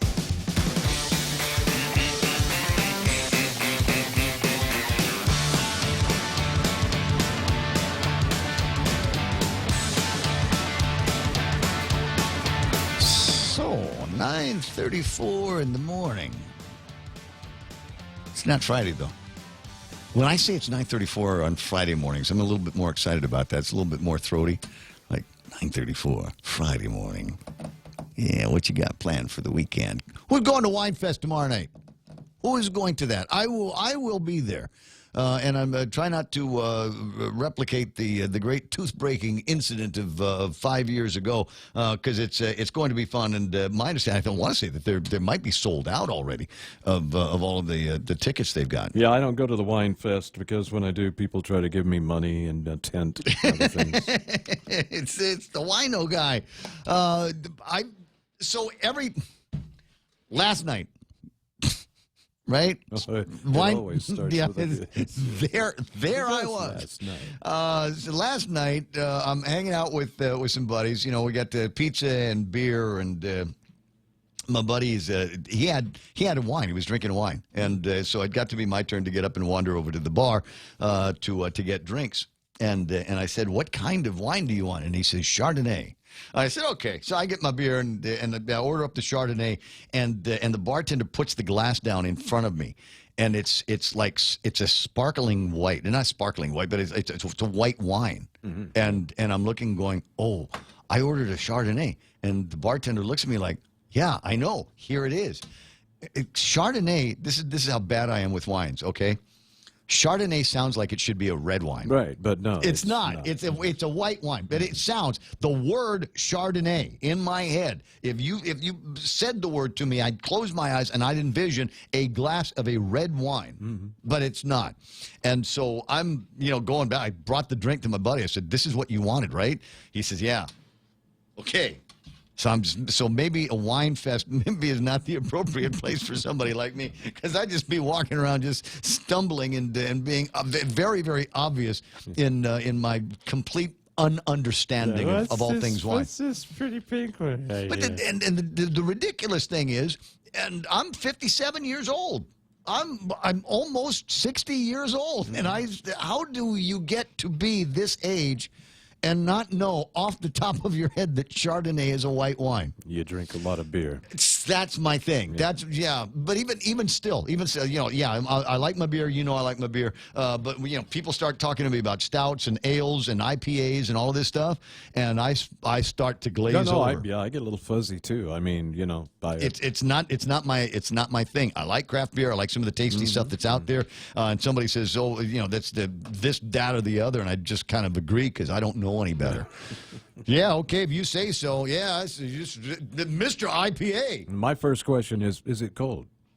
You say IPA to me, I'm thinking about something in my transmitter, right? Anyway, 9:37 in the morning, so you got that going on. There might be a couple of other things. The Palau and get-together, that'll be fun, because they're going to be bringing in some wine from Palau.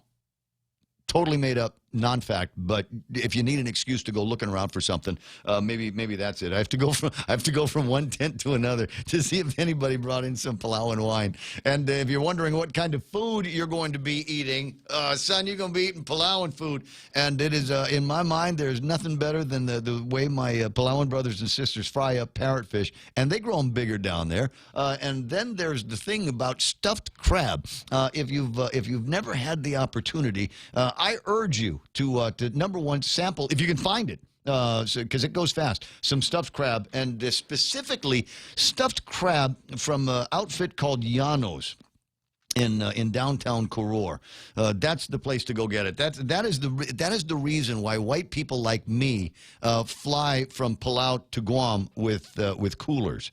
Is that it's the thing that you do the day before you leave. You go down there and you pick out all of the stuff that you want, and then they will virtually take care of everything else, the wrapping and the packing and the sorting and all of that stuff. So all you got to do is on the way to the airport, stop by Llanos again, and there's your cooler, and you fly home with it, and it's awesome. And you can always tell at the airport when if you're coming in next to a flight from Palau, because the stand, the carousel, the luggage carousel, it's backpacks and coolers. It's awesome, and it smells great. It smells like seafood there. Total digression. Total complete digression from wherever it is I wanted to go. I was going to tell you the story.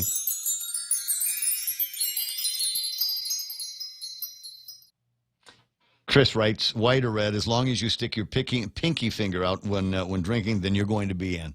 I'll try to remember that for tomorrow.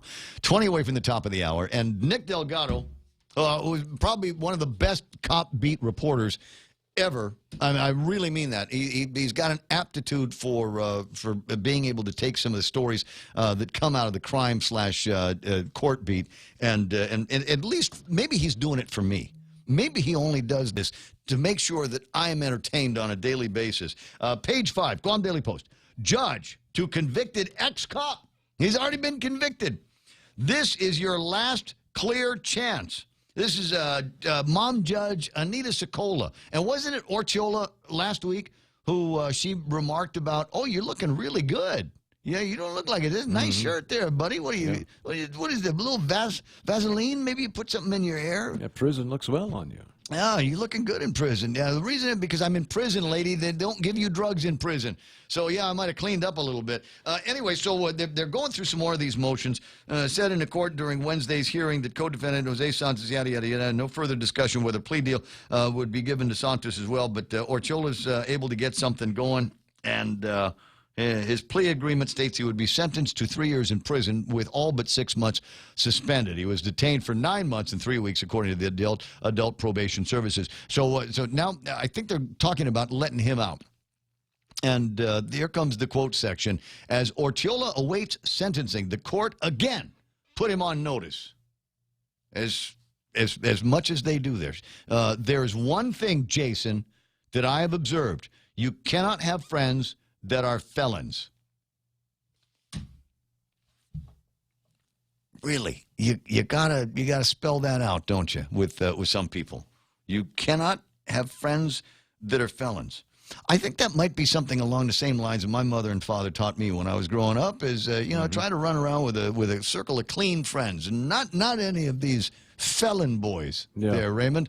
And that's what it must have sounded like over at the court. I can see Jason rolling his eyes on this. Yes, Your Honor, I'm sorry. And she said, don't be sorry, just don't do it. Make sure, Jason, this is your last clear chance. And I'm looking at this and thinking about this is your last chance. How many chances do drug dealers get in this town?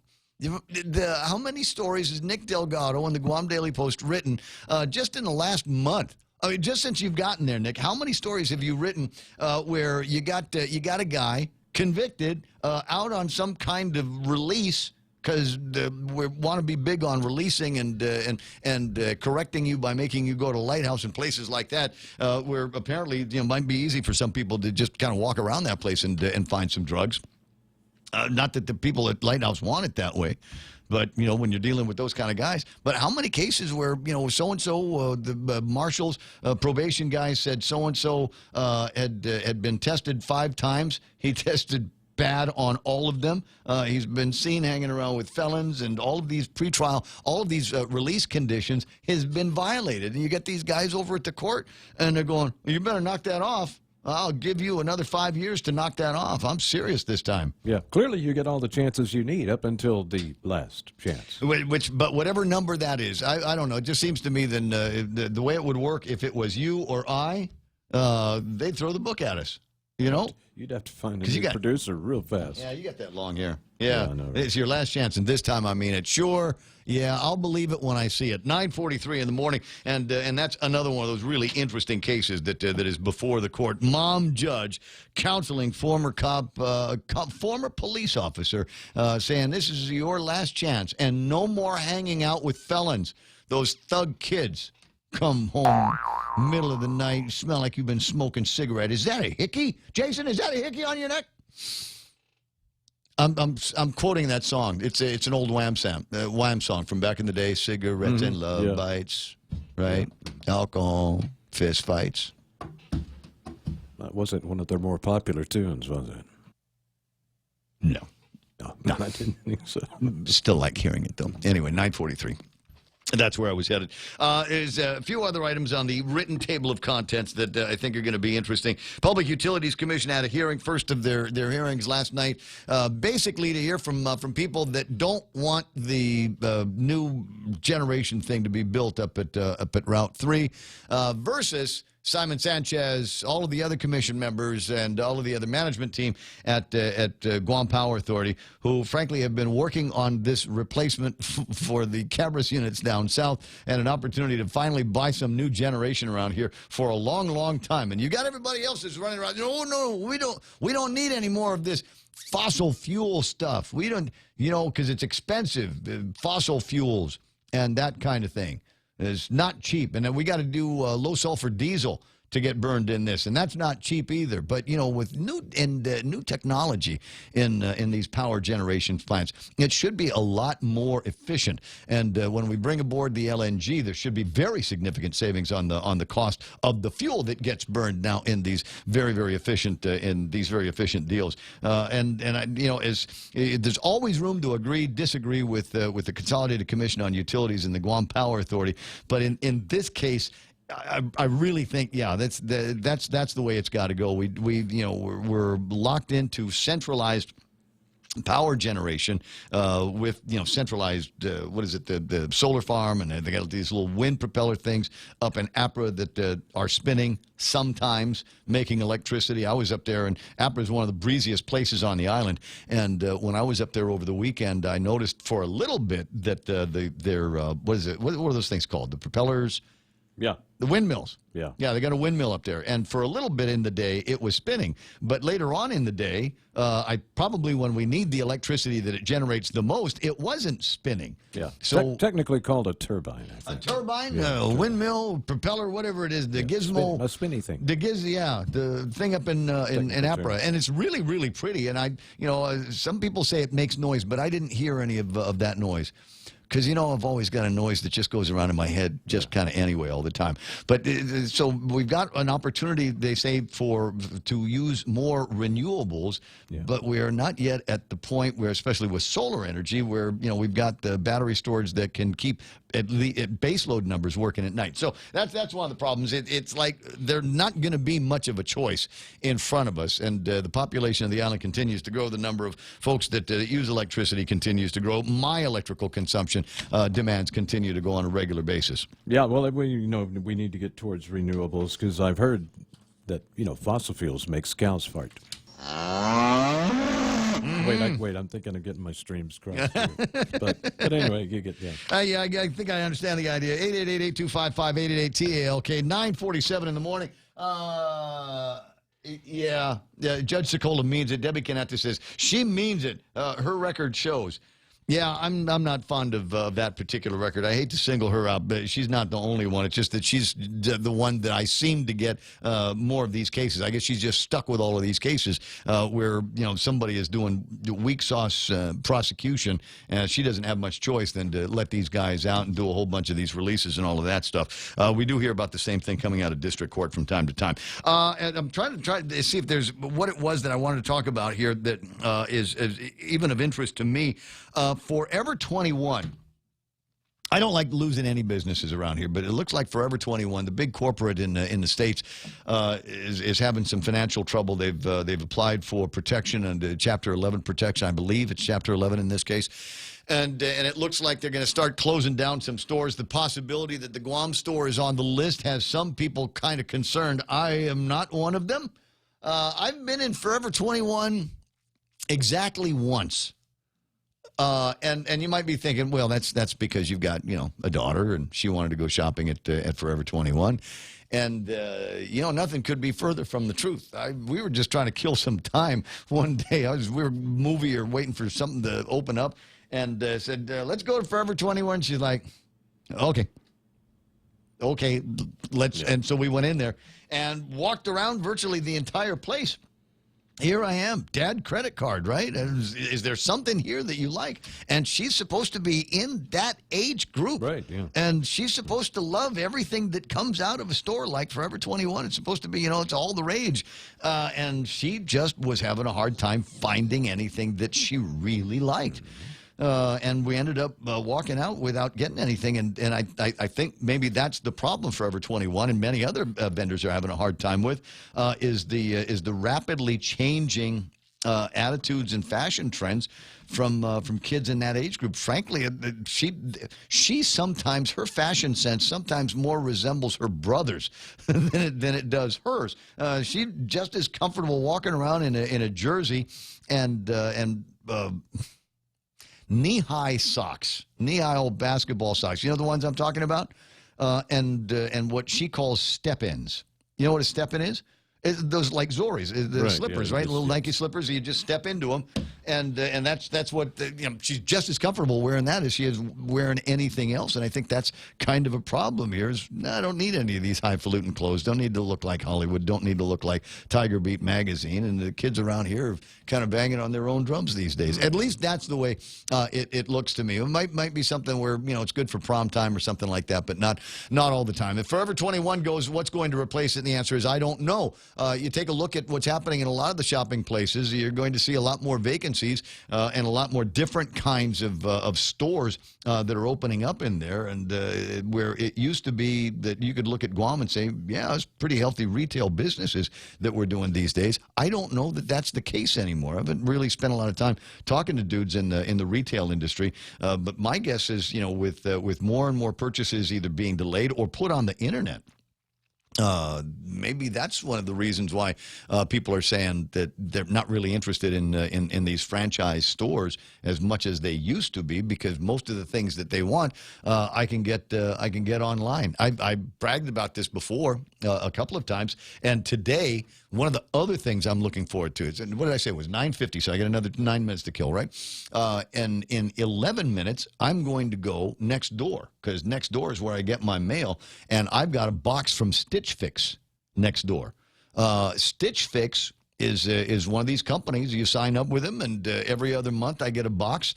The box is filled with clothes that have been picked out for me by a girl from here, Lisa Babin's daughter. She's from here, lives in San Francisco, and she is a stylist for Stitch Fix.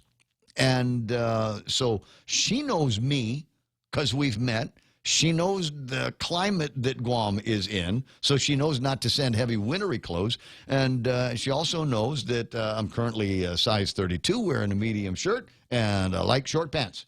And so they have all of this stuff in Stitch Fix. And I'd asked a couple of orders ago, I said, I'm really interested in linen pants. You can't find linen pants on Guam. And so I asked her, and sure enough, in the next shipment, there was a pair of really good-looking linen pants. And one of these days, I'll surprise you by wearing. Maybe at Wine Fest, I'll wear linen pants. Yeah, that's the plan. Anyway, so I'm thinking there's a whole lot more of these kinds of businesses where you can individualize, customize, and you don't ever have to worry about anybody walking into a Wine Fest and having somebody else wearing identical linen pants. Maybe that's what's going on out there. It's 9:52. This is what's going on in here. When's the last time you looked at your homeowner's insurance? A homeowner's policy protects much more than just your house. It also protects you against claims from someone being hurt on your property. If a visitor is injured at your place, how much are you covered for? The smart thing to do is get the answer today. That's the Insurance Extra Point. Get out there and make something good happen today by calling Guahan Insurance Services at 475-1162 or visit us at the Camacho Landmark Center in Tamuning. Family Finance has been serving the people of Guam since 1959, and they'll continue to be there for you in the years to come. Whether you're looking to get a personal loan for that summer vacation or paying off those long overdue bills, Family Finance has got you covered. Apply for a personal loan from $1,000 up to $3,600 by calling Family Finance in Agutya at 475-4545, Upper Tumon at 647-5626, or in Dededo, 633-4473. Family Finance, serving the people of Guam since 1959. Hulu is all your TV in one place, plus more. Watch thousands of hit shows, movies, and award-winning Hulu originals for only $5.99 per month. It's TV without the cable contract and the freedom of on-demand streaming. Get current network shows from ABC, CBS, NBC, and Fox, and binge-watch every season of your favorite cable shows. Premium Hulu viewing is brought to you by Proline Automotive and AB Sports, Guam's store for Nike. To advertise on Hulu, call Choice Digital at 989-0042. All right. 9:53. You're going to have to help me on this. This is going to be a call-in contest. 888-8255. 888-8255. I forgot to do it earlier because I'm stupid. I've got a bib to give you to help you and your Nissan or Infiniti or Datsun car get involved in the process of breaking a Guinness World Record. Currently, the record is 250 cars of Nissan variety held by someplace in Texas. The guys over at Nissan here on Guam want to be able to beat that record. So we've got some bibs. Normally they cost you like $10 to get one, but I'm going to give you one for absolutely free. I think there's also one of these car visor things that you can put in there. Now, I told you that 240Z made its debut in 1969. There's a number of great movies that came out in 1969. The name of this particular contest that you're going to be playing is The Answer is Always C, if that helps you out. All I need is a contestant. We're basing it on a movie that came out in 1969. 888-8255. Great prize awaiting for you right now. And again, the answer is always C. The movie that I'm talking about in this case is a movie called Hello, Dolly. It starred Walter Matthau as a half-a-millionaire. Loved his name. Horace Vandergelder was the guy's name, but that's not the question. The question is the movie was about a girl named Dolly, obviously, because it's named Hello, Dolly. Here is your question. Who played Dolly Levi in the movie Hello, Dolly? Your choices are Madeline Zeberdalio. Your second choice, Raquel Welch. And your third choice is Barbara Streisand. Remember the name of the contest. The answer is always C. So that's all you've got to do in order to win the prize. 888-8255, 888-TALK, and tell me who it was that played the character Dolly Levi in the movie Hello, Dolly. Come on, kids. Take a chance. Why don't you? Nothing to be afraid of. It's the Ray Gibson Show, and I can't say never. Mostly never try to make a fool of anybody playing the contest. You don't win today. That's okay. We'll let you win again tomorrow because there's plenty of all kinds of other stuff that's happening around here. Mayors seeking a change in the succession plan. This is an interesting story as well. We get to with everything that's going on with the mayor of Zotnya rules. What we're going to do if and when we get to a point where he either decides he's going to resign his position, I recommend, or is otherwise found guilty. What happens then? Who gets to make the decisions? Who pushes the buttons? We'll talk about that in a second. My name's Ray. Who's this? This is Jack Ruane. Hey, how you doing there, Jack? Long time. Hey, long time. Yes, Ray. How's your daughter enjoying high school? Good. She's having fun. A lot of math, a lot of science. Okay. Well, you and I got different definitions of fun. The answer is Always See is the name of the contest. Who played Dolly Levi in the movie Hello, Dolly? Was it Madeline Zebradallo, Raquel Welch, or Barbara Streisand? It was Babs. Barbara Streisand. Barbara Streisand is absolutely right. And not a whole lot of time left in this hour, so I tell you what, Jack, I'm going to put you on hold, and then Michael Knight is going to say things that only winners get to hear. I'll preface a couple of this and make sure that when you do come by to pick up your bib to participate in the contest, in the breaking of the world record, make sure when you come in to get that, driver's licenses and registration for the car. There is a waiver because you'll be in a moving vehicle at some point. There's a liability waiver that you're going to need to sign as well. I'll do another couple of giveaways between here and the actual event. In the meantime, 9:50, and not a whole lot of time to riff on this. But as I said, my concerns are like everybody else's, is that Jotnya doesn't have a mayor. Second concern is that Jotnya does have a mayor. He's in jail, and he hasn't been doing mayor stuff, but he's still getting paid. Right now, he's got a bunch of vacation or sick leave hours that he's able to turn in. And so it looks like he's going to be able to get something like that going. But what about at the end of that? What happens when those hours run out? Is he still going to be up for some kind of a salary because he is the mayor, even though he's not actually doing mayor stuff?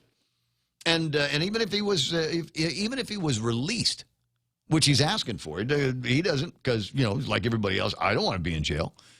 But even if he is released and he goes back to the office, how much mayor stuff is he going to be able to get done? He's going to have to be putting together a case and working with lawyers. This isn't a regular case. This is not a mom judge Anita Sokola case. This is a federal case with very serious people in the FBI and very serious prosecutors. So I don't know if the guy's going to be able to do and accomplish all of the things that the residents of Jotnya want him to do. But maybe they're more forgiving than some of the rest of us.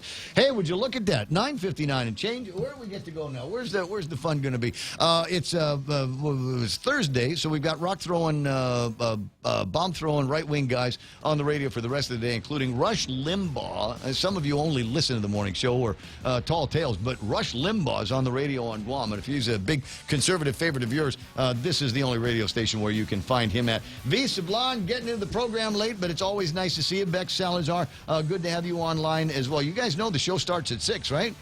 Hey, that's all right. I'm just giving you a hard time. Hey, look at the clock. 9:59, 10 o'clock in the morning. The radio station is KUSG at Ganya 93.3. This is The Point.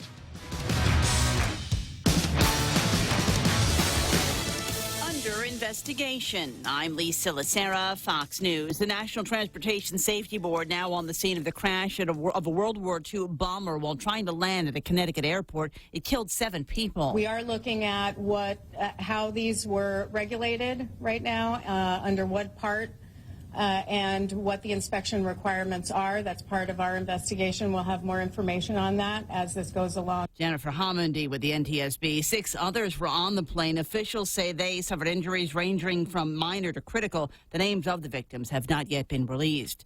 The family of Botham Jean, the man shot to death by former Dallas police officer Amber Geiger, speaking out after Geiger's sentencing today. His mother, Allison Jean, saying Geiger should turn to God while she's in prison.